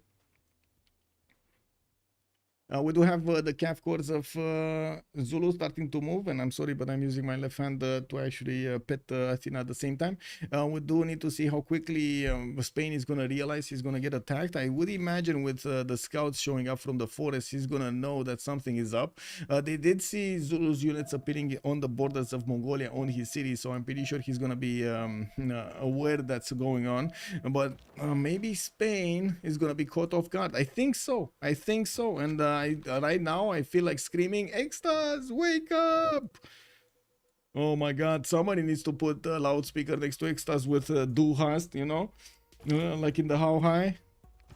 We do have Egypt coming up with the military engineers to start building up his infrastructure, and I do see Potala Palace is also coming up from Lutetia in 4 turns. Gaul is bringing back his settler, and I do see Mongolia is moving towards the south somewhere with his units. He keeps on going. Not actually staying still. After he lost his, after he did manage to take the 2 cities of Gaul away from him, it does seem like, well, he did manage to deal so much economic damage. And that's going to be the question. If in the next part of the game, especially after TaskForceFish is going to start getting his tanks out and will lose its Reform the Coinage Golden Age, can they upkeep their military? That's going to be the biggest question. Ottomans might not have an economy to work with. Of course, she's only on 42 gold a turn, and it looks like she's getting pushed, so she needs to get more armies out rather than work on his on her bazaars. And I do notice on the left side over here, she's getting a settler out, while her neighbor Khornie has the same problem. Only 77 Gaul per turn and doesn't really have the opportunity to trade that much with the Gaul on the seas. The cities that could have helped on that one did not go up. That was a major strategic economic advantage that they took away from COC. The Sharks managed to nail that. Okay, we do have Ulaanbaatar under siege. Kokekota gonna get the walls next turn, and still it does seem like Mongolia is managing to slow down his opponents. Has joined the round table. Cassandra Bain, thank you so much, man, for the follow, and welcome. Giannis cities from Cynth are going to also arrive in the city of Quiet and going to manage to take that city down, even if a corsair is going to be put up. We did have the safety settler of Erwan managing to get it to manage to get to the north of Persia, and that's going to take a long time to get it back. I do notice Gustav Eiffel is actually going to finish Potala Palace, which, by the way, is being built in the city of Pasagarde, which built Rule Valley. That is a very, very good city. 160 points of production in the capital city of Persia. Aduatuca, for comparison, is only 97. We do have Avaricum on 99. And I do see Floppy did jump up to 579 points. How many cities does he have? He's on 8, and then Ben is on 9. Okay, that's not major difference in cities, but the goal pattern is telling us a big story over here. 250 on Extazzz, 200 on Floppy. If this happens, by the way, if the calves of Zulu are actually going to manage to punch through Spain's defenses, this is going to be terrible. We do have Mimar Sinan as a great engineer giving some amenities there to Madrid, and I would imagine Extazzz is going to see what's going on here soon. His conquistadors are strong enough to actually fend off attacks from Zulu. Even the cores, and I do see a frigate armada is going to be up on the defense of Toledo, but he does need walls there. That city is exposed from the east and from the south. It doesn't have a river defense for an extra +5, and you can see the Cav cores can do enough damage if they do get enough around that city. Since the Cavs are quick enough, if he does manage to stay in the fog of war, he's going to pull off that attack without Spain sniffing it out. Okay, it looks like Mongolia is putting these units to the south here. He doesn't know what's going on here, does he? No, he doesn't. He doesn't know how this looks, how the lands of Gaul are. He's gonna end up through the ice, and he can't pass through the ice. He cannot get the units through the ice. He can only get these units here, which is gonna be funny. Can you imagine if those units are actually gonna go into the water here and then pass through Samarobriva and then force Gaul to move all of his units or a few units to the west side to defend himself? Oh, terrible. Terrible. I do see finally Aztec. Oh, 3 amenities. I just noticed also the pearl tile. That's a third amenity that Aztec is gonna benefit from, that continent. So he's right now on +6 luxury attack bonuses. He's gonna need to improve that, and you can see it works, by the way. The plus, he just got 2 extra points than the last one. He just needs to get the marble improved. And oh, 4 amenities. The coffee tile in the south. Spain, you are super strong. Yes, conquistadors, yeah, very strong. 58 +10. If next to a religious unit, 68 is more than line infantry. Yeah. And look at that, walls going up in 2 turns. To be honest, this city is in danger right now. We do have Spain managing to do counterattacks against the Zulu's units, even with his just normal cuirassiers, and the field cannons showing up is going to be big. That's also going to increase the amount of damage these walls will do. Now they're going to be field cannon strength, and as you can see, the field cannons do take a big chunk out of those calves when they attack into it. Yeah, there we go. There we go. Frigate armadas. And I gotta say, TaskForceFish was a bit fast on this. He thought it's gonna be an easy pickings, but now it's gonna be significantly harder. If he would have kept his surprise factor, maybe he would have gotten Toledo, but because he only had like 2 units to attack into that city center, he won't get it. And I do notice Extazzz is managing to counter these Zulu Cav cores quite easily with just straight up units. And we do have Extazzz keeping on going towards his research labs that will keep him above the technological level of TaskForceFish significantly. We do have Fish on 32 technology, while Extazzz is on 41 right now. Wow, he's 9 takes ahead of the Fish. And I gotta point out, Philip II did start off the game without a city, without an extra city. Like, he lost his second city. And look at that. It's very strong, very strong. I think I did this. Okay, there we go. We do have archaeologists also coming around from Ben. Let's actually take a quick peek what's happening in the culture screen. 3 out of 82. Ben is on those 3, and I do see Ben is on 68 tourism. That seems like if it's gonna happen, it's gonna be slow. Bombard showing up next to Karakorum, taking out the defense, and it does look like Mongolia is gonna lose his empire very quickly. But he already settled his safety settle in Urumqi to the north of Persia. Do his opponents know though? Yes, they do know. They do know just a wild city appear to the north of Persia. That's also gonna be nice for trades. Oh, well, not that nice for trades because there's no coastal city in the north. Kick W. Research labs coming out from Persia, gonna keep him ahead of Ben for the next part of the game with 336 science already. These research labs are gonna be built quickly, and on the side of Ben, I do see he's barely getting sanitation. It's gonna take a few more turns, quite a few more turns for him to get there. Alhambra has been built, Potala Palace has been built, and Forbidden City has been built. The triple triangle of doom has been built in Persia's territory, and that means he's actually working. Check this out, guys. He's basically like in democracy right now. This government, man, look at this government right here. 3 extra policy card slots, unbelievable. Craftsman for modernization, Grand Army. He has all of these cards in the south. Rationalism also can work, natural philosophy and rationalism at the same time. Usually these don't, I would say you don't have enough slots for them because you need the amenities, you need everything else. Wieselbanken and the spies coming around. He definitely needs to get a few more spies as much as he can, and of course start spying on his opponents. The infantry corps of people are still not strong enough to punch through the Janissaries of Ottomans, but I do see cuirassier corps are starting to come out of the cities of his, and I'm pretty sure tanks are not gonna be far away. Montezuma is rifling in 3 turns. Getting to build his military academies, and of course with so much strength, because of so much strength, he's also gonna have a strong army next part of the game. Looking at Zulu, he just keeps on building these bombard armies and getting some more campuses for the science, but he's still finding it hard to actually be on the 200 plus science number. With cuirassier armies starting to be deployed to the south, I'm pretty sure tanks are gonna be the next one. So slow, so slow. I mean, it's gonna be slow, don't get me wrong. He needs to get refining, steel, combustion. Let's actually see, does he have oil? He has oil, so okay, he already has refining. He's gonna need steel, and then he's gonna need combustion. While I gotta point out, Floppy is gonna get his hangars out and he's gonna start building up planes. Even if he gets biplanes, he's gonna easily close off the chokes over here. Like, he just needs to put the 2 biplanes and that choke is done. That's it. He maybe, of course, Toledo might be taken away. Okay, maybe, but then it's fine. He can't get to Madrid, and this is where it stops, right? He stops the bleed. Extazzz also did manage to get 507 points of production. He should have enough production to fight off Zulu over here, and we're going to need to see if that's going to be the case or if something else is going to happen.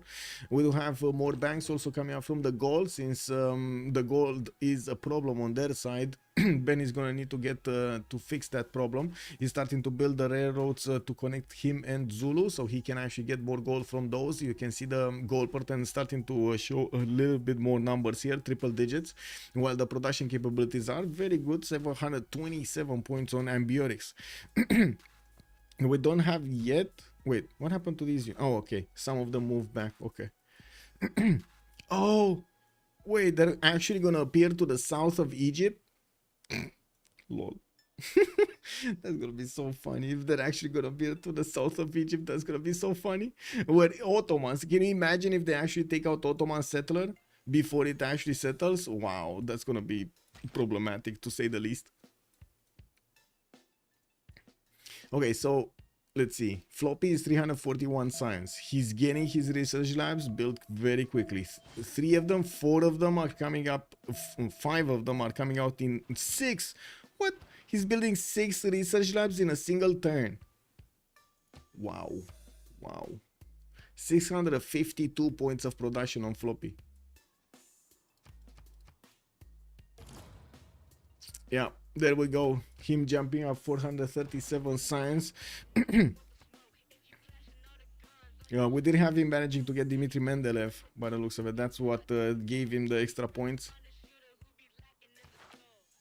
And he's getting a great profit.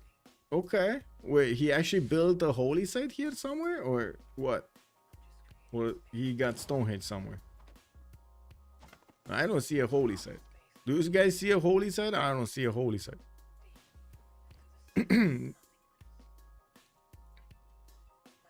Anyway, looks like Zulu is gonna need to continue to build up his units, and he's gonna need quite a bit of time for his tank armies to be built. I do notice also Spain is gonna get the welcome help of Machu Picchu over here. Not gonna get that much bonuses, but oh well, it's still a wonder. Since we're starting to tick down the clock until the next era, the players are gonna want to get some era score from anything they can. Floppy already did manage to get his golden age, 136 out of 131. I do see Gaul still needs a few more points, 6 more points, but he should be able to get in there, get there. Gaul is also getting chemistry next turn, and mobilization in too. Is gonna start to build up his own research labs here quite quickly.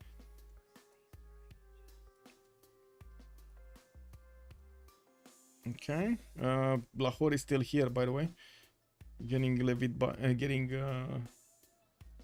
to do stuff. Egypt did manage to get the cities to the north, and Khornie is on 150 science and 71 culture, but only 263 points of production. And I do see the 3 members of DShark are extremely strong, all 3 of them. Pipo is 500 production, Floppy is 665, and Extazzz is also 500 points of production. That is strong. That is strong amount of production. We do have planes coming up from Persia almost everywhere. We do have also Extazzz getting a city here in the northeast, while I would imagine jet bombers coming out here to the northeast. Is that what's gonna happen? Is that what's gonna happen? And they need to carve a line until they're gonna reach Gaul. Gaul is close to Spain, by the way, and I'm pretty sure only planes are gonna touch him. Planes with helicopters. We do need to see if and when Spain is gonna start outputting those units. I don't see him doing that though. Well, not yet, at least. How many players can reach the next golden age? I see like 2 of them, because DShark have one player in golden and they can take currency reform. Yes, and you can imagine how much gold, extra gold they're gonna have because of that. I do notice they're managing to stabilize the gold, even if they don't have reformed the coinage on both of them. And Shaka does have it, but are managing to get the gold going. And I do notice Ottomans again is still down to 27. She's building as many janissaries as possible to fend off attacks, and still did not get to nationalism. These Persian cuirassiers, as you can see, are soaking up a lot of damage, and again the fact that she needs to build so many units is gonna be a bit of a problem for the economy, but at least the janissaries are cheap, so you know there's that. We do have, I'm pretty sure, soon to be Aztec tanks pitting over here in the city of Tayo, and Chempoala is gonna need to wait a little bit more. He's gonna need steel in 5, and I'm pretty sure he did go first for refining. He did want to get as many of these oil tiles revealed and improved as possible. We did have him also with some of these coal tiles that didn't get improved here, a bit surprising. We do have zoos coming in for the extra amenities, and we're gonna need to see what Persia is gonna do here with so many aerodromes. Well, first things first, Urumqi is gonna be safe. Erwan is alive and kicking in the game, and we're gonna have, by the looks of it, in the era score, also Extazzz with the opportunity to get the golden age. If he does manage to get that plane, he's gonna get to roll a lot of points. A lot of points quickly, and there still is time. We got 8 more turns in this era, so there still is significant time. Zulu Cuirassier course, okay, not gonna do that much. Extazzz is gonna get steel walls quickly. It's not gonna be that big of an issue. Even if the ancient walls go poof, it's steel wall is gonna be activated, and they're just gonna bounce away from there. Zulu does need his tanks to actually do enough damage against his opponents. Tank armies to be more precise, not to mention artillery armies. it's extremely hard to stop a Zulu. Extremely hard to stop a Zulu, especially when he gets going with his production capabilities like this. And I'm very concerned we don't see more units coming out from Spain because of this. Cuirassier Corps, okay, coming out. We do see Gaul on 30 scientist points. Spain is making projects. He's on 72. Persia is on 33. Egypt on 17. I would imagine they're gonna fight for Einstein next, and we're gonna need to see when he's gonna get them. Now we do have Floppy building the railroads towards the north through his cities, and of course giving more trades to these. Wow. Okay. Is this Wi-Fi gameplay? Wi-Fi gameplay? Oh, they're taking the rollover. So they want to get into the next turn. They want to keep the save because it auto saves, and then we're gonna relobby. Since it was during the turn rollover, it should be fine. It doesn't matter if it's if a player did disconnect, it's just gonna get his slot back. Wow, Floppy dropped also. They're dropping like flies. Is Zulu making a forward city? LC can't upgrade into tanks. He has this one. He has Echo.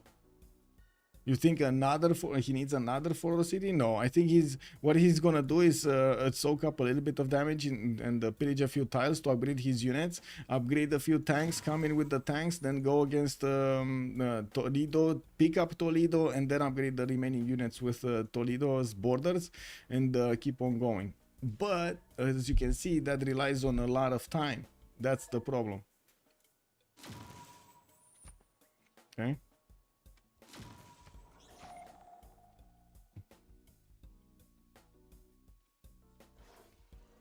Extazzz can make 3 stars battleships and shoot Zulu units for a long time. Exactly. Yeah. Yeah, exactly. And the battleships will be strong enough. Definitely be strong enough. Hey, we got to 40 likes. Okay, chat. Thank you so much, YouTube. Much appreciated. I do hope, of course, you enjoy the show. I do also want to put up the next question. The next, let's see, challenge for myself over here on the stream. Are we going to get... Oh, thank you so much for the follow, Mikerdom. Much appreciated, sir. Macadam has joined the round table. Is this competition in any way related to CPL community? Michael Peterson, yes sir. So basically CPL community, CFR community, Civ6 community, and we hope, of course, Brazil and China are going to keep their qualifiers going, or are going to get qualifiers going. The major qualifiers are in CPL and CFR and Civ6. Those are the 3 main competitions that are qualifying for qualifying teams for this CWC. Give me a second so I can find the fish. There we go. Found the fish. And I want to put that challenge. Another thing. We got in this game one team, COC, change of circumstance, coming out from the CPL qualifiers, and on the other side we got DShark coming out from the CFR qualifiers, right? The CFR qualifiers. RT with balloons shred battleships. The main problem is planes, I think, because Spain has a 2-tile choke. Yes, but I mean the battleships are gonna stay in the cities, right? Battleship armadas. Battleship shells are the size of a small car. Yes, Beasley, yes. Have you seen those cannons, man? Unbelievable. Oh man. With my pleasure. Glad you enjoyed the stream, sir. Okay, next challenge for my stream over here. Let's see, for myself, of course, trying to get this going. Can we get to 60 likes? That would be the next benchmark. Yay or nay? Let's see. Can we get there or not? We're at 44 right now. We would need 16 more. Woohoo! Let's go. Zulu will need artillery plus balloons to push. Yes, I'm pretty sure. And you've seen the pre-builds. They are happening to the north. Let me check 0ms here and see if all is fine. Yes. Also, let me double check the restream. It's all good. It's working fine. Wait, we don't have ambiotics? Hello? Give me a second. I thought he's not in the game, but he was in the game. Okay. Okay. Whew. I caught it in time. I caught it in time. That was fine. That was close. That was very close.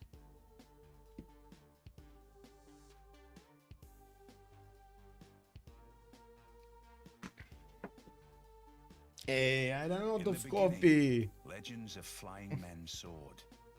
Need more Today, coffee. You are on the brink of transforming those legends into a reality. With flight. Okay. So, things happening on the map. We have Zulu with still a task force, yes, pun intended, in the former Mongolian territory. We do have so many janissaries also deployed over there far away, and of course you do see that Cynth just keeps on building these janissaries, puts them on every tile, making it as hard as possible for Aztec and or for Persia to go through. But I gotta point out, all of these janissaries are just gonna become experience givers to the bombers and the fighters of Persia.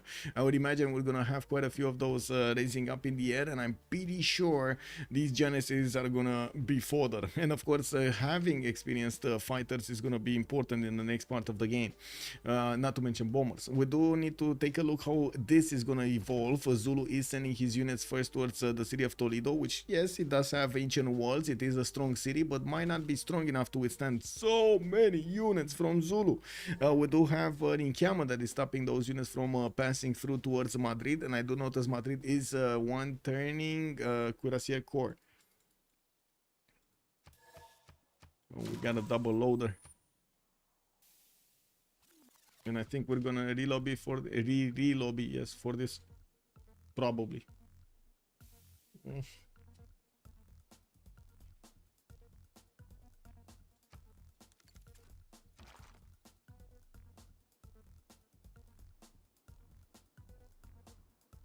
Oh, Big Ben. Big Ben coming in Ben territory. Does he have the goal for it? No. It looks like it's more like denied than anything else. He's on 72 gold in the bank. That's it. He got Big Ben for the economic slot, maybe? Yeah, I guess it is for the economic slot. It's powerful. It's good.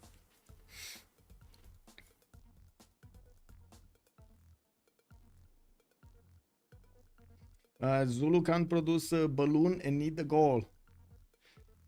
Yeah. Yes. And Gaul. Well, by the looks of it, he doesn't have his aerodromes down, does he? No. I'm not sure if he has... oh, he's gonna get flight in 2. Okay.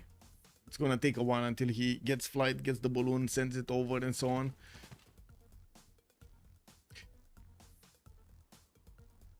It's a good deny, yes. Yep. It's a very good deny.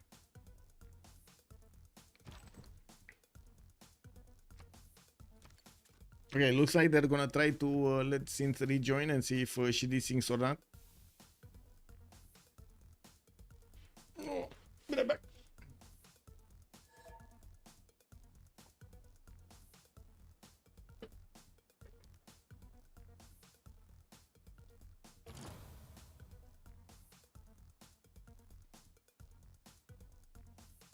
Okay, so biplanes coming around from Pasagade. We do have more workshops from his western cities, and I do notice he's gonna finish that zoo finally.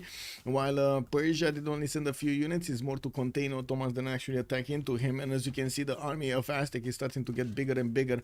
And we did have him with a +6, now he's on a +7, and yes, you do see the +10 coming up with the +3 intel on opponent's movements, 89 strength Cuirassier corps against these janissaries, and when they're gonna become tanks, they're gonna be significantly stronger. Pipo is also going to get mobilization in 6 and steel walls in 4, and it looks like he's going to have a stronger army than Zulu, but not the same capacity to produce those units. We do have people with 182 science, 93 culture, 496 points of production, and getting more Cuirassier corps, bombard corps from his territory. Well, I'm pretty sure he actually swapped around some of his... yeah, he doesn't have his government activated. That's why he's on less than 200 science.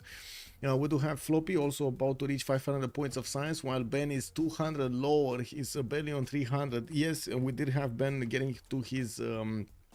research labs, but unfortunately it's taking him quite a bit of time to build them. 3 turns. Remember, in Persia's territory, we had them 1 turn. 1 turn. He had 6 in 1 turn. The Persia prophet is scouting. Yeah, I mean, what can he do, right? He's just getting out there. He's exposing himself out there to the elements. We do have the aerodromes finished up here in Persia's territory, and I'm pretty sure the hangars are also going to be a required building. He needs to get the aluminium going. Usually the land only gives you like maybe 1 tile around your city, so you definitely need a lot more. Now we do have to see if he's going to start improving these. He does have another of these aluminium tiles to the south of Hagmatana, and we're going to need to see how quickly and where is he going to deploy his fighter screen. Is it going to be Ottomans, or is he going to go for some juicy target like Zulu here on the east side immediately? Because to be honest, Ottomans, I mean, she can't really do much. Really, she can't really do much. She can't do anything. 56 science and 25 culture. She just has a lot of units, and yeah, I mean, sure, Aztec might actually do something here, but what are they gonna do? Just take these cities out? Okay, sure. Go through Egypt afterwards? Maybe. What if they hit directly Gaul and Zulu at the same time? That's gonna cause a stir.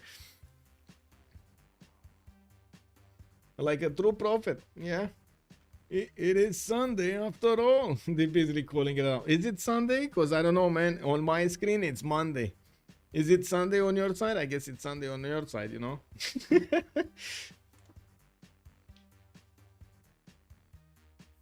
Okay. Floppy, by the way, did manage to get that production higher, and yes, I do see his 664 points versus the 700 of gold, 735 of gold. It tells me that he definitely has a chance later on in the game to become the leader of the game.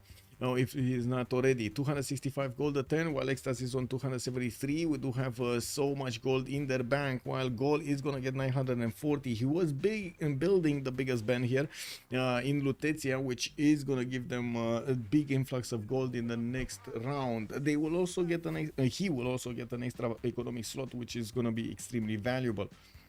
It's Monday in most of the world. Sunday is in the Americas. Yeah. 3:20 p.m. Wow, 3:20. Can you imagine? Heining Dave is actually starting up the barbecue right now for the afternoon, and he's just drinking a beer and watching Civ. Wow, unbelievable! Isn't it too hot for a Barbie? Just saying. Yeah, let's go. Yeah, I mean, who doesn't like a good Barbie? Oh man, we do have to see what's going on here. What's gonna happen? Come on. Okay, counting down so they can actually go through this stage. The fish is also 4 turns away from combustion, while I do see Pipo is going a little bit away. He does want to pre-build more, maybe. I guess so. Astrology coming out next time. Oh, you just passed into Sunday. There we go. Just past noon for anybody in Hawaii. Very nice. Very nice. So now it's how to say, siesta time, right? In Hawaii, it's the time to actually just settle down a little bit and just eat something and have like 2 hours, 3 hours of sleep and then go back to work. Is it just like in Greece? Not sure if you guys know, but in Greece it's like it's terrible to actually work between like 1 and 4, 1 and 3 at least. Incredible. Like the heat is just penetrating everything, every cell of your body.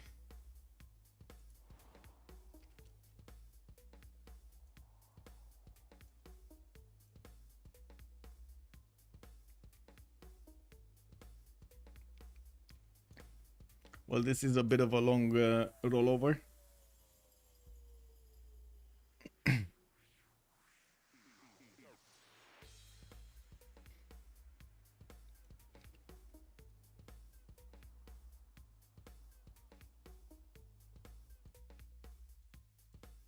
Why do players prefer fighters over bombers? Darsh, hello there, sir. It's not that they prefer fighters for the bombers, you just get to build them quicker. Like the fighters are the first ones to come out, and usually they need a little bit of a boost in the era score. So if they do manage to get the planes out, they get a massive boost of era score whenever they get the first plane out. It doesn't matter if it's a fighter plane or a biplane. So usually that's what's going on. Yes, also fighters are very good against units, defensive units. They can block the tiles, which again is gonna be a perk. For example, right here in Madrid's east.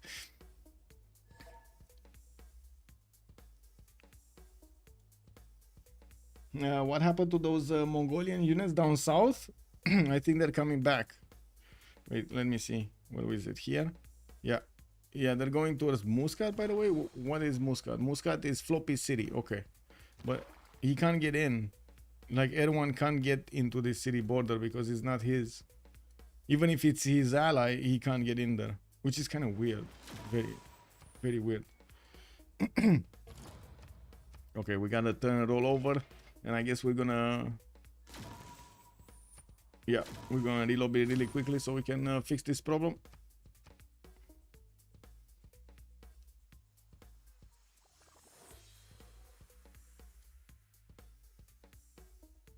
1 second. The Arabian settler, you mean the Ottoman settler, is coming. It's coming. It's in the middle of the cities of Egypt, moving towards the south. Here. Okay. It's trying to find the link. Oh, wait. This was the previous link. Kick. Refresh. There we go. Click. Portos, thank you so much for the tier 1. 4 months. Thank you, sir. Much appreciated. Portus retained his knighthood for 4 months. Portus, actually. Somebody needs to research the technology stable server configuration. Yeah, you got a point right there. Yep, they need to do it. They need to do it. Okay, this was a fast reload. Let's fix the 0ms issue if there is one, and click on this. And why is saying like Cynth is missing mods? I think I know why she's dropping. I really think I know why she's dropping.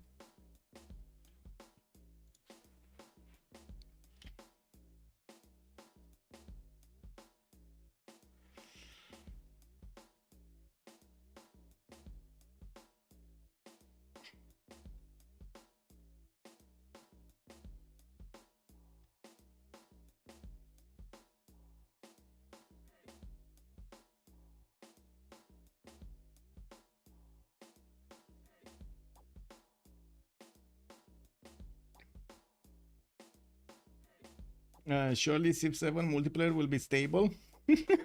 I mean, to be honest, I really hope so. I really hope so. Don't jinx it, man. Was this stable when it was new? No. Actually, it was significantly less stable. So the strategies to actually get a stable lobby at the beginning of Civ6 were like this. If there were problems in the game, what we would do if we saw a game cannot actually handle a lot of people joining, what we would do is actually take turns to join the lobby. There was the host, which was calling out players to join the lobby in a certain order and give time for the game to load. And then, of course, during the game, man, relobbies were hell. We figured out quite early that deleting files would help deleting files as in the log files would help quite a lot. And we developed, there was somebody that developed a bad file, so you can actually just click a button and get that going.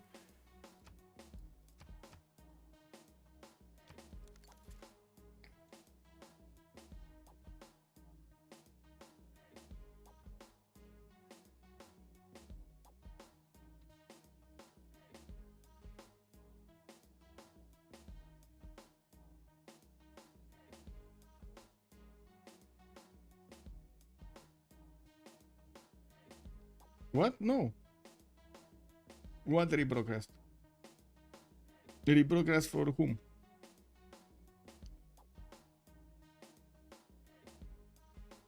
For Trinda? No, it's still there. Why not? I see it here. Why? Is he not seeing it? Because I'm in the channel with him and I see it's working.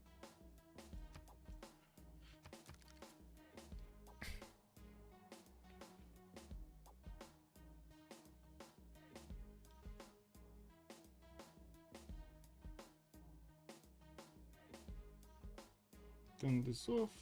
This. Before I could rewind the actual stream to watch the beginning, but now oh Portos, you can take a look at YouTube. Yeah, there we go. You can take a look at YouTube. There we go.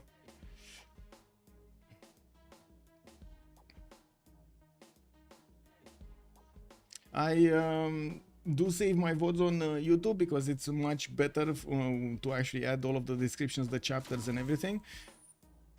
And it allows me to do proper thumbnails and stuff like that. Also, I really need to get YouTube going. I have been focusing as much as possible on Twitch, but for some time now I started focusing on YouTube. And especially since, of course, Twitch allowed us to actually stream on YouTube at the same time, that was a game changer. I'm still trying to figure out exactly what to do over there, since we do have a bit of a different content than usually YouTube, likes. It is what it is. I guess it's a continuous improvement challenge. Woo! We got to 52 likes. Yay! Let me click on button so we get back in the lobby. Okay, that's not the good lobby. Maybe this? No? Okay. Let me put up a lobby.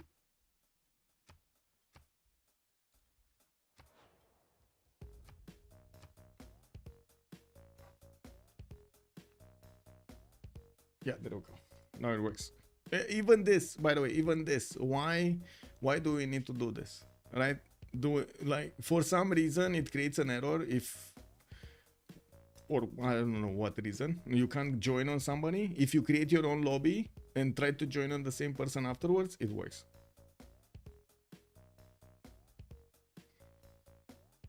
Kick.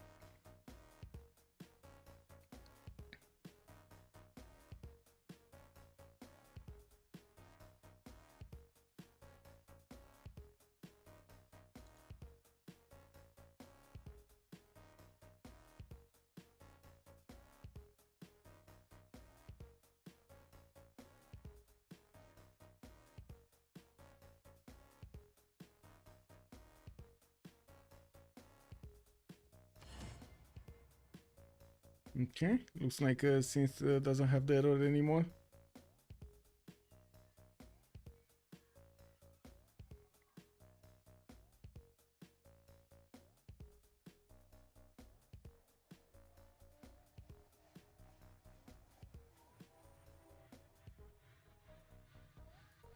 Yeah, the game probably thinks you are in a game. Yeah, that's so weird, right? That's some confusing information right there.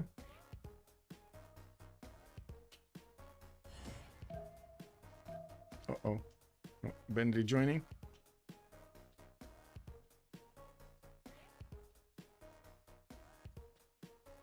Oh my god, 4 more likes and we got the 60. Woohoo! We're getting there, we're getting there. Okay. Okay, let's go.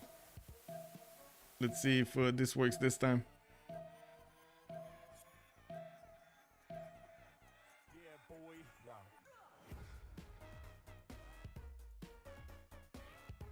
I don't want to touch buttons right now. I don't want to force anything here. Let's see what's going on. Today, you are on the brink of transforming those legends into a reality. With Okay.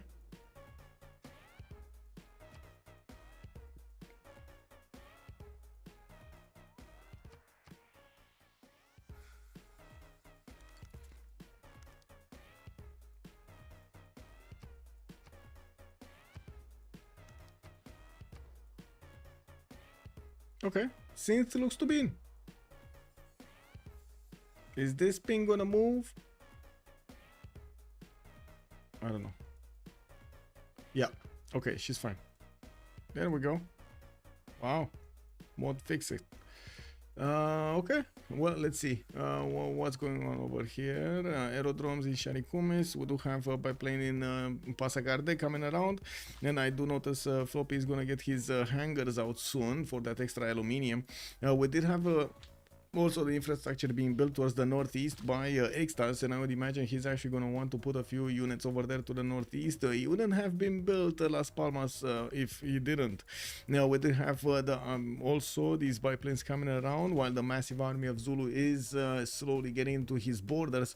I'm pretty sure Extazzz is a bit worried about this. Yes, he does have frigate armadas defending his city in the south, and I do notice Floppy, well, right now he's going, well, not Floppy, sorry, Extazzz is going for economics and the scorched earth in 4. Do we have... Okay, everybody's getting in. Do we have the game moving? Maybe. Maybe. Because the only other option would be to actually roll back a turn. Like, go back a turn.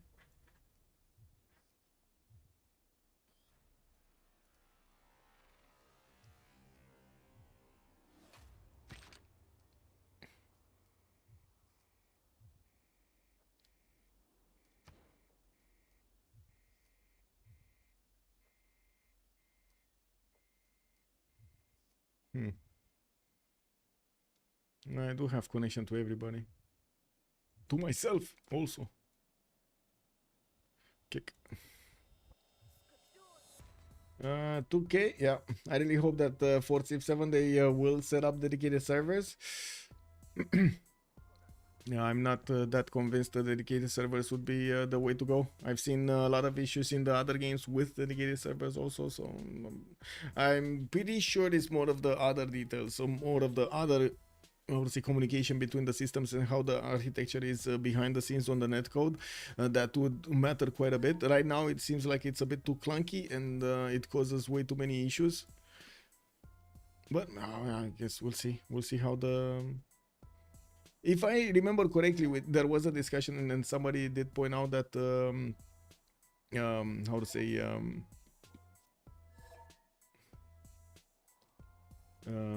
they are hiring netcode engineers, so I'm pretty sure they're thinking about this. Now we're not sure because it doesn't really say if they were hired for the Civ7 or something else.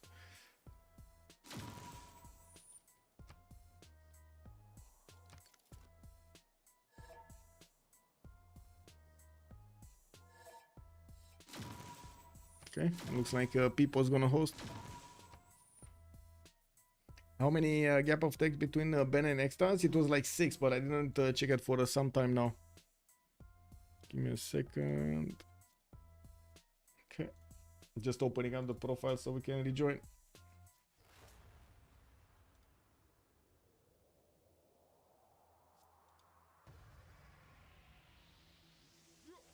There we go.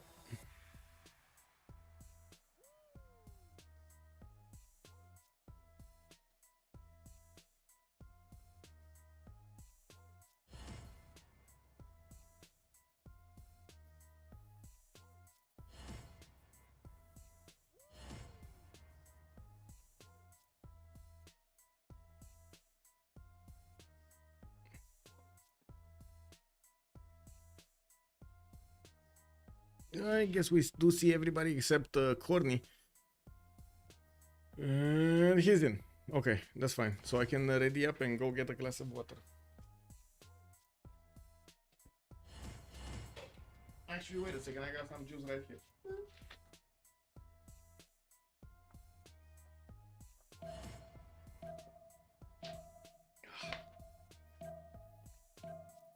So, next data is going to be quite important. And they did manage to do quite a bit of gold per turn with the railroads line on both teams. We're going to need to see if that is going to give them exactly what they need in the next part. Since tank armies are going to come out, planes are going to come out, nukes might come out, GDRs might come out. That's a lot of gold that needs to be plugged into these units. We do have also Pipo that is trying to get his units out to build up an army to go against Ottomans, or at least that's what we think right now. While the planes are getting up in the air, we do need to wait and see if they do manage to actually get a target. And usually, well, players do go for the jet bombers more often than not. So I'm expecting that unit to come out at some point. Okay, let's see. Yeah, there we go. Railroads finishing up towards Zulu's main territory. We do have the fish with James St. George just scouting around and getting his units up for the southwest war against Spain. While Spain did get his Cuirassier Corps, we do have him with more biplanes getting around. Looks like oh, Ben double loaded now. Check W.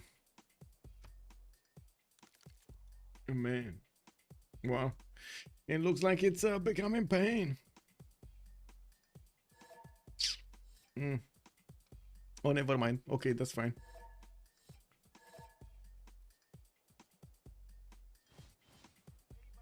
Okay, that worked. Okay, that's fine. Okay, it works. It works. Units of Khornie are just sitting around over here in the newly acquired cities that he got from Mongolia, but to be honest, they weren't that very good cities for him. We do have him also starting to build up his universities, because he has been fighting with his opponent there to the north quite a bit. Banks also coming around from his territory to get that extra gold, and Khornie is gonna get military science next turn, and I do see him barely on 54 gold a turn. The banks are gonna change that number. We do have also the Ottoman settler starting to get to the May style. He's gonna be to the east of Muscat, and I'm pretty sure she's gonna try to get more towards the south, more towards the tundra, to be safe over there. And I do also notice Mongolia is not gonna keep on going towards the east side, maybe even get through the choke point so he can discover the Ottoman settler. He will keep the Ben army in the south, deployed in the south, because he doesn't want to risk it for a biscuit over here to get his tiles pillaged. We do have Ben's research labs also starting to kick in slowly. We do have him on 338 points of science and 243 culture, 800 production, but still not that far away from Cyrus, 700 production points. Cyrus here does have his water parks coming up in 2 turns, and yes, I do see more hangars. We do have him getting the banks in his capital for the extra gold, and you can see he is 291 points of gold with 500 science. Units of Pipo. Let's see. Text, Celestial Navigation. Okay, he's going for harbors. Okay. Oh, he wants the trade routes in the water with somebody? Whoa. Oh, no. It's fine. He's getting the trade routes here. It's fine. Okay, nothing happening over here. We need to see what's gonna happen here. With the battleship armada starting to get in, you can see how he can two-shot the Zulu Cuirassier Corps or Cav Corps from afar. He can actually one-shot the Cav Corps if they're a little bit lower in HP. That is gonna be a problem. Zulu just cannot get in there to finish the job on the city of Toledo. Since Spain did also manage to get the walls up in that city center, it's gonna be very, very hard to punch through. I do see also Extazzz is going for his team power next turn, and I do see some campus research projects coming off from him. They might actually try to make a run for Einstein next. Ada Lovelace is also the next engineer, and it looks like he's getting passed around. Persia is going to be the next one on the block, while Spain might actually get the next going. Okay, so Zulu is trying to move in. I do see, for some reason, I have no idea why, Extazzz actually exposed that one field cannon. And I do see, of course, Zulu did take the opportunity to kill it. We did have the Cuirassier army taking it out with the help of the Cav Corps. Multiple artillery armies are also showing up in the borders of Echo, being sent towards the south. The military engineer is building up the roads so he can get quicker to Spain. And of course, it's all about the fighters next. We do have Extazzz that needs to get to his, to advanced flight. And of course, he needed to go through the top 3 for it. FloppyfloNG, advanced flight next turn, is going to manage to get his biplanes deployed towards the west side. Needs to keep them in the aerodromes or inside of his borders if he wants to actually promote them, upgrade them into fighters. And he already has 2 of them by the looks of it in the city of Ray. They're going to be deployed right after they get the upgrade into fighters. And of course, in 3 turns, we're going to see them actually starting to attack into the Ottoman Janissary line. And that is gonna cause a lot of victims, a lot of sad stories over here, and a lot of salt, I'm pretty sure. We do need to see if Pipo is also gonna manage to get to his tanks in just about the time he needs. His steel walls next turn, and of course mobilization in far. I do see him also under culture turn. It's taking him quite a bit of time to get to fascism, which is gonna be a civic that I'm pretty sure Gaul is gonna discover, totalitarianism. We're not sure yet if TaskForceFish is gonna discover it, which of course it would have been amazing, but Fish does have 1800 points of military, and with the cuirassier army starting to be deployed to the west side, it looks like he wants to get into the borders of Aztec and Spain. We just have a line infantry corps fending off attacks, and we do of course see that scouts are deployed to check out any unit coming out from Zulu's borders from the northeast. One turning a stock exchange in Passagarde is the way to go. 210 production with vertical integration on Governor Magnus. Guys, this is a 210 production city. I think that's pretty good, eh? That's pretty good, eh? Let's actually see what's here. Avaricum, we got him 100. Adu Atuka, 106. Okay, that's a bit closer. 78 in Bibrax. Okay, that's not good. Ture Corteron, 76. Bagakum, 93. That's just not enough production. Even with so many amenities, he's on +6 amenities. Imagine if Persia would have had +6 amenities everywhere. Oh my god. You know, oh my god. He's 725 points of production, while Ben is on 795. We do have also Philip II managing to get 600 points of production, and I do see Khornie starting to get back up, 300 on his own, while TaskForceFish is on 400. Pipo though is 100 above. He's on 527. Very nice on Pipo, but he's gonna need quite a bit of gold in the next part. They should have enough gold. Look at Floppy benefiting from 1200 gold. He might actually just straight up buy a bomber here. Is that gonna be the choice? Upgrade fighters, buy bomber, kill Ottomans. Okay, I do notice we're gonna have Mongolia sending a few more settlers, so he can guarantee that he's actually gonna be alive in the next part. Cynth does have almost 2000 points of military power and 890, like and of course we do see these fighters are starting to get going. You can see also the damage quite easily. The fighters are taking out the Janissaries in 2 shots quite easily, so every turn a Janissary basically dies. But the good thing is on Ottomans, she can actually build these very quickly. Why is that Las Palmas city? What do you mean? I think it's just randomly named, right? Where did you see Las Palmas, by the way? Whoa. This? Oh, this. Why did he place it here? Or why is it named like Las Palmas? Spammy cities, exactly. Zulu with less than 2000 military power, imposter. Yeah. Why did he place it? It's probably gonna be for the bombers in the next part of the game. He wants to attack Zulu and or maybe no, for the coal. He got it for the coal. He needed the coal. It has 2 coal tiles, and I don't think Aztec is gonna need that much coal. For the coal, not the bombers. For the coal.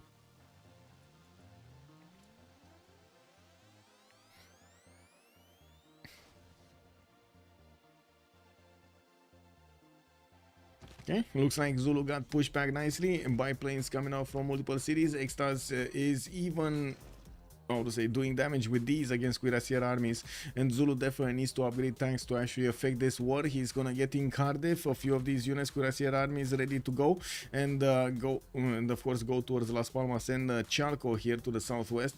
Airports also appearing in Persia cities, while he's gonna finish his factories for his extra production capabilities. We do have Floppy getting actually equaled by Ambiotics when it comes to the science. They're still far apart in the the techs, 50 tech here. Wait a second, they were on the same techs, right? The 5150. It's just one tech difference between Ben and Floppy. In the total tab though, Floppy is 2000 and something more science, so I'm pretty sure he has those technologies that are much better, or I should say more expensive on his side. I wouldn't really know if they're much better because I'm not sure exactly which one did get what.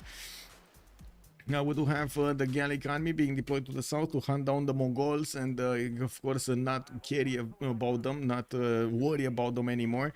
We're going to need to see how quickly those will be taken away. I do see there is quite a bit of chaos, like these units of Erwan are spread around. He's trying to fend off left, right and center attacks from these Gallic units, and it's yeah, I guess, you know, it's like it's in the Wild West, but I guess it's the Wild South. We got some theater squares also coming up from Extazzz, and with more biplanes getting out. He's already on 3, gonna get the 4th. And I do see he got Bubulina, Lascarina Bubulina.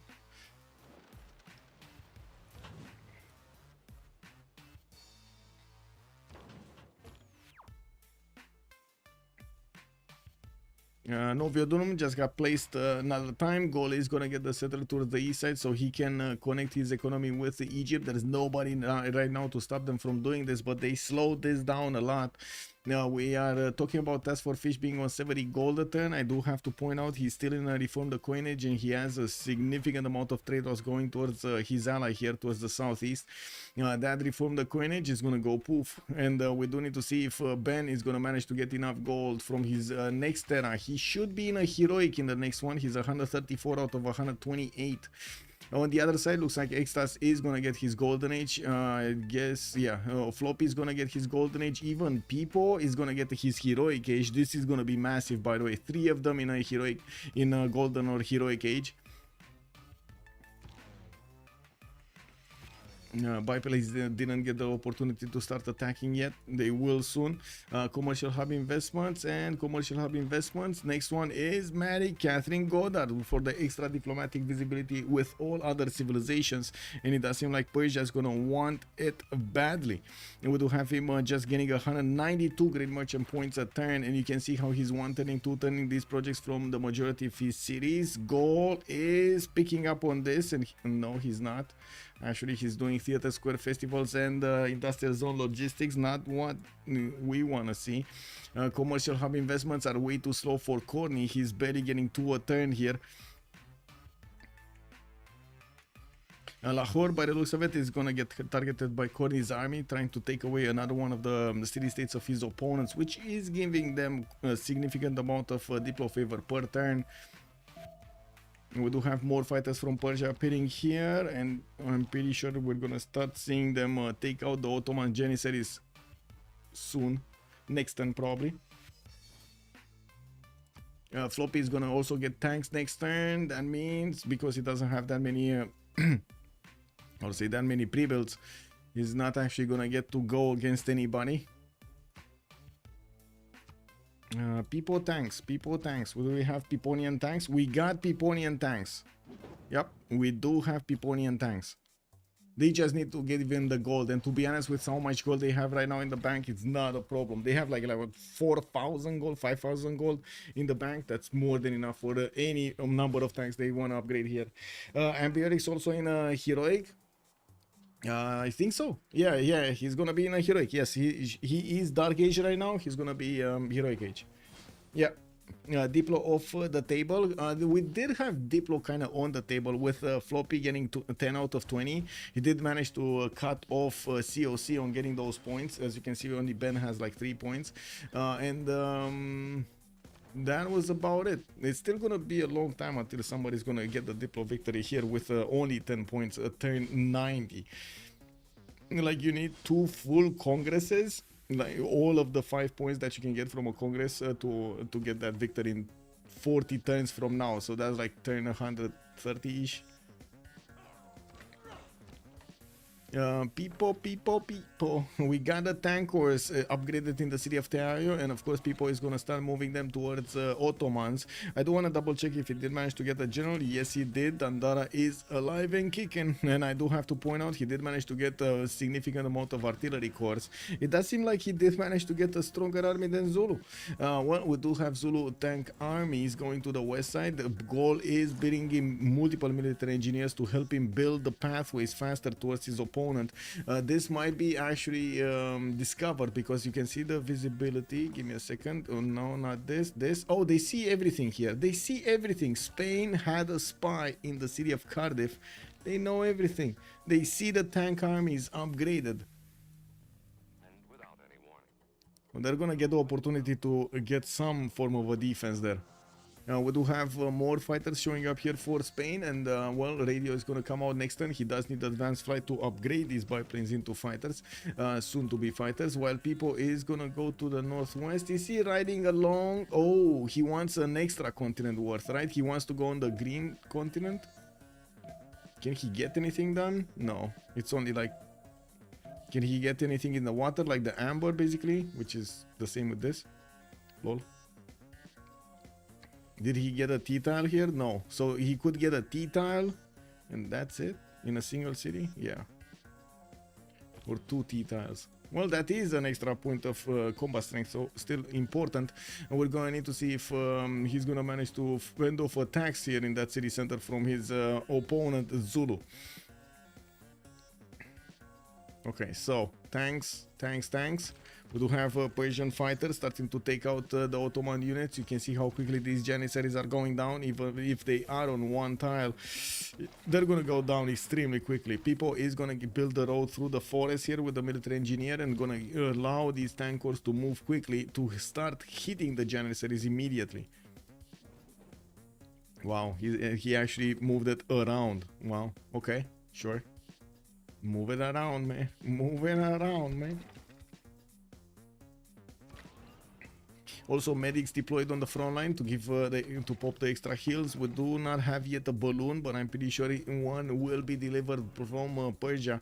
I do notice Mongolia is using the railroads to go towards the south and maybe even get a city towards the southeast of Texcoco, so he could be safe between Spain and Aztec.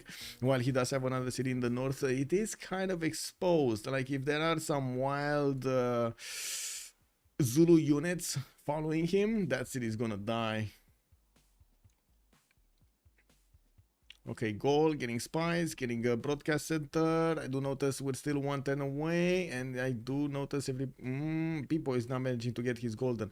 Pipo wasn't in a golden. I'm sorry, this was actually his normal age. Oh, 85 out of 94. I don't think he's gonna get a golden. Yeah, doesn't look like he's gonna get the points for a golden. That's a lot of points that he needs. 9 more points that he needs right now. Okay, tanks have been deployed. It looks like Cynth is going to be on the chopping block, and the question is how quickly he can actually get through Egyptian territory. You know, we do need to see Egypt scrambling to get technology to defend himself, maybe 80 crews, but I don't even think those will actually help him against tank corps, soon to be tank armies with +7 on them. Or I should say +9 on them. Oh my god, he has +9. Hello? 1 sec. He got the toys. He got the toys. So +9 Aztec. At this point, usually there's really nothing stopping Aztec anymore.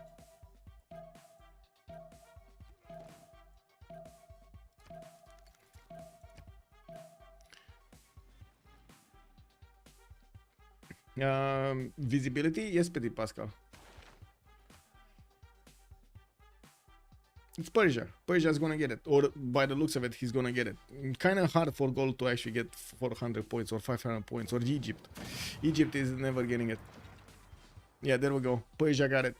And then a big wave of others happened, and Persia did manage to get Einstein also. That is massive. And Einstein. Crash Fodder has joined the round table. Crash Fodder, thank you so much for the follow, sir. Good evening. Oh, yeah, Petit Pascal. Tu ne joues pas? Aztec has toys, sound adorable. Yes. It sounds adorable. He's actually getting the toys.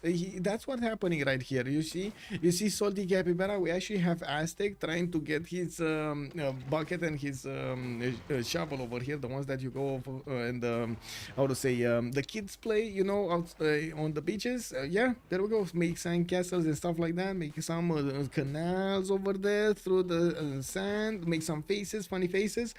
He wanted to show Ottomans how to play. You know, how to get those funny faces. So, you know, easiest way would be to actually get the tanks to start to make those faces in the sand. And Ottomans just doesn't want to see it. He doesn't want to let him be. And of course, Aztec over here is pushing the limit. He wants to get in there and show Ottomans the greatest thing that ever happened to humanity. Look how you can actually get the drawings on the sand. Ottomans doesn't want to see it. Oh well, it looks like Aztec is gonna show him the way. And does Gaul get military bonuses on GDRs? Which military bonuses you mean? If it would get, if a unit would get the military bonuses, yes, the GDRs would also get them. Imagine Aztec GDRs. Of course, that's gonna be quite a bit of time until he gets there. But looking at the units, this is not gonna go slowly. This is not gonna go slowly. Like looking at how strong these units of Aztec are, one-shotting all of these Cynthian units, he's gonna start chewing through this in just a few turns. In 3 turns, he's probably gonna have already tanks next to Ankara. And of course, we're gonna have Floppy needing to actually get with the Air Force. I do see him. Oh, never mind. He's going to space. 5 turns for Passagarde to get a spaceport. Now he needs to fend this attack off. We do have fighters being deployed towards the north, and if he actually wants to fend off attacks from Zulu, he would need quite a few of them, like at least 5 of them being deployed to the north. 3 of them are not enough to kill a tank. 5 of them, yes, they do have a significant chance. Zulu is also bringing a settler closer, 2 settlers closer. And I would imagine he's gonna bring some cav armies that he would upgrade into helicopters so he can follow up the attack against his opponent, against Persia. He would have a direct opportunity to take down Passagarde, or I should say slow down Passagarde. Okay, let me get this going. Voting down, okay. What can I say? We gotta pause for 2 minutes.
And there we go.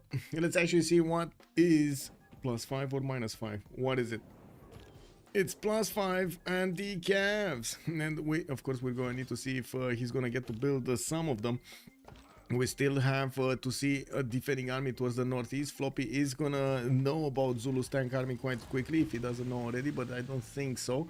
Yeah, he doesn't actually see the tank army over there. It's gonna take a bit of time, but the second this city is gonna be settled, he's gonna know something is up there.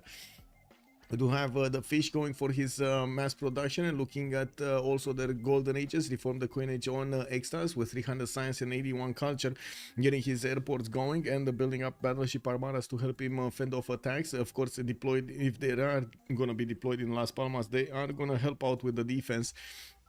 We do have also the Gaul pattern, by the way, getting amazing. 1,000 Gaul pattern is coming off from the Sharks, while Floppy is on 600 science. He does also have 170 culture with Reform the Coinage Golden Age, 772 points of production. Pipo is also 234 science and 115 culture, starting to chew through the lands of Ottomans. You can see how these Janissaries are trying to scramble, get GTFO out of there. And I do have to point out at the moment the only one defending with handicap units is Khornie, and of course Pipo does have so much strength that he should be going through those spiking shots like they're butter. Now we do have ancient walls, a bit too late to build, and of course we do need to see how quickly these walls are gonna go down. It should go fast because artillery corps are very efficient taking out ancient walls. The fish Shaka gonna go Dark Age of. Okay, we do have Ben Heroic Age 2 arms with Reform the Coinage. He's on 350 gold a turn, and I do see he is upkeeping TaskForceFish at the moment, while Khornie is on his 167. If they do manage to rip apart the cities over here of Cynth, Khornie is also gonna lose quite a bit of gold. They will start to reposition trade routes towards the west side so he can trade with Gaul, and that will help out Gaul quite a bit. It looks like Gaul is going for a culture victory over here. Oh no. Oh no, this is culture victory. So yes, he does have a chance to get a culture. No, he doesn't. Wait, he doesn't have a chance. Okay, let's see. Let's follow the flow right now. The change of circumstances that did just happen, right? If we have tanks from Zulu moving in to push against Persia, Persia needs to fend off this attack so he can actually get his spaceport out and start the mission, so he can make use of his mission's defense against the culture victory, so he can actually get his own win condition. On this side, Zulu pushing in will slow him down significantly. Yes, there is a total choke that can be closed off by fighters. There are 2 fighters deployed here. I'm not sure if they have enough distance, but they might distance a flight to be deployed over there in the choke point. They just saw, of course, the tank army starting to show up, and I'm pretty sure TaskForceFish just realized the fighters of his opponent might actually slow him down over here significantly. I'm also sure that Persia will need to scramble to get more units out towards the northeast, maybe even redeploy his fighters from the west towards the northeast so he can fend off attacks. This is critical. He has 3 tiles, he needs to protect all of them. Okay, that's one thing. Gaul on the other side is getting beefed up by both of his allies. It's very hard to get to him. The only one to get to him would be Spain, and the problem is he's still quite late for getting the tourism. He's right now on 357. Tourism jumped up significantly since the last time we checked him. And looking at the culture victory, Ben is on 17 out of 117, so still a long way to get there. Good thing is he has very good stats, 357 with 367. It does mean computers and environmentalism are gonna come relatively easy for him to get to, and I do see him also going for combined arms, which kind of smells like a bomb, like a nuclear bomb. Is that what I'm smelling? All DShark Civ bonuses works with GDRs. Yes, exactly, all of them. Artillery corps are very efficient at taking down ancient walls.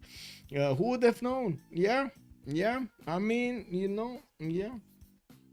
Modern war machine versus a few bricks. Yeah. Who would have known? I guess I need a prize for stating the obvious. Can I get a cookie? Can I get a cookie? Anyway, now we do have Floppy in trouble. He did deploy another one of his fighters, and yes, he's not doing enough damage with only 3 of them to the tank armies to take them out once immediately. We do have steel walls activated from Philip II next turn, just in time for the first tank of Zulu to get to his cities. Mobilization in 6, looks like to the east he's fended off attacks. Zulu is repositioning his units all around the place. Maybe he can get in to pillage a few tiles there, but I think the majority of his army has been redeployed towards the northwest, towards Cardiff, so he can get the promotions and start moving towards Persia directly. If they don't manage to slow down Persia, this is gonna be catastrophic. It does seem like Floppy is gonna have enough production to not only get his spaceports, but also get more defensive capabilities up and try to go for a nuclear bomb. With Passagarde benefiting from 200 plus production, he's on 221 points of production. He's gonna get that Manhattan project extremely quickly, and he might even get the bomb faster than the tank armies of Zulu can take out cities. One other important thing is the city of Chalco. That gives so many amenities to Aztec, and of course there's another settler moving towards the north, which at the moment is protected by the forest and the hills around it from being spotted by the Zulu tank armies. Now we do have the fighters, as you can see, 2, 4, 6 fighters being deployed from Floppy's Air Force to try to fend off attacks from Zulu, and I'm pretty sure TaskForceFish is gonna have a bit of a problem with all of these Persian fighters against him. We will start seeing them chew through the tanks quite quickly, and with the battleships also coming around, we will see a significant amount of damage being done here. Okay, 2 10s for spaceport, 3 10s for bombers. We do have the cities of Istanbul, Bursa being taken out. Looks like the city of Ankara are also gonna be on the next line. Okay, the Janissaries are basically just stopping these tanks from pushing into a 1 tile for 1 turn. That's it.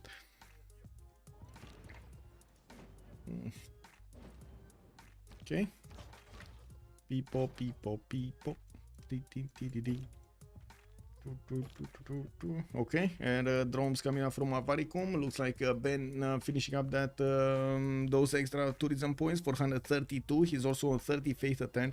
Doesn't really give him a lot. Okay, there we go. This is a big sign. This is where we make the difference between him going war or him going culture victory. Natural History Museum being selected is him going culture victory museum, culture victory condition. That means we do have a race right now between the science victory and the culture victory. COC going for culture. On the other side, we do have DSharks going for the space. Gaul did go for Zen meditation, sacred places, to get a bit of an extra amenity there in a few of his cities. Didn't actually manage to spread it that far away, but of course he has the opportunity if he can get some missionaries. We do have anti-air guns being built from Egypt, which, to be honest, it feels like it's a bit awkward. Yes, he does have 300 fortification health in his city. Steel walls activated, but I'm pretty sure the artillery of Aztec will be strong enough to actually do whatever they want, even to the Egyptian cities.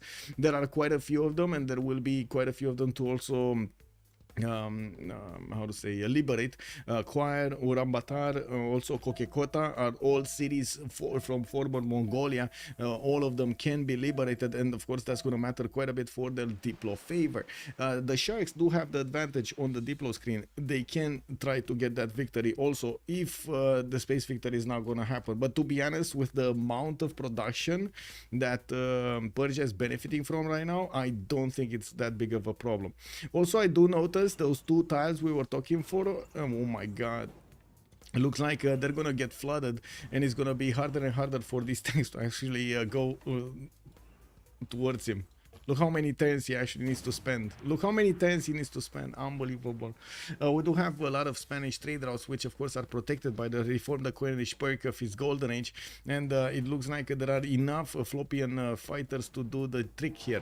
Ishtapaluka did get steel walls right in the face of Zulu's tank armies. This just give him a little bit of... how to say? Look at that. The tank armies are starting to be torn apart. So many fighters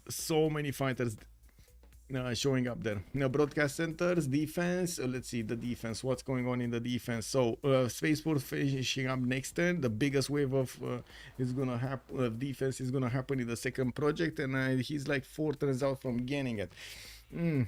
So I think Ben would actually need to prepare to get like 200 something, 250 something tourists if he actually wants to get this victory.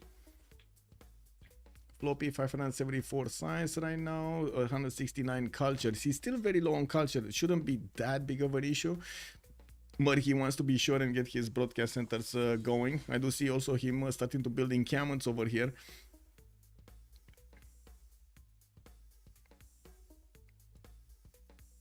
You are already losing against the CV. Quick, get your culture up. Yes, yes, I need to do another song.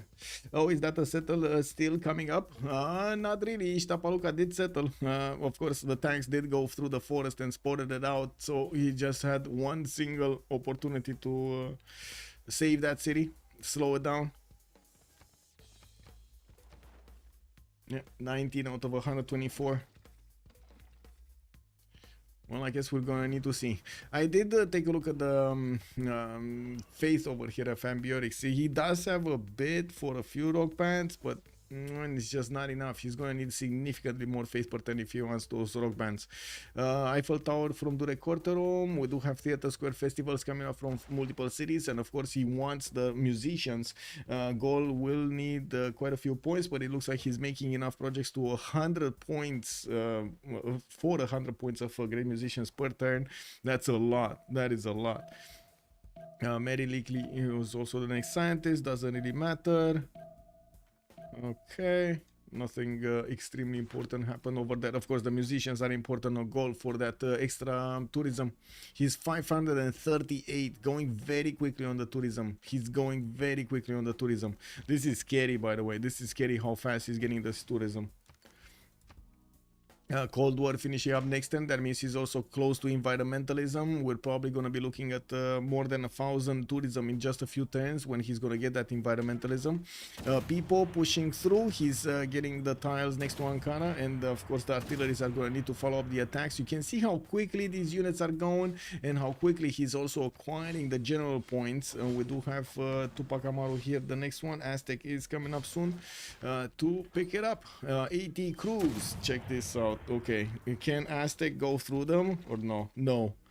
80 crews are strong enough to actually stop Aztec dead in its tracks. The damage has been done. The units, the cities, most of the cities of Ottomans have been taken out, and it does look like Ottomans will have this safety settle here in Adana. Is choosing to switch her trade routes right now, so she saves a little bit of time. Well, let's see artilleries. No? Planes. All the planes have left the station. They went right side. Well, okay, we got Zulu putting tanks in the water, and of course with the bombers coming in and with the planes having the ability to pick them off, I think that's a bit dangerous for the TaskForceFish to actually put his tanks in the water.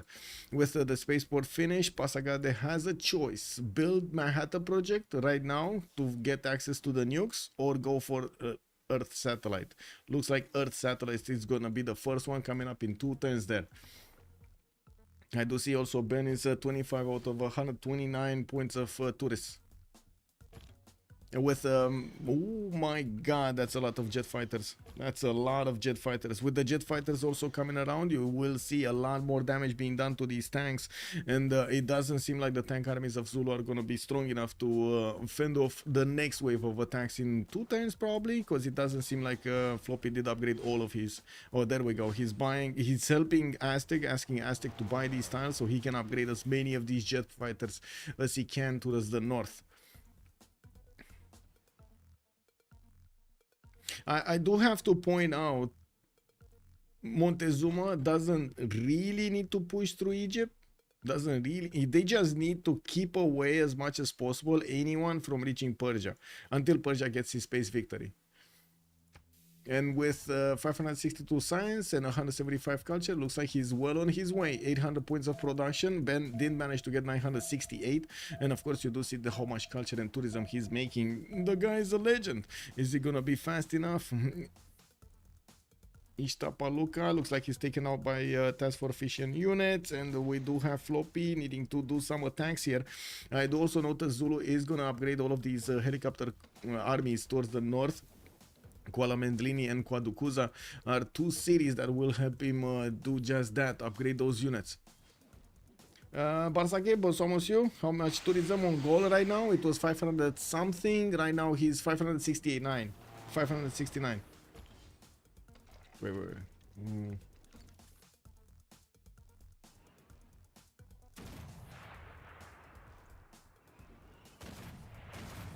Okay, Ishtapaluka, that Aztec city that wanted an extra amenity over there, is not gonna happen. It looks like Fish did manage to take it away, but could not touch Chalco, and that is a lot of damage available for Aztec because of that.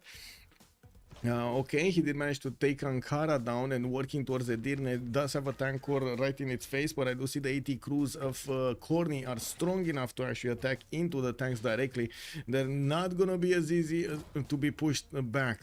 We do have in the World Congress actually the +5 for the anti-cavs, which is gonna, as you can see, is helping him out a lot over here.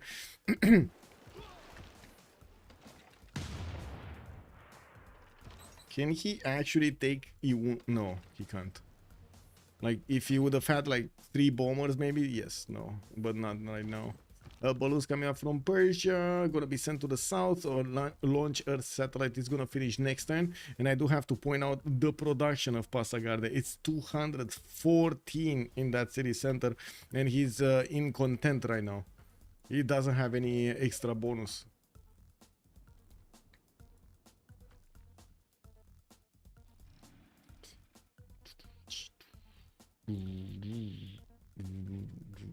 Okay, airports coming out from Gaul, and yes, the more theater squares are also gonna come out, so he can actually build all of those broadcast centers in them for the music. And we're gonna need to see how quickly, though, but we've seen it before now, how quickly he did manage to get to these tourism points. 623 right now, and he was like 100 points per turn. Now he's 162 great musician points, doing a lot of projects to recruit as many as possible and as quickly as possible. Even got a rock band, and we'll start moving it towards Zulu City so he can play a few songs over there. Doesn't look like anything's happening here. We do need to see how Spain is also gonna react to this. Extazzz did manage to get to 400 science and 100 culture. Does have quite a significant air force being thrown at Zulu right now. Might even try to take over the city of Echo with his bombers. You can see that city did get damaged a little bit. I'm pretty sure it was a little bit of a friendly tickle from the bomber, but I'm also pretty sure the bombers will need to how to say, take down cities soon. Where are the bombers? As fighters, jet fighters. I'm pretty sure he was building bombers. Oh, he didn't finish them yet. We got a bomber here in Sharikumis, and we got a bomber being built in Hagmatana.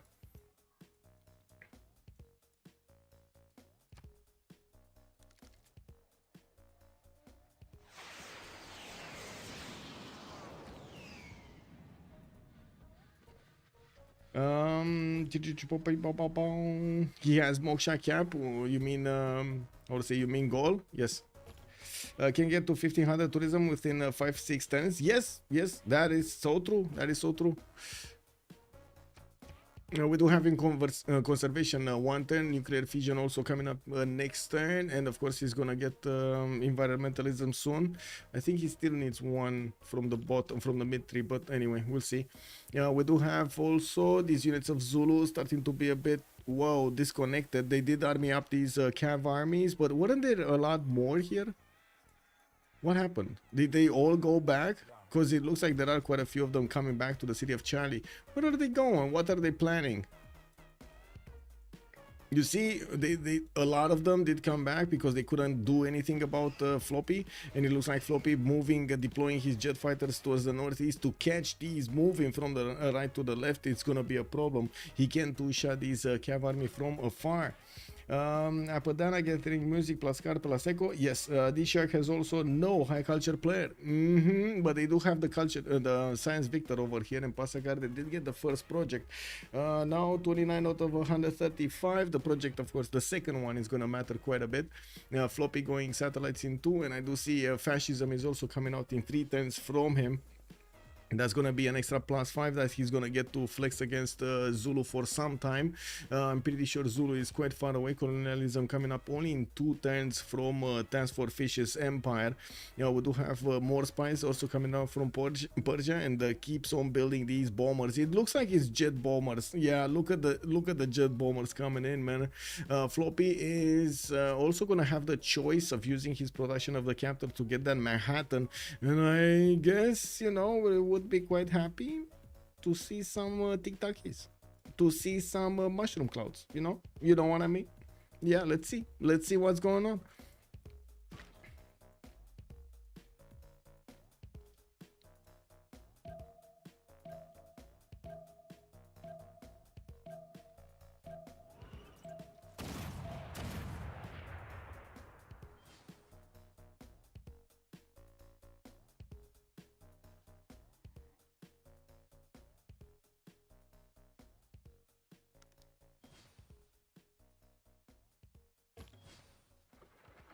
Well. Pipo still doesn't have the extra range on these artilleries. It takes quite a bit of damage to do the attacks against the 80 crews of Khornie, but it is possible if he does manage to get enough of these artilleries to attack. It just takes time and distance, and by the looks of it, he just bought a balloon, and there we go. All of these are gonna start having the vision, and slowly he's starting to chew through the 80 crews army, even with the +5. He does have a need for a few more tanks if he actually wants to keep this going. These 80 crews do punish him. He's basically trading a tank for an 80 crew, which is not the best thing that he could do. Did I just hear something here?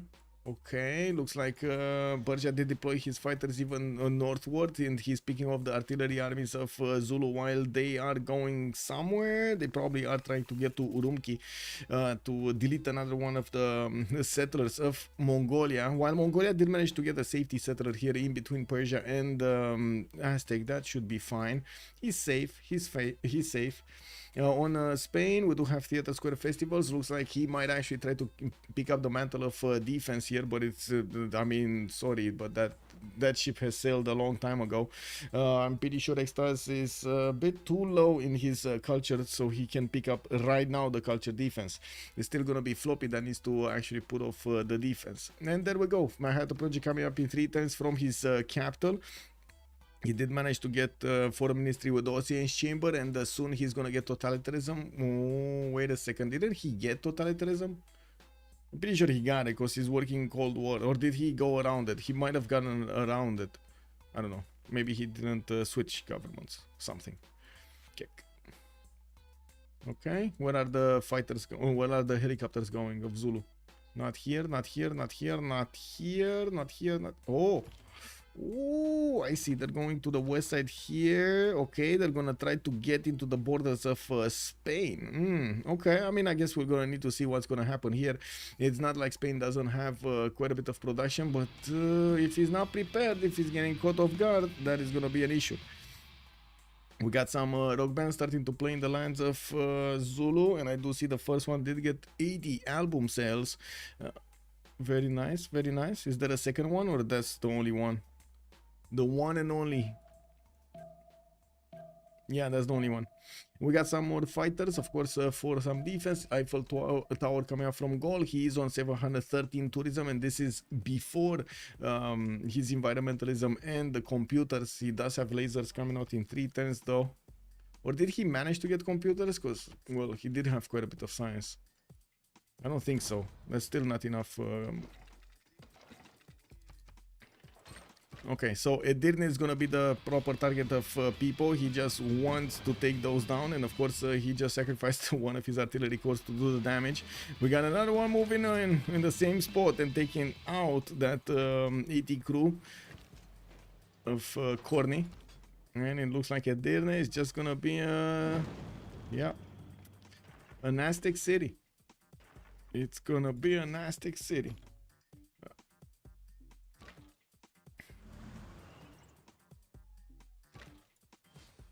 What's the production capability here? Because right now I'm pretty sure the people does need to start. Yeah, there we go. 5 turning tank armies. We got 2 turning tank armies, 1 turning tank armies. All of those are going to need to go. Keep on reinforcing this west side.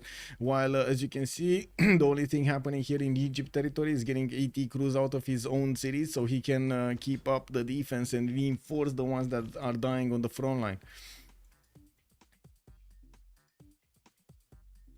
Now we do have bombers coming up from Sharik Kumis, and it looks like spies also from Pasagade. I do also notice Floppy did build a balloon, but never actually sent it on the front line. We do have immediately Persian jet fighters deployed to the north to actually fend off attacks from Zulu, and look how much damage they're doing. They're actually tearing apart the Zulu tank army. Zulu is left without that many options. He has a lot of helicopter armies from his cities, and I do notice he's of course throwing a lot of concerts because Gaul is coming into his territory. And the question is, what is he actually gonna use those units on? It looks like he's trying to go for the pillages. Spain does have his own fighters in the air, not jet fighters. He's getting lasers, so next turn he's gonna get that upgrade also, and has a few bombers of his own. Now these helicopter armies will probably have enough strength to do significant damage here. Let's see if Extazzz is seeing this. Okay, he saw the helicopter army to the east side. He must know, he must smell something is wrong here. Okay, Ben, 926, by the way, 926 tourism. 41 out of 142. Okay, let's see. Moon landing coming up in 3 turns. I don't think Pasagade did manage to get his bomb, his Manhattan project. I think he switched projects right now towards moon landing because he saw how fast the tourism is going up on his opponent, by the tourism acquirement. Okay. We got also Gaul sending one of his rock bands in the cities of Egypt here. Did get only 40 album sales. Well, a little bit worse than in Zulu's territory. It looks like Zulu's banging on the hits of Gaul a lot more.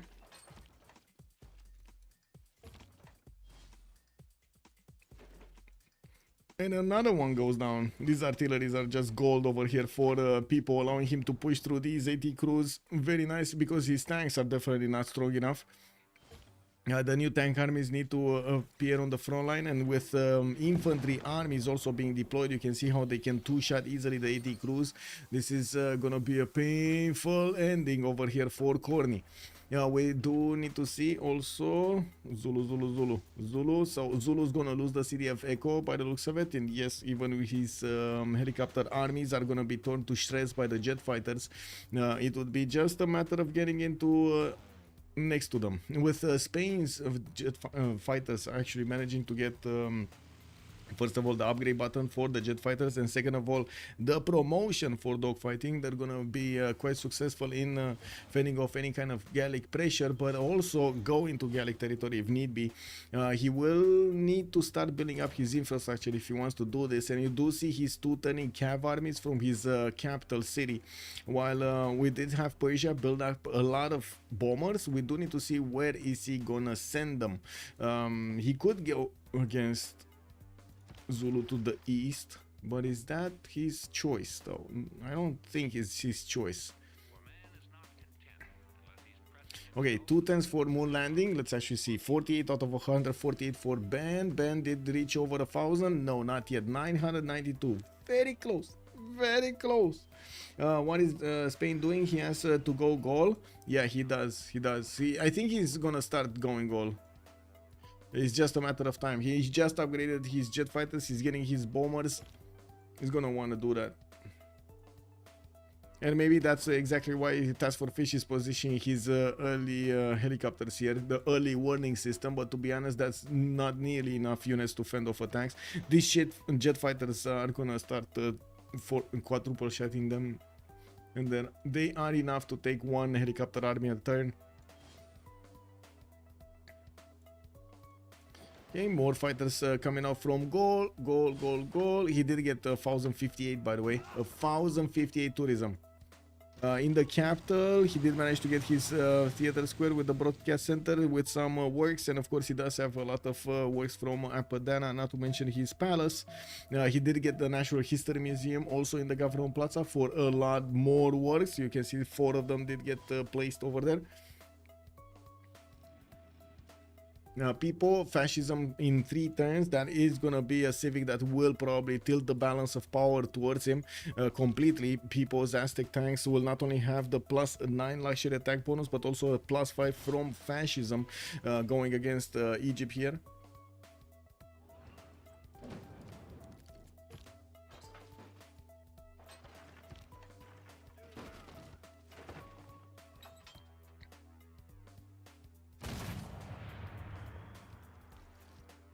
Well, I'm very surprised this infantry army didn't move, but this one did. Oh well. I guess there are so many units over here to know exactly which needs to go where. It is quite painful, so yeah, I would imagine I can't really fault people for not doing the best moves ever.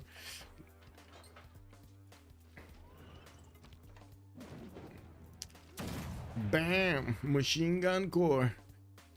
And I do see the pillages. Floppy gonna get his robotics in 2 turns, and next turn he's gonna get moon landing, and we're gonna see how much defense he's gonna put up here. He's 50. We do have Ben on 55 out of 150, and looking at the culture screen, it looks like Floppy did jump up to 228 points of culture. Also getting Robert Goddard as an engineer. Give me a second. That's the space project one. Amazing.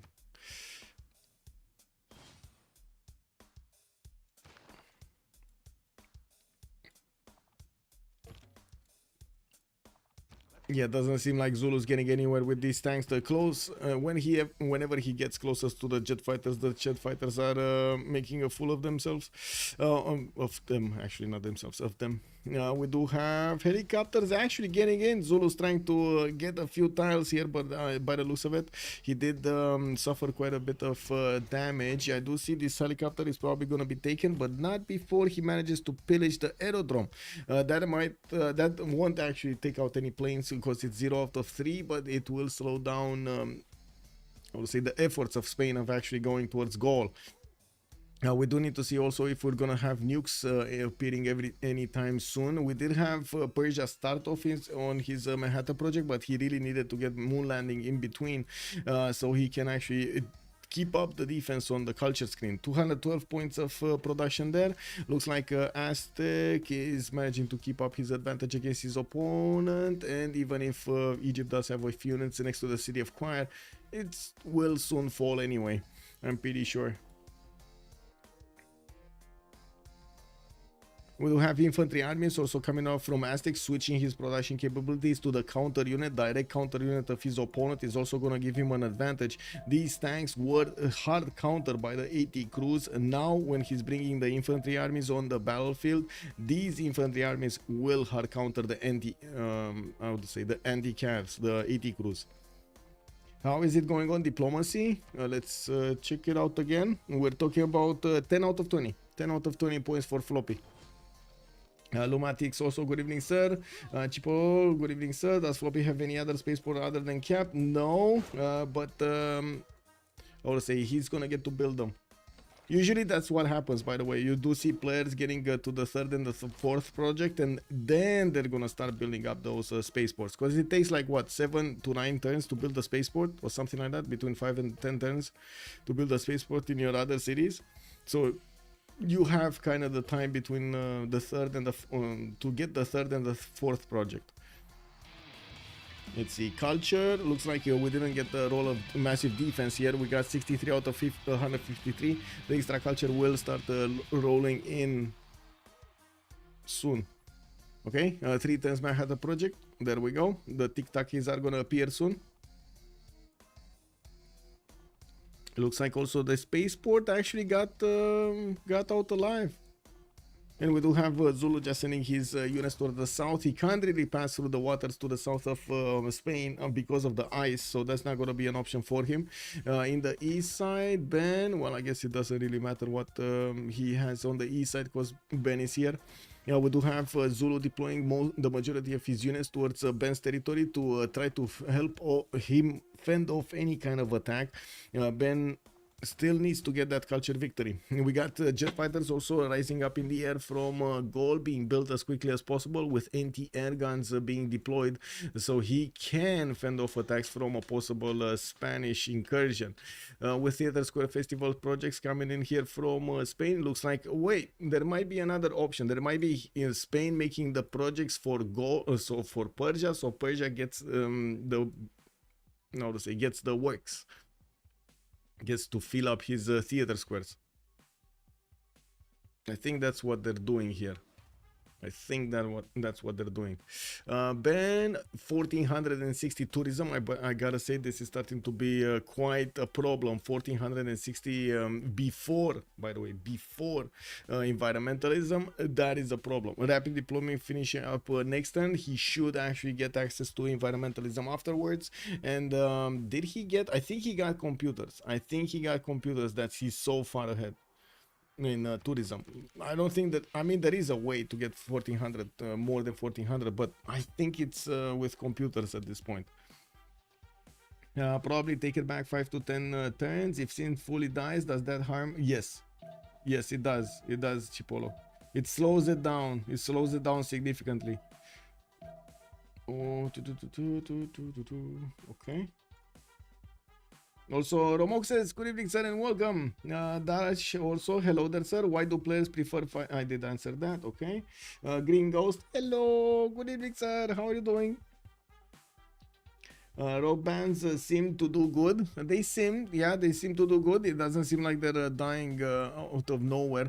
We do have the level 1 still rising here. The space cake, the space kale. Wow, what is a kale? Why is it from outer space? What do we have here? This other one, 0 album sales. This is a new one. This one was the one with 200, and he got it to level 2. It will have a promotion. And yes, we do have Aztec managing to do quite a bit of damage now with his machine gun corps and multiple artilleries. He's gonna start eating away at the last defenses of Egypt's Iunu city, and that will open up the pathway towards the main core cities of Khornie. We do also need to see if he's gonna deploy fighters. He has some biplanes, and I'm pretty sure he's gonna want advanced flight. We got Floppy going for his stealth bombers, and I do see Extazzz going for his own rocketry, while Cynth is quite far away from getting steel. It doesn't look like she's actually gonna lose this city to anybody. Mongolia is there with one of his Kesheks, so I guess they do know this is going on, and I'm pretty sure they will try with the units of Aztec to get in there. There was another safety settler being sent, no? Yeah, there is another safety settler. There we go, from Ottomans. He's gonna get in here between the cities of Gaul and Egypt. It's gonna be a pain to actually get to. So she's gonna stay alive. Okay, she's gonna stay alive.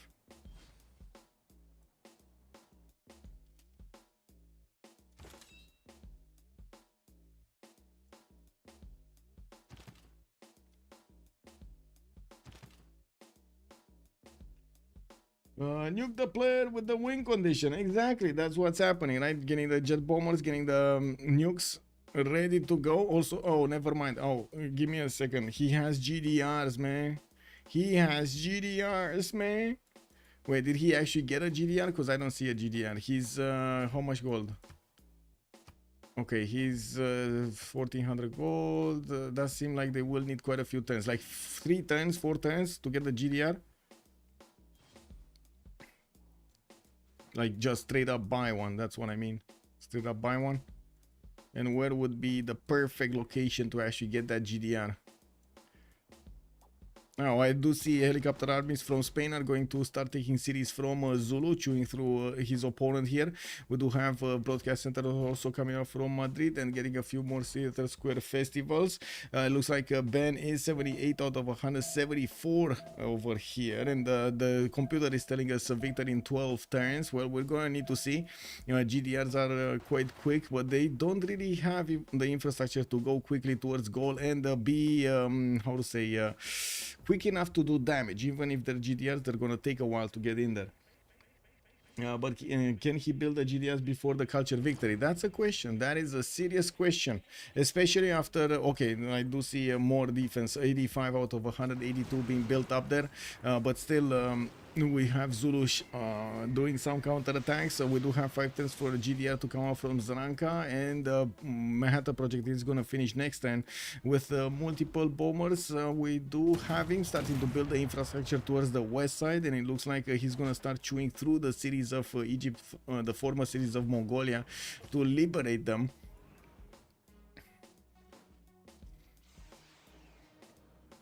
Okay. Yeah.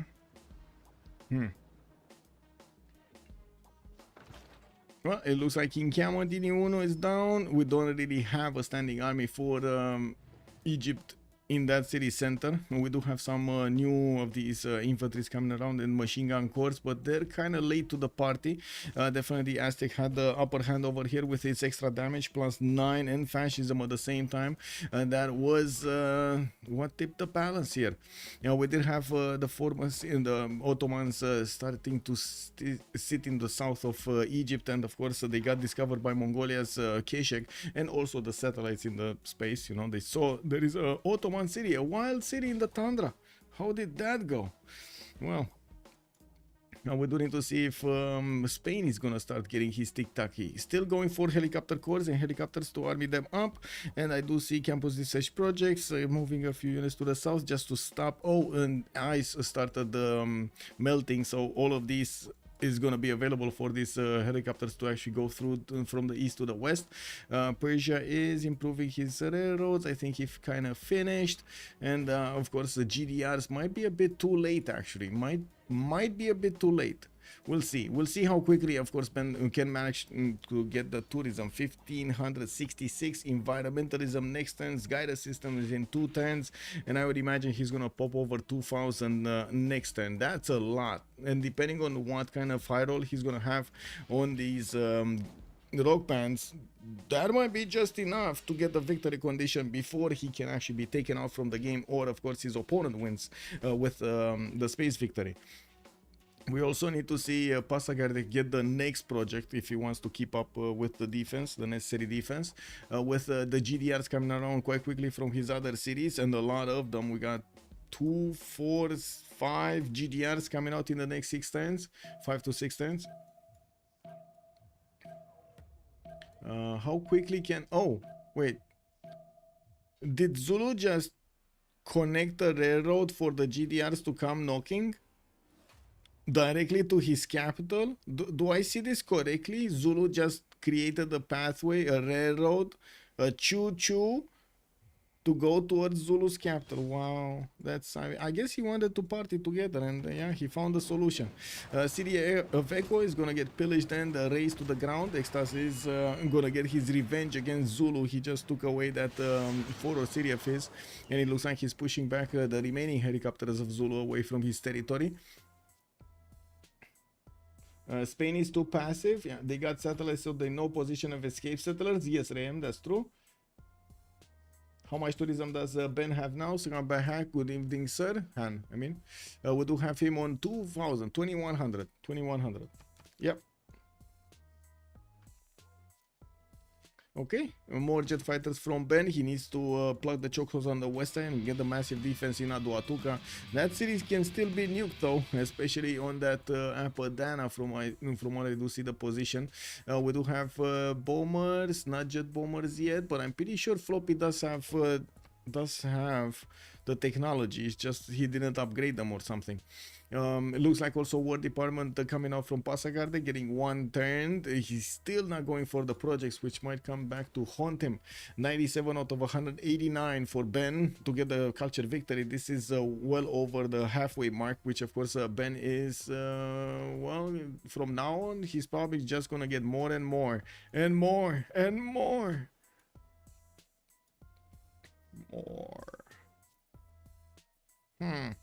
We got a spy here from Floppy, trying to see what's going on with the traders moving from the left to the right, you know, doing a little bit of sniffing. I do see Persia is also starting to cross the military towards the city of Quire, and he brought quite a bit of air force with him. He's getting the observation balloons to the west side, and if he... Oh, okay, I mean, he can get there. I'm not sure how fast, but it doesn't look like it's going to be that fast. Like in the next... 5 to 10 turns, no, 5 turns can hit you, so that's why one. It's going.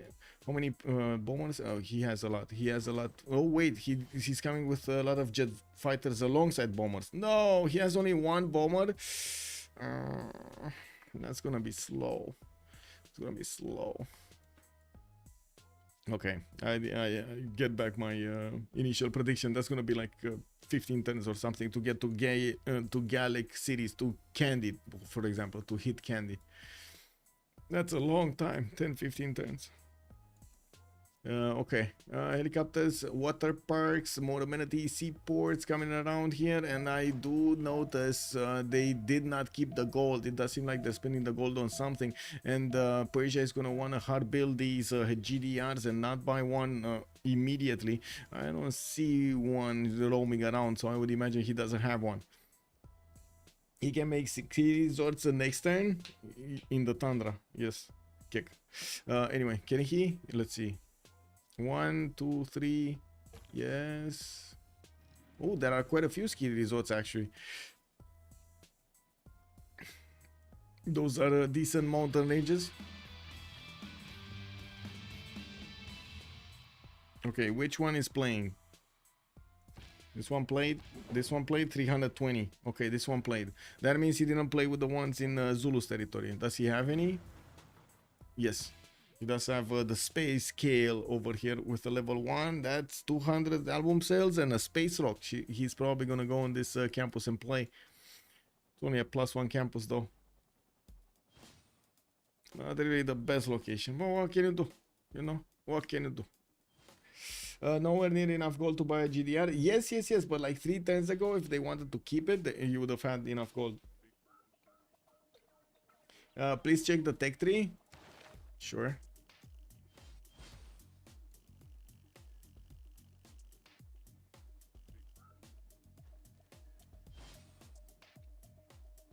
Okay. So with robotics, he did reveal only the top one. And what is this? Where is this going? Oh, this is going here. So he revealed 2 of them. This and this. With nuclear fission, he can get unrevealed and this unrevealed. So he needs both of them. Oh my god, he needs all 3 to actually see. But only these ones go forward, right? So only the bottom 3 actually. So he needs robotics and probably nuclear fusion for this. And wait, you wanted me to check also the... come on, man. The food, right? Sorry. This. Filter by food. This. Yeah. He already bought one? Wait, he already bought one? Where? Oh, it is here. It's coming out to play, and it looks like he's going directly towards Gaul. Gaul is waiting for jet bombers, and he's gonna have a rude awakening when we're gonna see that GDR appear next to him. Of course, even the jet fighters are gonna be dangerous to the GDR since it's alone, but and he doesn't have its promotions. But I'm pretty sure by the time he actually gets there, FloppyfloNG is gonna try to get some extra stuff, extra spice around him. And with so many GDRs coming in, we might actually see the Cultured Victory of Ben getting stopped by those units. Now, of course, Cultured Victory of Ben is coming out quickly. 113 out of 196. This is a lot of tourists getting gathered extremely quickly. One other thing, we don't actually have the railroads being built between them, so it's gonna take a bit more time for Floppy's units to get in there. You can see it takes them at least 8 turns to actually get to Atuka. And that's one photo one. Another one, that's the next wave that's coming out from his cities. Well. 4 turns for Mars launch Mars colony over there. It does seem like in the lands of Egypt we do have Yuno fallen, and the next Egyptian units are gonna also fall quite quickly. There we go. We did have, of course, the rogue band starting to play, and I do want to see these, the modest prophets. being in Egypt territory playing. 493, 975 tourism. That's basically an extra turn added over there. Ben is on 127. He should be like 130 actually with the new tourism that he got from Modest Prophets on out of 196. Computer says victory in 5 turns. Well, it looks like computer might be right. We got Marcel only in 3 turns, and it might not be what he needs. It might not be enough of what he needs. They can't really destroy anybody directly, unfortunately for them. It is what it is. This is beautiful, by the way. I gotta say, beautiful to see this culture victory right next to that science victory, so close, neck and neck. Everybody's trying to get that little bit of an advantage over somebody else, over their opponents. Now, what is Spain doing, and why is he not throwing nukes at his opponent? Okay, Extazzz gonna get robotics, totalitarianism next turn, and I do notice he does have 669 points of production. So all of that slowdown that he had because of his second city basically being taken away, he had to slow down his GDRs also the later part of the game. Who knew that takes so much damage from, that does so much damage to you? You never doubted. Yeah, it's Jover. Let's see. It might be game 3. Is it game 3? Let's see if it is.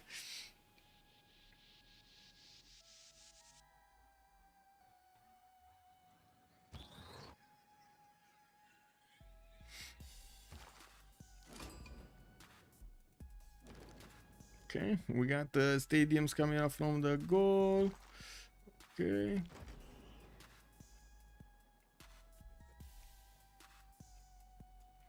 Two GDRs. Oh, there we go. Finally, we got the railroads.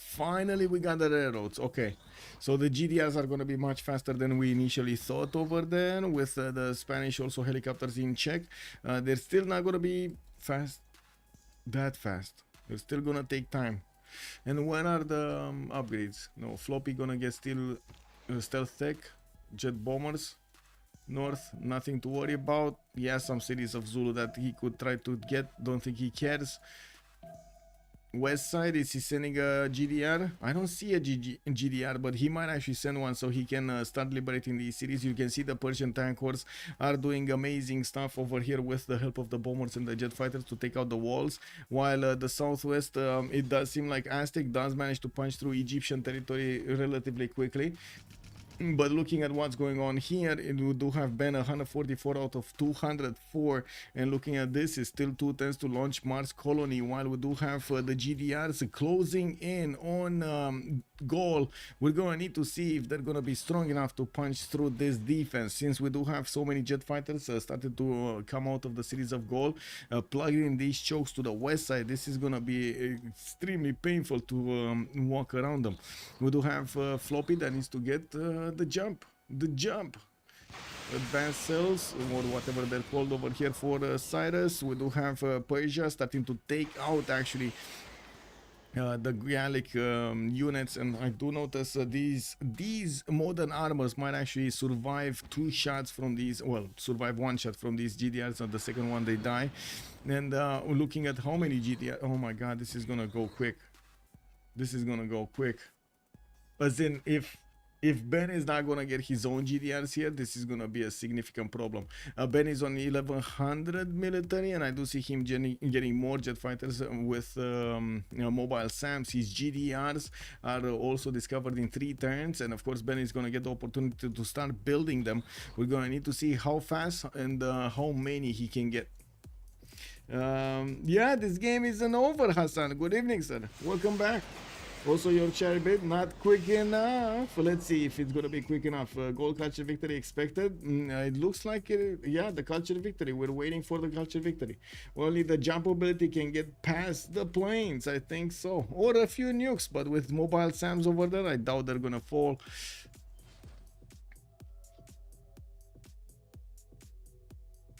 Okay, 2 turns for Mars colony. It looks like after the wait. Rock bands didn't play. Why didn't they play? Where is the rock band? Here. Level 2, level 2. Two level 2s. Both of them actually played, but they didn't get that much. Okay. Akhetaten is gonna be taken down. They can't really get Muscat. Ottomans does have a settler, another one moving towards the west side. And how quickly is this campaign going? Wait, where is it? Here, right? Okay, Ulaanbaatar is gonna be the next one. We do have what is this? What is this? Come on, bomber. Okay, 2 bombers. Okay. Jet bombers coming off from Floppy. This will help him chew through the cities extremely quickly. But again, you know, you still need time to go through them. And right now, time is on turns. It's counted in turns and not dozens or hundreds. This is gonna be very close. Every little bit of an advantage counts at this point. And all of their efforts throughout the game matter for just this moment in time. Just this moment in time.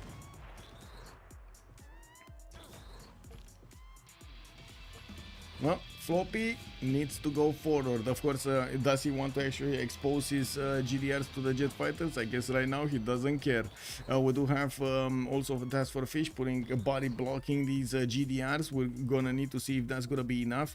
With so many of Persians airstrips starting to show up on the east side, I guess he's gonna start deploying his jet bombers on the front line, so he can start not only doing the damage against cities and other units, but also against cities, against maybe dropping some nukes. I mean, that's what I want to say. Also drop some nukes. I do see Ben 162 out of 205. He just played 2 rock bands. So, and I do notice also Mars Colony finishing up next turn. This might actually be how to say this might be a problem, because Floppy is getting to Aduatuca. This Aduatuca is such a big tourism generator. With Moksha in there, with Apadana and so much music, he's basically generating, like, I don't know, a third of his total tourism just from that city center. And also the government plaza with how to say, his Natural History Museum. The GDRs really need to get in there. How? I don't know, but he really needs to get in there. Ideally, of course, throwing nukes, but nukes are not gonna fall. Oh, wait a second. Nukes can fall.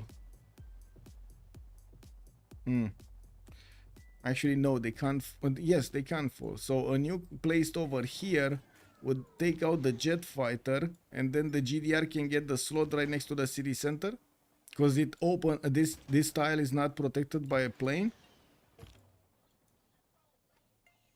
and that's the only thing he needs to do. He needs to take down Aduatuca. If he takes it for 1 turn, capture victory is not happening. Oh, GDR got bought in Aduatuca. Looks like Ben is managing to get that nice extra strength in there, and Floppy is gonna need to work a little bit harder. We do have advanced cells, batteries, whatever, they're coming out in 2 turns here, and with the jet bomber starting to be deployed on the right side, we don't need to see if he's gonna start taking down cities. Mobile SAMs are definitely gonna hurt. Look, Benjamin culture dropping. We probably switched a few, how to say, like he finished a few projects and or switched a few cards. The culture is not a problem. It's the tourism the problem, because it's 23-14. He's not going down unless he's losing cities. He's only going up. We got the Mars Colony finishing up next turn, and wait, we're starting off from the defense of 204. Let's see what's gonna happen.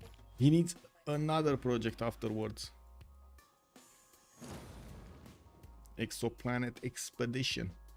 Okay, looks like GDRs did end up in the borders of Aduatuca, with 2 of them standing back to fend off attacks for the jet bombers. We did have Manhattan started off and I think finished over here, but we didn't actually see jet bombs. check W, bombs actually being made anywhere in Persia's territory. He preferred to get as many of these GDRs as possible, and yeah, that allows him to have a lot of flexibility. But these unfortunately for him, these jet fighters are positioned correctly to stop him from pushing into the capital city of his opponent.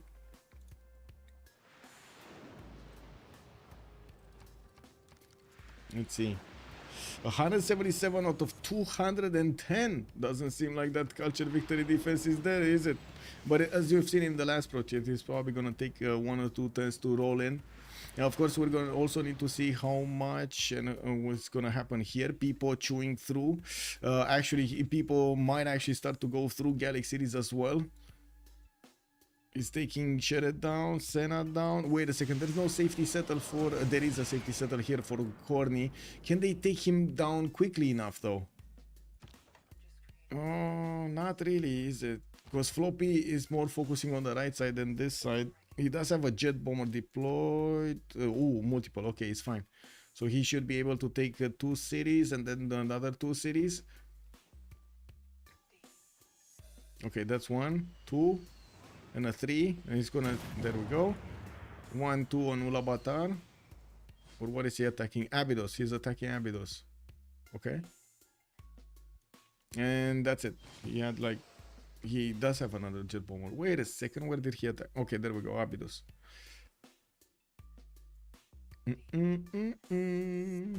Muscat is gonna be a bit of a pain to take, but I guess it's possible. Let's see, still 177 out of 210. Now, what's happening here? What are the moves? Okay, we had probably a helicopter from Zulu showing up there. We do have Persia getting one of his settlers here, and it looks like oh, military engineer. Okay. Okay, so is this gonna be when is he getting nukes? Does he have a nuke? No. Interesting. I was thinking maybe he does have a nuke and he can like put down a missile silo and boom, he's actually gonna throw a nuke at his opponent, but he's on 0 nukes. Nobody has nukes. And I don't think he started building nukes. Oh, there we go. Nuclear device in 4 turns here from the capital. It's gonna take a while. Okay, we're gonna have a pause of 2 minutes while they do go through this, and let's actually see. Let's put down the general because it doesn't really matter anymore. Formant arrest, I guess. Get this and this. 2 minutes and we're coming back. DBZL is calling it out. It's over. It's Jover in 2 turns. It might be. I mean, it might be. Let's actually see what's gonna happen.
Is it happening or not? Let's see. QD12, good evening, sir, and welcome. The problem there are the planes, so you can remove them. Yes, He needs to take out the planes. And it looks like Persia... Almost lost his... Oh my god, so many units from Zulu trying to get in there to pillage his airports. As you can see, his airstrips. And I do notice Spain was forced to move one of his GDRs over there. We do have the jet fighters starting to go in front. And they do want to carve a path through the jet fighter screen that Gaul put out in the city of Aduatuca. He doesn't have Victor anti-air initiative over there, or air defense initiative, I should say. And it does seem like Zulu's units are dying just as fast as they are getting in there, but every time counts. And of course, we're going to need to see if what they have right here is what they need. We do need to see also how quickly. It looks like Ben is 193 out of 212 of these tourists. It doesn't seem like there was that much of a major defense here from Persia, and he's only on 277 culture right now. I gotta point out he is not using right now the double theater square, but he does have the third alternative for a lot more culture, and of course all of the other fascism bonuses. And we do have Bolshoi theater also coming out from him. Man, these GDRs really need to protect the jet fighters. Really need to protect the jet fighters. And the bombers. The fighters and the bombers.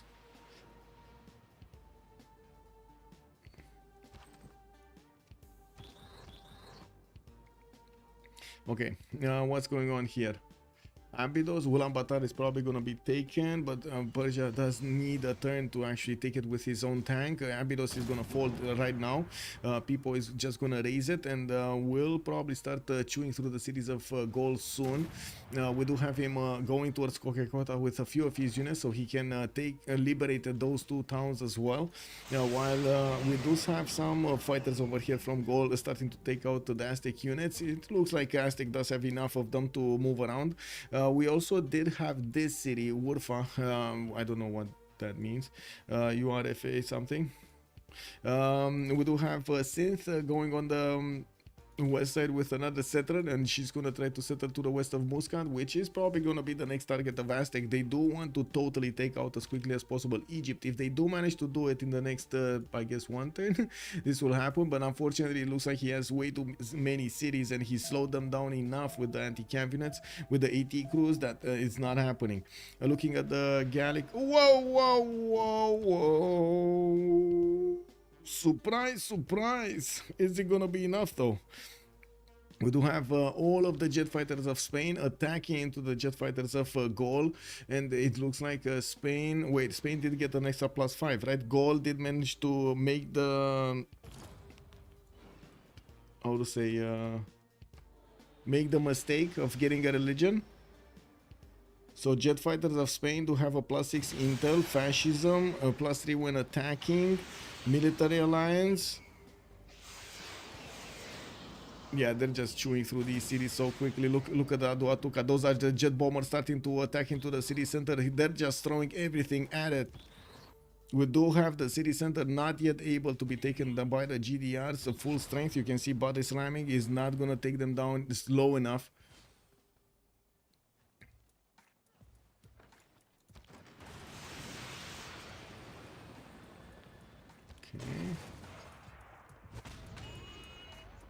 Looks like Floppy is managing to protect his jet bombers there. Does he have enough time though? No. It's just, oh my god, computer is still saying 2 turns. Is it gonna be 2 turns or 1? We don't know. We honestly don't know. Cynth is down to 2 cities. Aduatuca is getting attacked, body slammed by the GDRs, and they just need 1 turn to take it down. 1 turn to take it down, and the culture victory might happen next turn. War department coming in, and also there's a question that he might have enough passive tourism to still get the victory afterwards, but they don't have. Wait, can they get all capitals? They can't get alpha. They don't have alpha. They would have gotten domination, but because they don't have alpha, they don't have a way to get domination. They need all capitals. There is, I'm certain there is a significant amount of tourism throughout the cities over here, and it might not be enough defense to counterbalance that. Please read chat. I'm just here for the high drama. Good evening, sir. Please show lobby. I beg you. Lobby. There we go. Hello, sir. Who is first in the lobby? Villageois. Oh, I see. Okay, so Pipo is first in lobby, if that's the question. We got Ben on the 5th slot. Yep. Sorry, Pedit. Sorry. Who's up in the lobby? Zulu cap safe.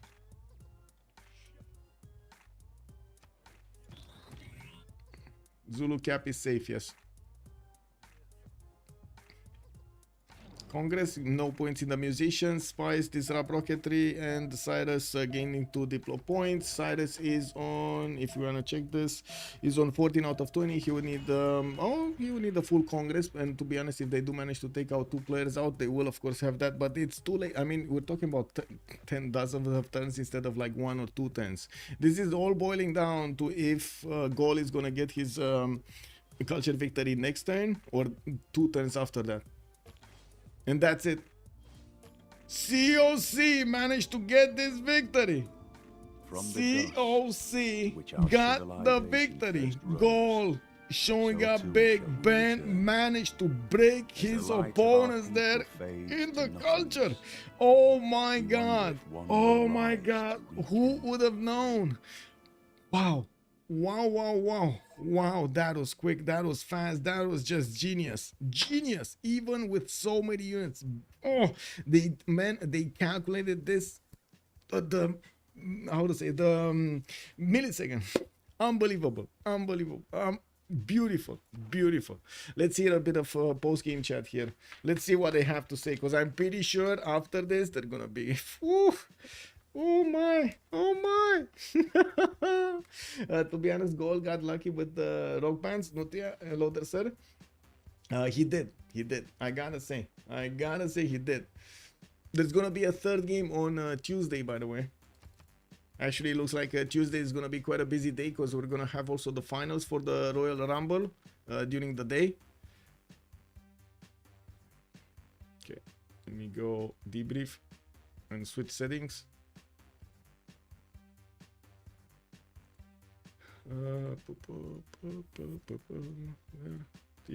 This, okay. Just waiting for them to join. Fidel Jax, thank you so much for the follow, sir. Good evening. Well, I search top of. Oh, I see.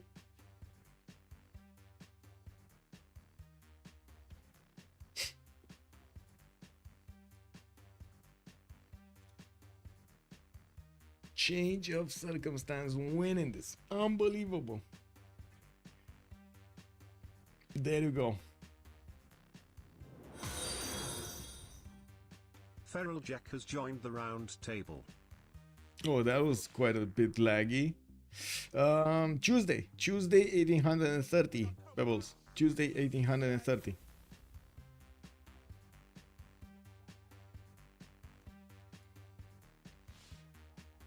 Well, let's see. Are they still in the channel somewhere? I see one of the sharks did leave. We got Erwan, Floppy, and Pipo. That was big. That was very big on the Rich Islands.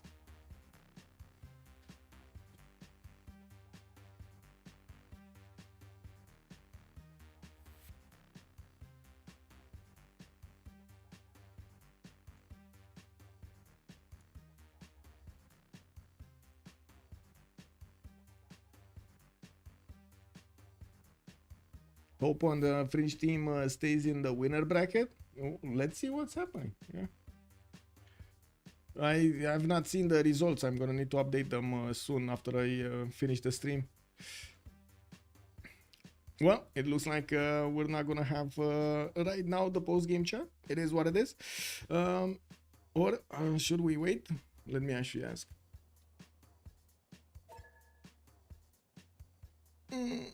Oh wait, am I the only one? I'm the only one in the game, aren't I? Kick.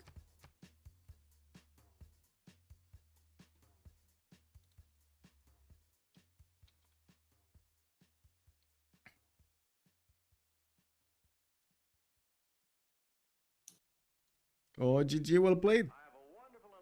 Hello, Ray. GG, Oh GG.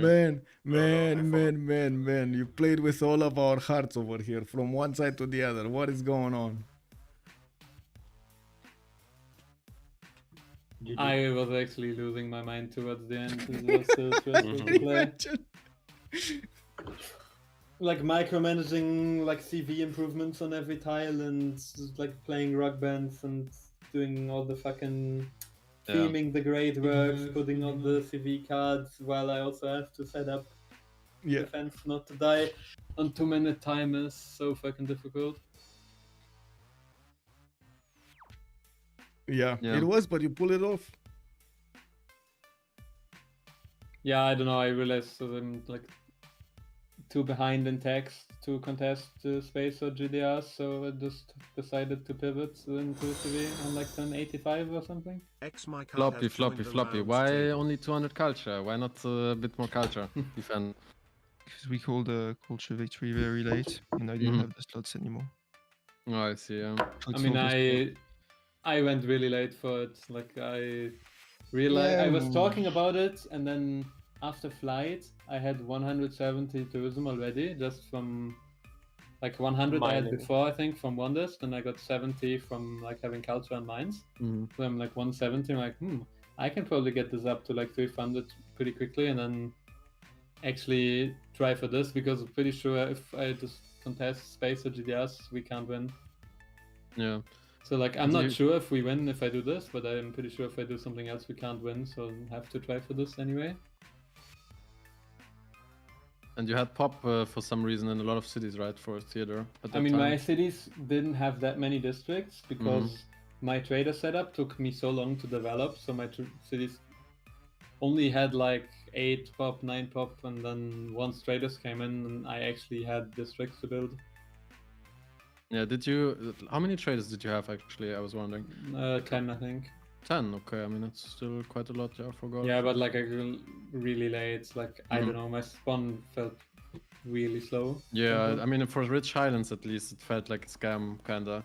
I mean, the spawn is fine, but like the terrain makes it so awkward, like the mountains and the ocean, like... Yeah, not a lot of fresh water to, like, What was the name of the person playing Spain? I'm trying to report the game. You're welcome. Extazzz. Extazzz. Who? Extazzz. Extazzz. E-X-T-A-Z. Ah, got it. Thank you. Thank you. Okay, I guess there will be game 3. Yes. Yeah. Exciting. Tuesday, 1830, if I understand correctly. I don't know if everyone confirmed yet, but I think from our team, yes. I think probably we can play that. Yeah. Cool. Well, let's see game 3. Yeah. Have a great evening, and congratulations again. Yeah. Thank you. Good night. Thank you. Good night. Good night, everyone. Well, we heard from both teams. Ben did explain what did happen over there and what was the thought process when they did make the decision to actually go for the culture victory. They were worried about a lot of stuff, and it looks like their worries were well founded. We do have the third game on Tuesday. We're going to update, of course, on the CWC website, and I'm going to update also my schedule soon, so we do know when the next games are going to be. I do know Tuesday is going to be the next stream, and we're going to have one in the midday. We're going to have the 1v1 finals between Mr. Toes and Kyber going ahead in the Royal Rumble. I do want to thank everybody for the support of the channel, for the subscriptions, and of course for the likes on YouTube, for the bets, for everything. You guys are awesome, and thank you so much putting me that bet on the table. I also want to say, if you want to take a look at my schedule, you can look and check out my Discord, !Discord in the stream chat on Twitch, or you can take a look at the video description down below on YouTube. Thank you so much for everything. Have a great time with some Civilization 6 action, and it was an awesome weekend, and it keeps on going. Oh my god, coming up in the next games. Have a great one. Bye bye.